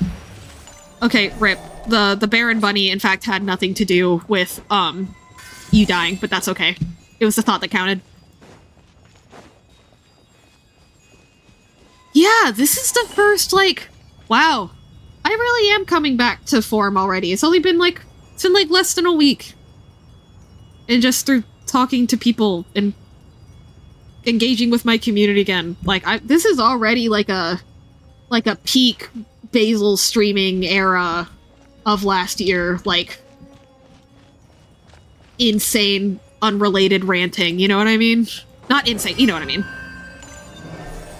Hosting an English class in the middle of my Hollow Knight stream. You know, like, yeah. I've already bounced back. Let's fucking go. Let's fucking go. I'm winning at life. Yippee! Oh wait, duh. このすべてが終わったら、今日の出来事を歌にしようと思う。うん。きっとこの歌はバネッサの物語のように、モンドの人々にずっと歌われるだろうね。あの歌は私も幼い頃から大好きだ。では栄誉騎士、今日の調子はどうだ？私は最高の状態を整えてきた。きっと。そういえば、ディルックの旦那も Yeah. ついてきてくれたな。 Look at that man. He wants to take that giant coat off, take his socks off, get snug under the world's softest blankets, and be in dead silence for the next 8 hours, but he's still here. 自由だよ。自由？君たちがモンドに来た時、モンドは自由の都だって誰かに言われなかった？あの子も自由人だよね。Hey, Maddie? Did you know? No, I didn't. そしてモンドの人々は七国で最も自由な民だ。 There's a chest back there? だから、 Yeah. かつてモンドを守った竜も、そうだ。 I saw it last time, but I was... この都市が君を裏切ったと、彼を騙そうとする人がいちゃいけない。彼にこの都市を守ることが君の永遠の義務だと、そう強いる人もいちゃいけないんだ。彼には自由に生き方を選ぶ権利があるはずだ。Well, you know me. I'm famously unreasonable and, unintelligent. Also, I need to fix my head shadow. My neck shadow is so much lighter than my head shadow. I did not mean to do that. I've noticed it and I've needed to fix it since I debuted this outfit change. And also, like, low-key fix the side hair. And I just keep forgetting.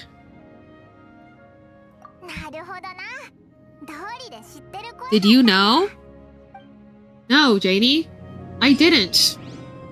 Tell me more!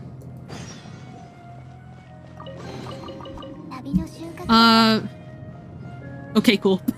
See? You know what? Actually, Medi, it wouldn't have been a lie if you hadn't changed your question. I can't believe you do that to me. What the fuck?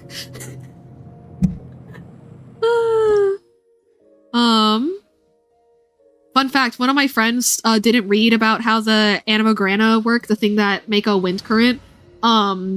It took her 30 minutes to beat this boss the first time. Which is pretty epic. Just like me, for real. Basil's selling me.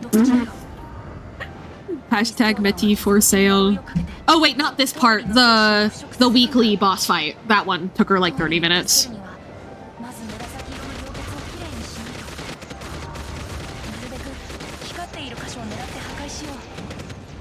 This is just like Jeff gameplay! Yay! Oh. Oh, I'm supposed to be dodging. Okay. Oops. Oh, okay. This is messing with my depth perception. I do not know where those things are coming from. Buying medis in bulk, DM for trade offer. Oh, I see. He throws them and I just immediately start going to that makes sense. That is usually how you dodge things. It is based on the location you were at when they threw it, not the location you're in now. I'm so fucking smart.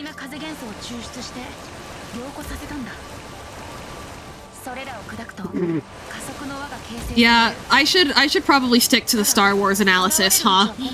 Instead of becoming a combat guy, eh? I have 2 used napkins and a half-eaten can of WD-40. I mean, can I just have the WD-40 anyway? I gotta oil, you know, the hinges on the old laptop are and I've been using vegetable oil. It's time for me to upgrade, you know? What were the napkins used for? Do we want to know the answer to that question? I lost track of who's selling me. I am, and Janie is advertising. Janie's brokering the deals, but I'm the one who is in possession of your VSona profile and am selling it.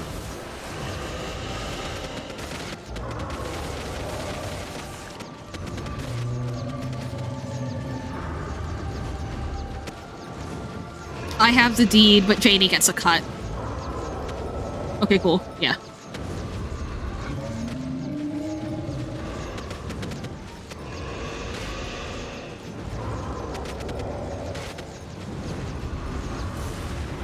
Again? Oh. Am I insane, or is this dodging section, like, genuinely too long?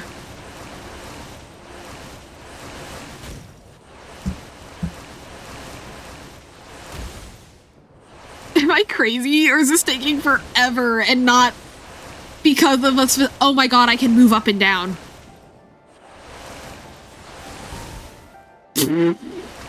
Okay, I'll take 3 medis for you giving me that party napkin. No, it's boring as hell. Yeah, Danny Cox, it was used for party, I see. What kind of party, Suggy?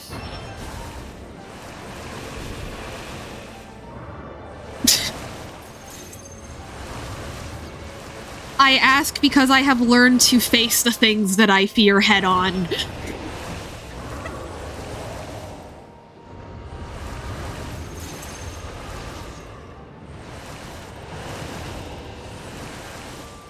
This really is taking forever. We still have another ring. Do we have? It better be 1 more, not 2 more. It better be. Am I insane, or do you slow down after the ring spawns? Another one? Still? I swear you slow down when you get unhinged today.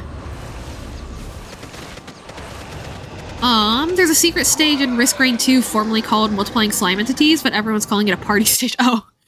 Oh, I see. Okay, that's actually pretty funny.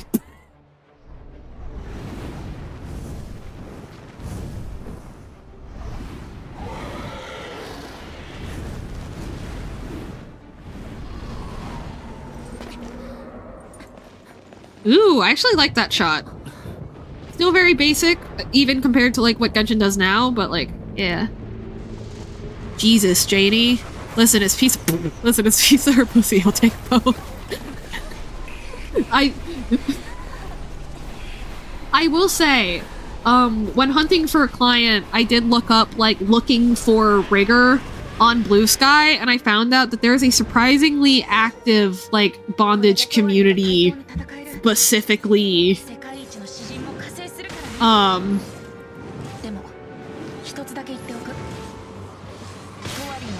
like, specifically, like, on Blue Sky. And there are a lot of people There are a lot of people looking for a different kind of rigor. What's the channel I read on Blue Sky is... Oh, I forgot. Oh my gosh, I forgot that this is how this fight works. Oh my goodness. Oh my gosh. 4 E 2 also E, no 5 also E 1. Okay, he does better DPS than any of my characters. Okay, note to self, just keep using Venti next time.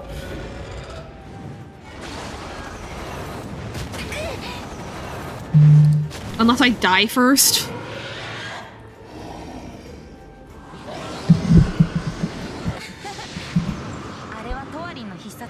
This is Dvalin's what?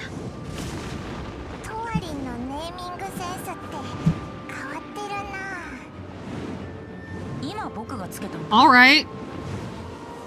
I respect it, Dvalin. I do. I'm just a little surprised, you know? Because they give you C3, yeah. I forgot.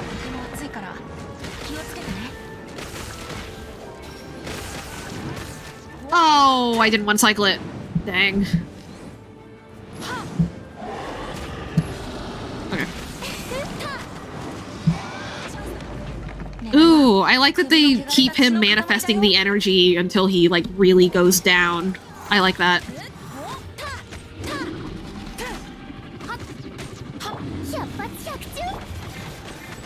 Bye!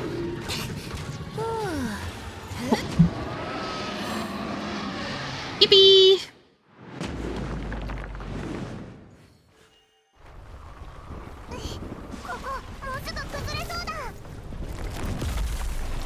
That was the goal. Ooh. I think that this is one of D-Luke's peak Batman moments. That pose he struck when falling down into the vortex. Yay!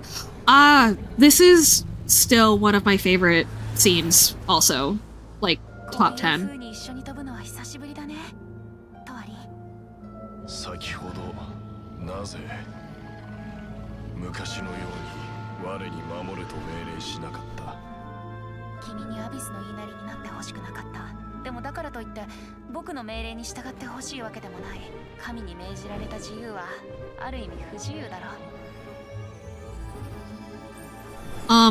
Another way of translating that is the one that I remember is, what is the meaning of freedom if demanded of you by a god? And that has stuck with me through the years, for sure.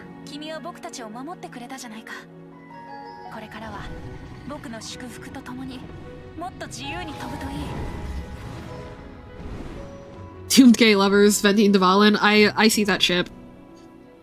Doomed by the narrative. It's, you know, the futility of campaigning for freedom in a region that is encased in a world that is inherently not free from the beginning of its creation. From the time that Teyvat ceased being the light realm and the human realm and the abyss realm were created, manifested by Descenders, it inherently is not free, you know? Yeah, that quote goes crazy, hard to still be on topic. It's very good. Like, again, like, coming back and replaying this really does make it hit harder than it does the first time, because, like, you know that, like, it hits hard within its own story because of the personal story between Venti and Dvalin, but also when you know the lore of how Celestia is and how Teyvat exists, how Venti even exists to fight for freedom, is inherently a form of control, mass control, you know? Nibelung, HV, sounds like hippity hoppity, your freedoms are my property. Oh boy.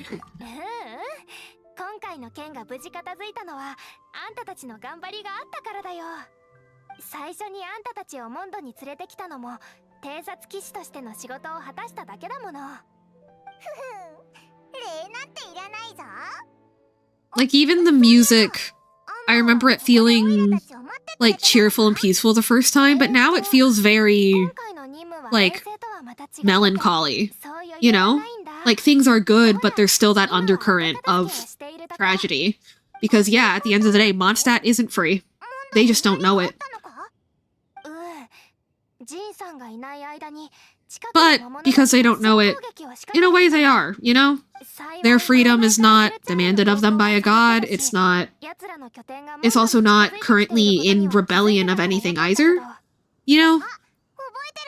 It's really hard hitting that in the grand scheme of things, like we as the player know that they're not truly free, but how they live their life, the effect on their psyche and their beliefs and stuff like that. They live life as a truly free people, and I think that's really cool.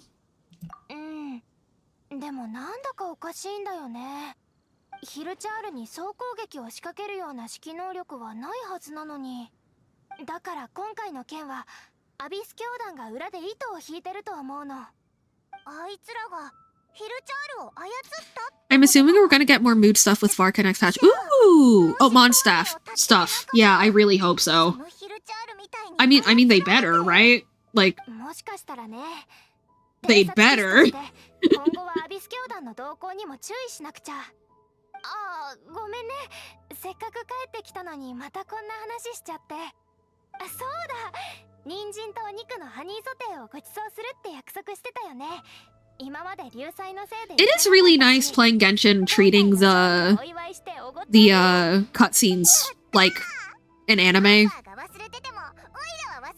In this case, an anime, because, you know, Japanese English subtitles. It's much more peaceful this way. You know, when you're like trying to grind and stuff, like I think the cutscenes feel very long, but like since I'm doing a much more casual, like for the story playthrough, like it feels like exactly the right pacing. But again, the English translation gets a lot more long-winded after Liyue, so I don't know how much longer I'm gonna feel that way. I am afraid. But hopefully we'll find out. Am I supposed to destroy these? Yes. Okay, I wasn't sure. Bro, these cryo? Pyro slimes. Genshin anime on the way. Yeah, like it's actually like properly in production now, right? Gonna exist, right? Genshin Switch 2 when? Yeah, that happened for... I feel like, is that a thing that commonly happens with consoles where they just completely jump the gun with announcing a game? Like, before it's even... Like, because I feel like if you look at Genshin for like a couple seconds, you can figure out that the Switch 2 can't handle it. I feel. So I'm like, did they just like not look at it? Thanks for redeeming your daily ticket, Janie. I'm like, did they just not look at it before making and releasing the trailer? Like, Switch Genshin trailer? Yeah, like, people thought it was like a Switch game. You know? Like, it's, like, I'm like, wow. Oh, thank you for the hydrate. Also hydrate yourself. Drink water.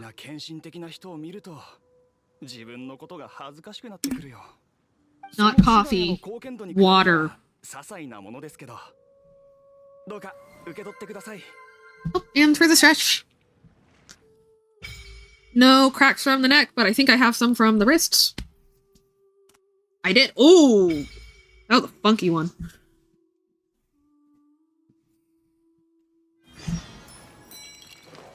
World level increase. Oh my god, wait, I can do Lunar New Year. I forgot. Wait.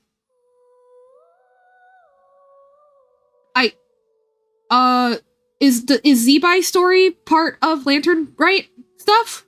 Because if so, that is the most hype shit ever. Oh yeah. Okay. Nobody panic. Nobody panic. Okay, we're going to get to a good stopping point, and then we're starting next stream with Lantern Rite, and I'm meeting literally Basilia in Genshin Impact.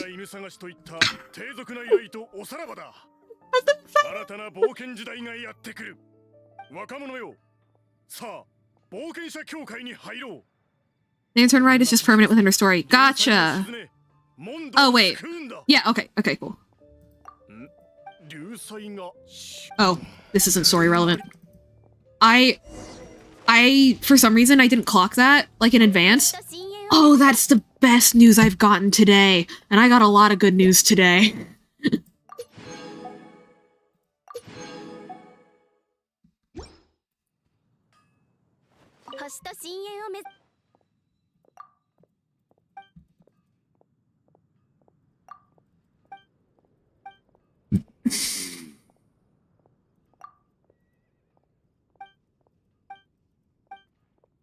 I do appreciate that after a while they did put a little Easter egg that, like, they are animatronics as opposed to it being a Nurse Joy deal. I would have been happy with either, but perfect timing. I'm betting soon. I'm not such a wench. I'd take you with me. Oh yeah, it was really funny. When I visited Medi and Janie in person, we were all sitting on their bed with their dog. I was like, damn guys, I'm in your bed with your wiener. That's crazy. That's literally insane. I am. Come to Janie, I'm stealing your man. Our dog. Yes, sorry. Their dog is a wiener dog. I thought I said that. Oopie. Lighthearted Oopie.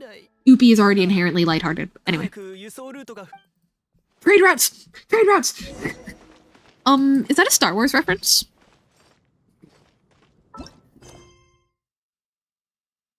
Chat with the locals, Grace. Okay, also, my chat overlay blocks the upper left, thingy. So that's why I keep opening that menu to read it, because I'm too lazy to move my chat box. I'm so glad Grace understands. Yeah, it's understandable technically, but it's also incredibly sad that, like, they just abandoned him, you know? But yeah, she's right. It wasn't to the point of no return. You can't say that after I flirted. That's like double cucking.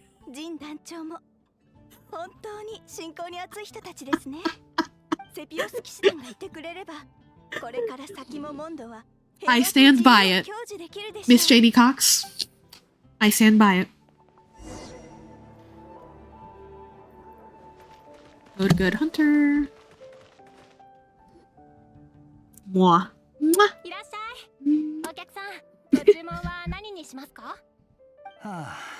釣れないな。親友の俺を無視する気。Hi.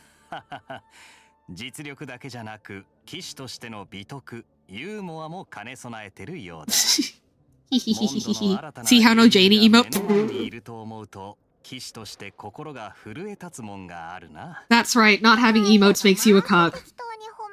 Today in queer news. 俺が言ったことは本心だぜ。Mm-hmm. 俺がいやいや逆だ。他の者が何を企んでいるのか考えよう。Yeah, I actually, yeah, Suggy. Actually, now that I really remember what his English line delivery of this dialogue is like, I can see why he came across as like an edgelord in English. Like, kind of like the way he delivered that line kind of comes across as like, oh, but like that was French.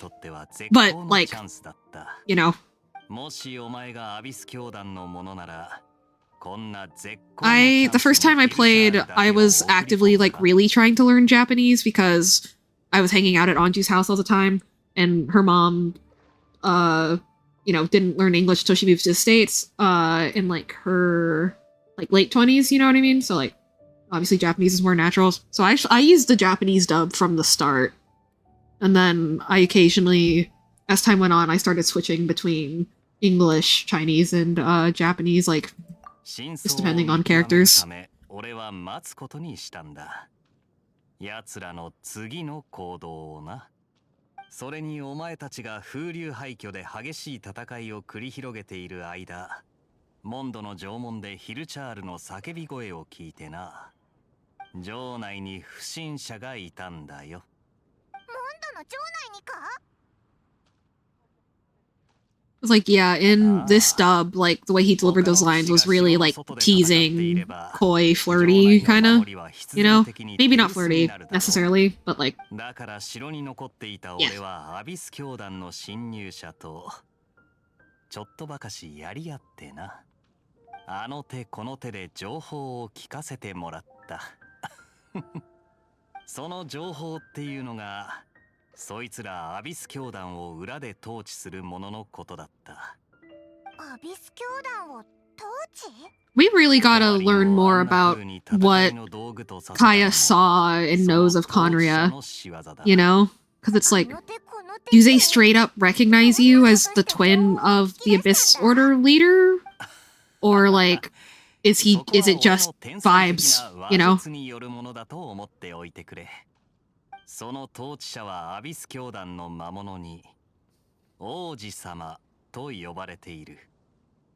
Prince ... I do know that there was a big Traveler lore drop recently. Don't spoil it for me, please. But I wonder if that implies like they are royalty where they're from. Like, huh? Or if that's like just really like they just want to bring attention to the fact that there seems to be a royalty hierarchy through giving you that dialogue option. ... 3 Hehe. Thank you. やっぱ後ろめたいんだ。そうなの？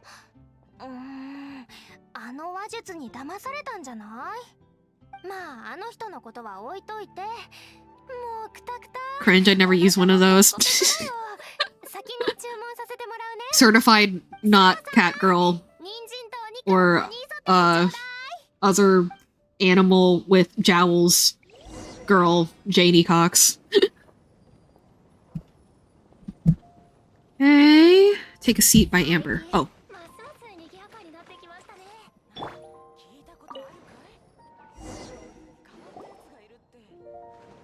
流祭も落ち着いたけど、あんたたちはこれからどうするの？多分モンドを離れて七国を旅しながら彼女の家族。 You're saying I don't have jowls? そっか。じゃあしばらく会えなくなるんだね。大丈夫。どこだろうとも風が届く場所であれば、あんたはセピロス騎士団の戦友であり栄誉騎士だから。I believe it's how you spelled it, but without an E. I believe. I could be wrong. But I think it's like... I think it's not... Yeah, anyway. You have a dewlap like a rabbit. Ooh. Jowls is correct. Okay, cool. Slay! Thank you, Sagi!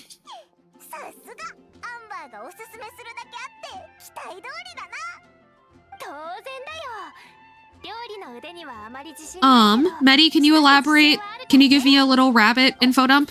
Very fitting for a dinner date with Amber. Little rabbit, info dump to accompany the Amber vibes. After spending some time in chat, can confirm, very good streamer. I gotta make more of these. Oh, thank you! Yay! For context, it's a very... Okay. Maybe it's weird of me to say this on stream, but it's a very real thing to have friends you want to support as streamers, but they're not, like, the most skilled, or, you know, they're going for a form of entertainment that is not natural to them and stuff like that, you know what I mean? And a big point of pride I've had from the beginning is that Medi is like, I watch your streams, like, for entertainment, like, also to support you, but, like, for entertainment. But Janie just doesn't watch streams a lot, you know what I mean? Or, like, really at all. You know, she's physically in the apartment most of the time for Medi's. And so, yeah, I think this is the first time, and also every other time she's kind of been in one of my streams, we've been talking, and it's been like a dual person podcast vibe, not like me solo streaming. So we were talking about like, oh, I wonder if Janie will agree, or if you know, differences in their preferred forms of entertainment would kick in. Because like, I mean, sometimes it's often like a preference thing too, right? So anyway, thank you very much, Janie. I am so glad that you vibe with my streams, and that you also think that I am good, separate from just the enjoyment based on vibes. Thank you. Dewlaps are a bit of extra skin and fur on the under neck of a rabbit, where they pull fur from the bottom nest. Oh, for some breeds, it would be a disqualification to have in competition. One of your fave breeds, the Himalayan, cannot have one of those. Gotcha. So it's like, so extra flap of skin. I imagine it folds in, kind of, because if they're pulling fur from it, does it become bald often? And therefore, but I mean, oh, but if it's not like really attached to muscle, yeah, then I guess that flap of skin getting cold wouldn't, or that flap of skin being influenced by outside temperature wouldn't necessarily affect the rabbit's like full nervous system. Ooh, that's cool. Why? No, oh, it's just floofy? Okay, gotcha. It's just that floofy, I think is the implication there. Also, is there a reason some breeds can have one and some can't? I'll send pic, hold on. Thank you! Is there a reason some can and some can't?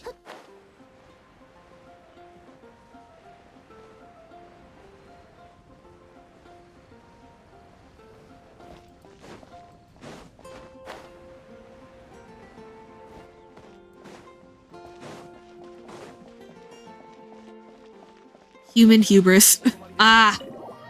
Aesthetics. Yeah, I just like, I was hoping there was some kind of, this breed comes from this climate, so they really need this, and this breed is in for this region, and domestication makes it so that that is more of a hassle to them than a help. And that kind of thing, but yeah, it makes more sense that it was just aesthetic. こちらは教会から天空のライアーを回収しに来た祈祷牧師のバーバラだ。風神のご加護があらんこと。代理団長と比べてそういう言葉を口にする資格はないかもしれないけど。皆さん、モンドを守ってくれてありがとうございます、バーバラ様。解決できてよかった。本当に風魔竜と戦うことになっていたらどうなっていたことか。ああ、これでファデュイも口出しできなくなった。 Oh my god, she is so Mizuki coded too. Mizuki's the character I'm obsessed with from Project Sekai. I'm so obsessed with Mizuki from Project Sekai. Willow was sending me fan art of her to make me feel better, and it accidentally made his entire like Twitter feed just Mizuki fan art because he sent so many links to me. And like shares are included in your algorithm on most social networking sites, so.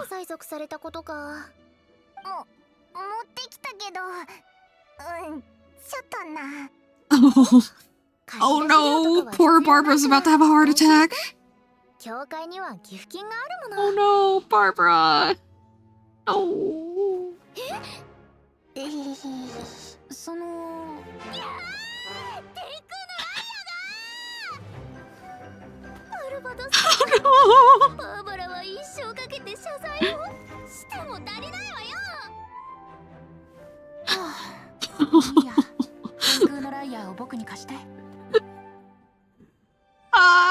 Why didn't he do this before? Why did he do Barbara so dirty like that? Dang.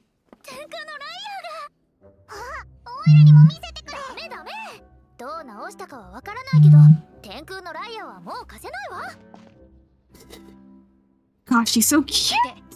I love her. I love her. Thuggy, did you know that I was a DPS Barbara main the entire time I played Genshin? Oh.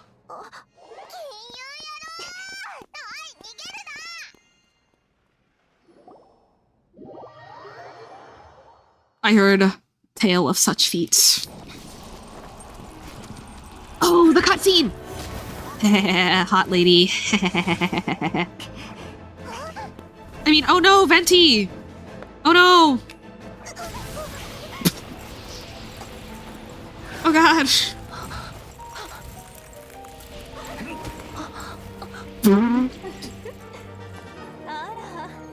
That was a full-on bull tackle. Dang. Oh, I need her so bad. Oh, I need her so bad. Her outfit is so good. Her mask is so good. I forgot that he starts making up newspaper headlines. Me on either side, please. Get dunked on Venti, right? Get dunked on Venti, not get dunked on Venti. Get dunked on Venti. Or Lumine, I could be there too, TBH. I have a massive crush on Lumine.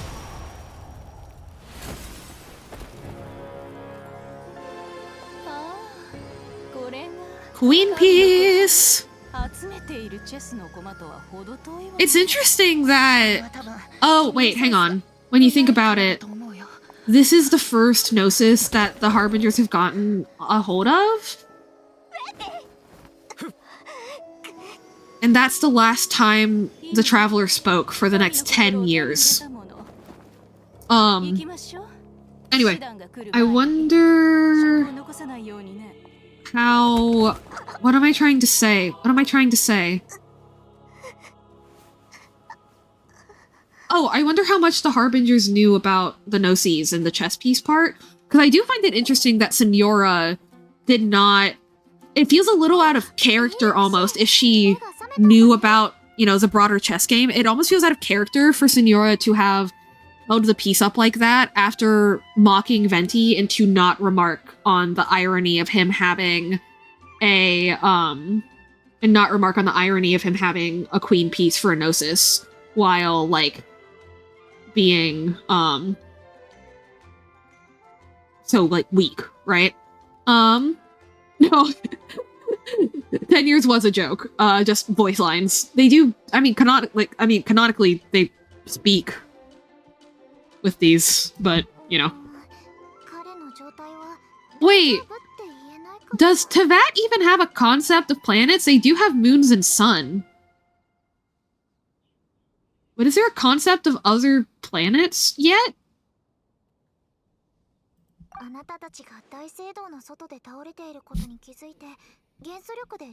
Arigatou gozaimasu. Barbara-sama. 私の治療が彼の傷には全然効かなくて、こんな患者は初めて。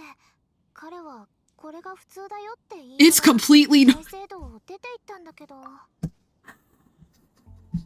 That is so me post flare up with people that aren't used to it yet. Just get up. That's normal. Move on. That's all you can do.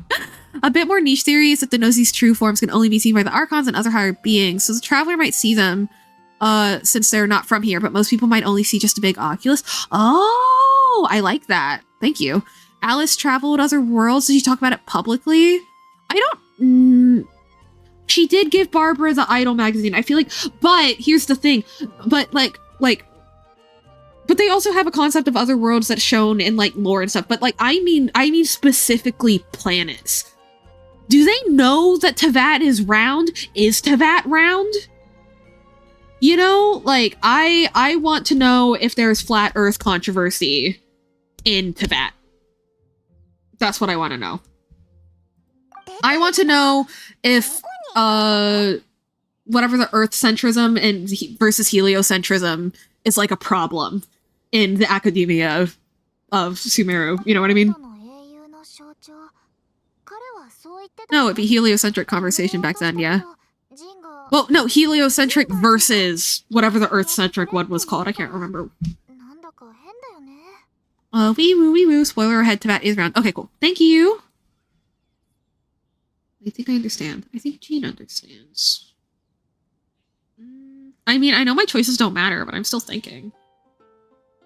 I think Jean understands. The Hex and Circle Witches talk about Teyvat's border a lot, so what we refer to as Teyvat may only be the continent. Right. True. Yeah, because, well, no. Because Inazuma. And, like, traditionally the way, you know, back in like the old ages, when people said the continent back then, that did exclude islands. If you crossed a body of water, it was not the continent back then. Yeah, no, Madagascar is part of Africa on modern maps, post-globalization. You know, with modern political divisions and globalization of knowledge of those divisions and stuff like that, you know what I mean? But like, Teyvat is not there.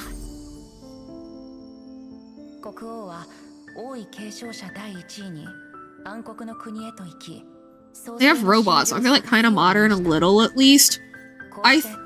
But that's not the same as globalization though. I think in order for them to have the same concept of continents that we do on our planet Earth, they wouldn't just need robots or even the rudimentary like phone and camera technology they have. I think they would need to kind of catch up to where we were whenever modern maps started being consistent, you know? And I really do mean globally consistent, you know, like not just in, you know, Sumeru, let's say, right? Like where like Inazuma agrees it is part of the continent of Teyvat, right? But that's for the funny world building exercise. In reality, people from Inazuma refer to the world as Teyvat. So, well, it could be a Star Wars situation where Teyvat both refers to the planet, where there's like Teyvat the planet, but also there is a specific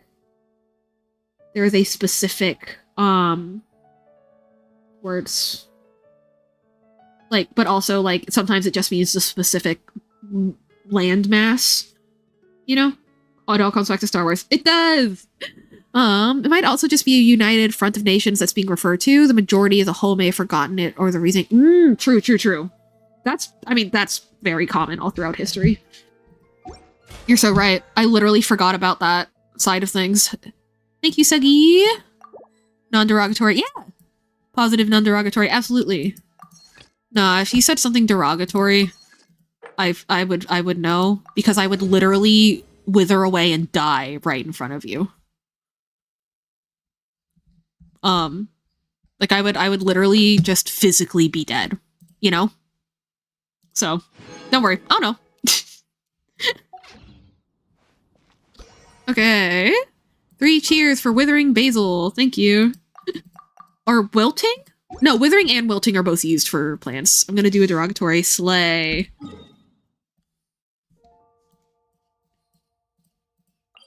You're a cute cat. Derogatory. Oh my god, I'm dead. Blech. I'm alive, but I'm dead. Anyway. I gotta see what the tracking on that looks like later. I'm always curious. Anytime I do an expression that requires me to look away or have my eye closed, I like want to go back and scrub the VOD and be like, how did the tracking look? What are my settings? Do I need to change my settings? Is my rigging coming across? Yeah.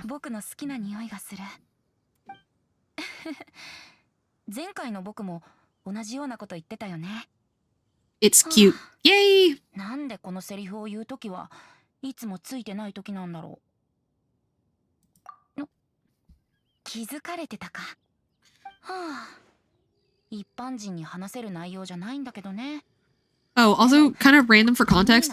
I had to like change my VTubing setup a little bit. Mainly just having my phone closer to me so it doesn't block my monitor, because the new desk that I got for Christmas has it's a lot like more like polished, you know, like it has less friction than my old desk.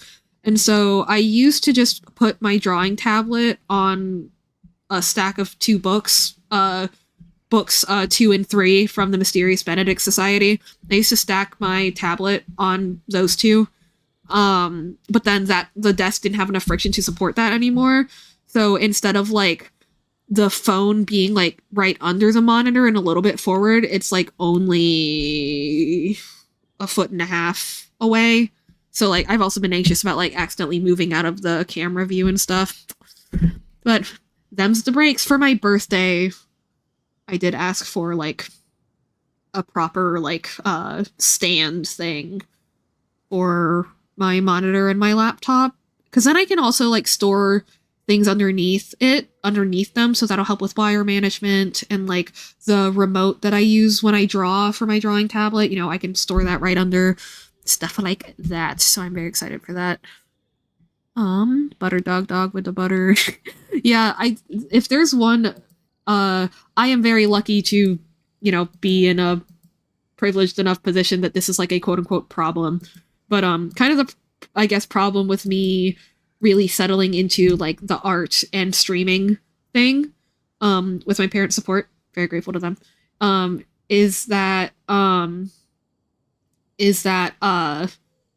kind of have everything I need to do those. Like, obviously, like, spending money on improvements is, like, something I want, you know? Like, I won't say no to that, but, like, some of them are really expensive and times are tough, and so, like, I don't know. But I get really excited when I find smaller things that will improve my daily streaming experience, you know, because, like, you know, the extra large stream deck is, like, what, $300, you know? But, like, the little stands for my laptop and my monitor is, like, probably, like, I mean, it can't be more than, like, what, $30 max to get 2 of those, I would hope. You know what I mean? So, like, yeah. But also, my mom's, like, she's like, what do you want as a gift? And she really wants to get, like, my mom's love languages gifts. She wants to get big gifts. She wants to get many gifts. And I'm like, do you need anything? And I'm like, I kind of have everything. LOL? Again, I asked for a desk for Christmas. Like, you know what I mean?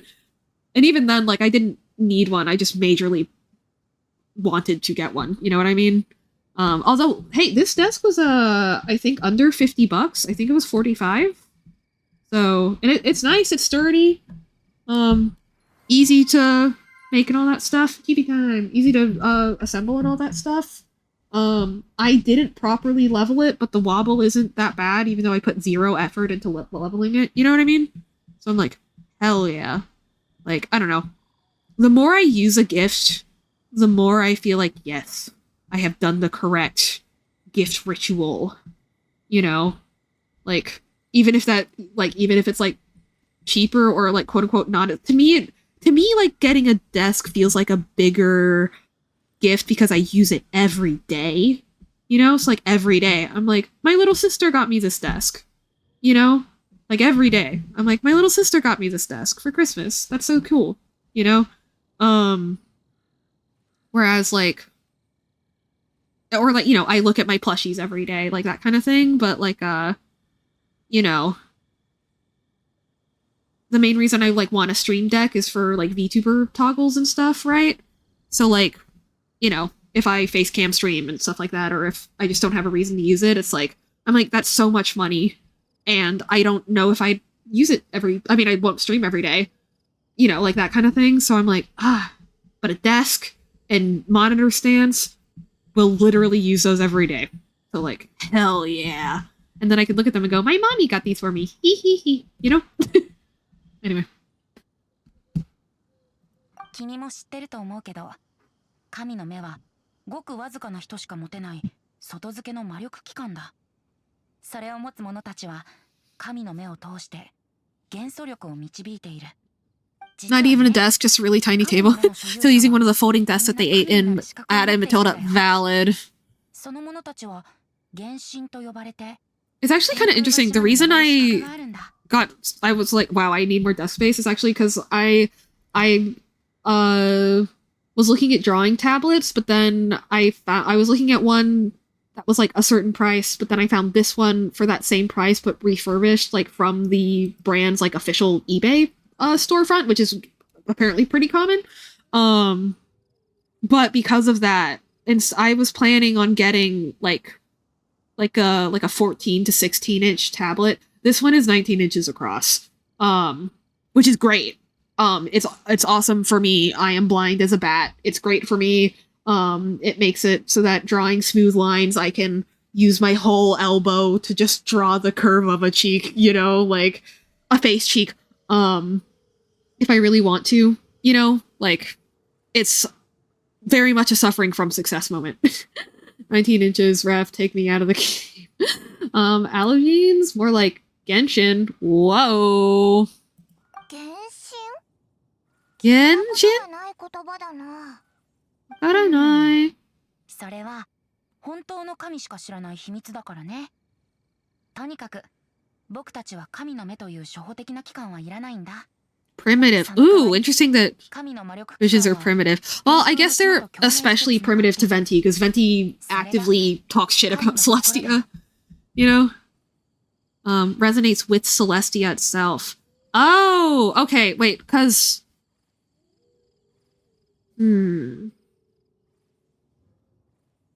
I wonder... And, oh, hang on. So, because visions, when you take a vision away, it takes away, like, the part of you that, like, gave you the vision. Like, it takes away your ambition and, like, a big part of your identity. But that doesn't happen when you lose a gnosis. And I think that's because visions have their power through ley lines, which can out to Irminsul.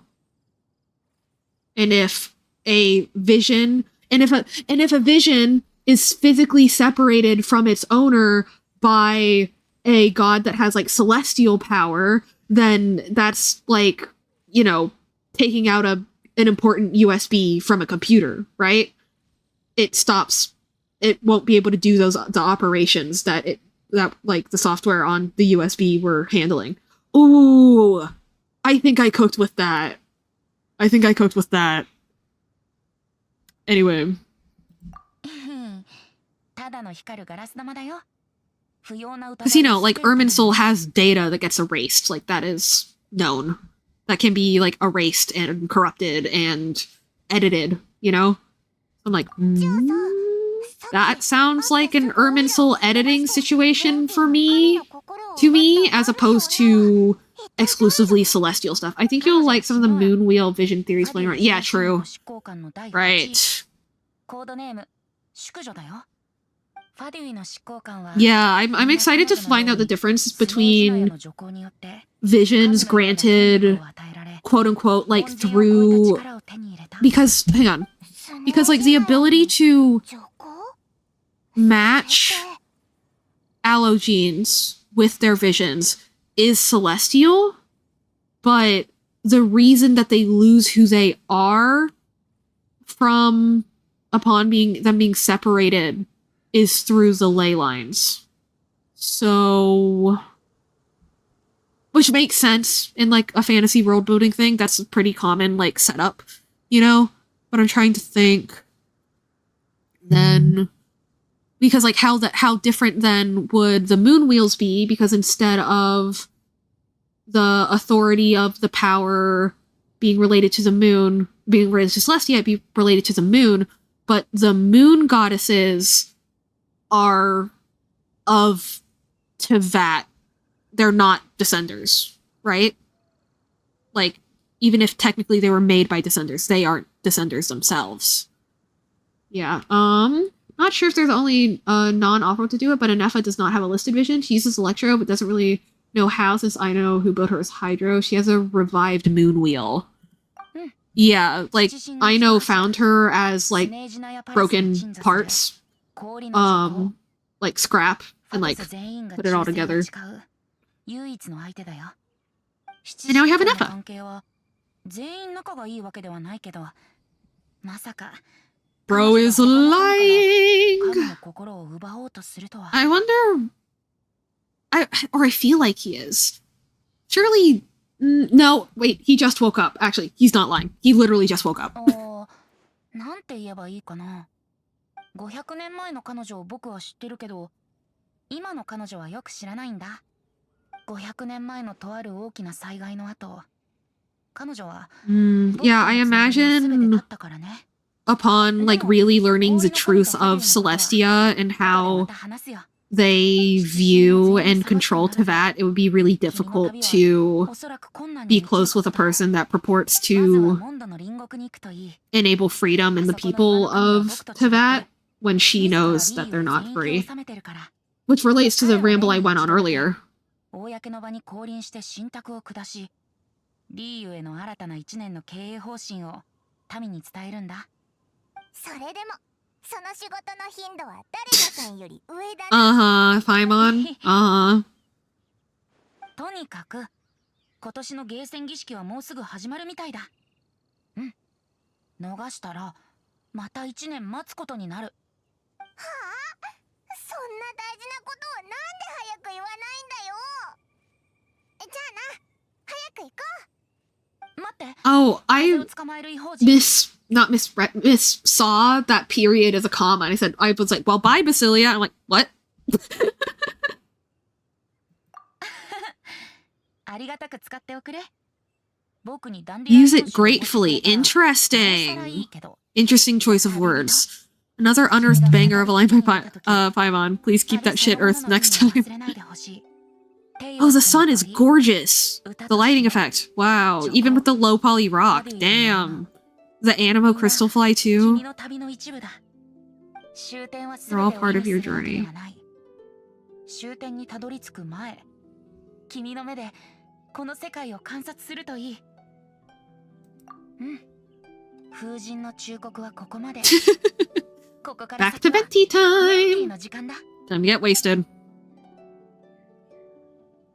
僕に聞きたいことがあったら、今聞いておくれ、トワリン。彼は最後、だから僕は、彼からその責任、トワリン自身に。I hope Dvalin will be able to choose for himself and understand what freedom is. Yay! Although that does open the can of worms of choice feminism. 僕に聞きたいことがあったら、今聞いて。Kaya shared some new intelligence, you say. And, like, Venti definitely knows where Kaya's from. Prince, probably trying to turn Dvalin into a weapon of war for the Abyss. Never heard of any such prince of the... Okay, not an Abyss Order tradition then, but a Conrian tradition.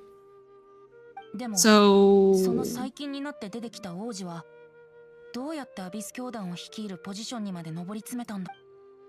僕に聞きたいことがあったら、I guess I wonder if people perceive the Abyss Order and Conria as being really separate, like, kind of in terms of, like, social hierarchy, which, to be fair, like, they are.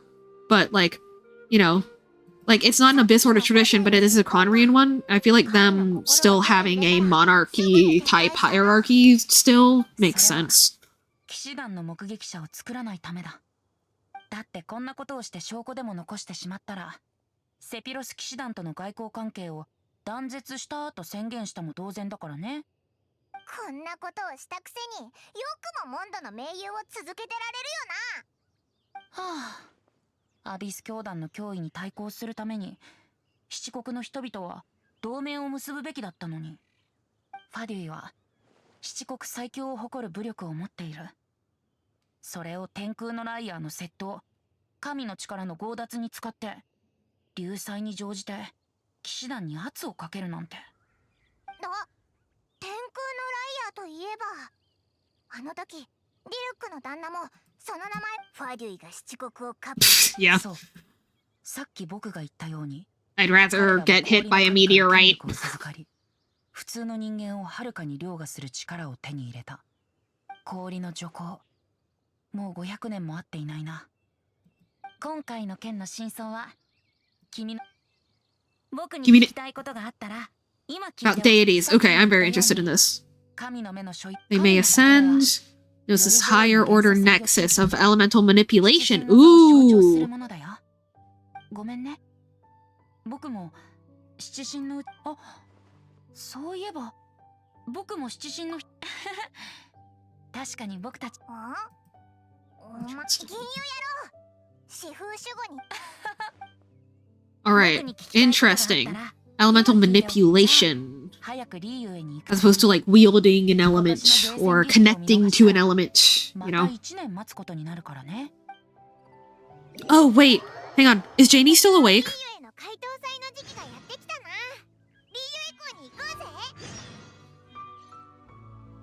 Because if so, I do have a question about quality of stream, which I can ask off stream, but like I'm curious now. Okay. Let's see. What do you say? I said, is Janie awake? Because if so, I have another question along the lines of the stream quality TM. Adventure rate 23. Okay. Because, but also I can ask that like not on stream too. And also she might be asleep. Okay, gotta get to adventure rate 23. Ooh, okay. Chat. She's awake in here. Okay. I was wondering what your thoughts are on like the puppeteering of my model, you know? Yeah. Anyway. Okay, I forgot that I would have to get to AR23. I think that I can naturally get a lot of those levels just by traveling through Liyue and exploring along the way. I also think that I've been streaming this for 5.5 hours. And did some theorizing in the meantime. I don't think I'm up for... But I really want the start of next stream to be Lantern Rite. Oh, well, I probably have to do a... No, because Lantern Rite event is already, like, available to me, right? Recommended... Well... the recommended amount to be connected, I literally pointed at the screen and went, whoa! Whoa! Although, okay, today in particular, the eyes have been extra, like, sensitive to the pupils getting smaller. I don't know exactly why, but anyway. Oh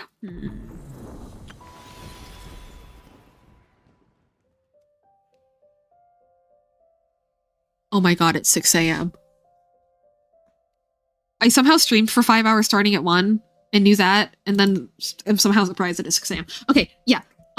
We're going to make next stream, I think. How about next stream is very yap and exploration focused? So meaning like probably earlier in the day too. And then for Lantern, for like main story and Lantern Rite and stuff, we do like another like nighttime stream, you know, fall asleep while listening type shit. I think that's a good convention to have for Genshin streams going forward. You know, during the day, during like the daytime afternoon, have like in the afternoon have oh my god, words. Like afternoon have more yap focused like idle streams, which like are because those are better for like productive hours, and then actual story are better for nighttime. I'm so fucking smart, guys. Oh my god. Okay. The eyes have been good, I think. I've said wild shit. The eyes have really sold the delivery. Thank you. Gotcha. There's a Miles spoilers about the whole false moon stuff. They talk about the event. Oh, I already know most of that. That's in a lot of that is already in like item descriptions and stuff. Like I was able to keep up with a lot of lore discussions that centered around Nod Cry, just because like, and I love this, like Nod Cry took existing known things and made them specifically plot relevant. So like I'm really excited to see it come together as plot. Oh, you know what? Columbinum stuff, there's some minor spoilers, I think. Gotcha. I'm willing to do that to get to know literally Basilia, OC, and Genshin Impact sooner. Also, puppeteering thought. Yeah, I recently have been thinking, like, I have a lot of smoothing things turned down because I don't like when in the corner of my eye I can see the model really not following my movements like in real time. But then I go back and I watch the VOD, and because you guys don't see my face and can't read my mind, the snappiness of the tracking and of the snappiness of how the tracking translates into the output parameters like looks kind of jerky. So I've also been thinking of turning some of my smoothing up and just getting used to that. Because yeah, I guess, yeah, like again, like kind of like prioritizing it looking good no matter what happens, as opposed to it being strictly true to life. You know, I've been really thinking about that lately. Okay, does anyone have any requests for who we raid out to? Honestly, because I'm kind of on a high right now from my friends in my community. Thank you so much, guys. Oh, see, like, I don't want my eyes to go like, boo, there. Maybe I can try to make a separate parameter control for that somehow, like with a blend shape. Anyway, I'm kind of on a high of, like, spending time with my friends in my community, so I honestly might do that afternoon stream, like, today, after I wake up. And I do need to get back to art stuff soon, but for now I'm gonna let my post breakup be manifest in the form of a Genshin hyperfixation. Why not? And also my next client, their model artist hasn't gotten back to me about some changes yet, which is a little bit of a bummer. But like they're busy, I understand. And you know, the goddess model is ultimately on my own time. So yeah. I'm gonna let the breakup vibes manifest as streaming Genshin Impact for who knows how long a day, I guess. Just as good as streaming anything else all day, any other game. I would say kateru desu, but I think they're on break. Gotcha. Hang on. Oh my god, I don't even have Opera open. Oh yeah, also, for people who are here for Medi's, rabbit info dump, please go look in my Discord if you would like to see picture examples. They are there. Alright, let me look at our choices. We have Dembai, who we haven't rated in a while. Phyrexia Acheron, who we, oh man, I haven't rated her since I last, like, played Silk Song. We also have Painter Fiend. The chillest vibe one of those would be Painter Fiend. But they're learning Live 2D. Okay, let me see if they're live right now. If they're learning Live 2D, then yeah, kind of fits the cozier nighttime vibe and also like friend. They are live! Alright. Yeah, okay. Can I ask chat, can I ask you a favor? I'm gonna try not to get too much in the habit of doing this, but it is a really nice option for chronically fatigued bitches. Could I ask you guys to let her know that like I'm just decompressing some, but I do plan to stop by her chat and like say hi and like chat about Live 2D. Just like gotta like first.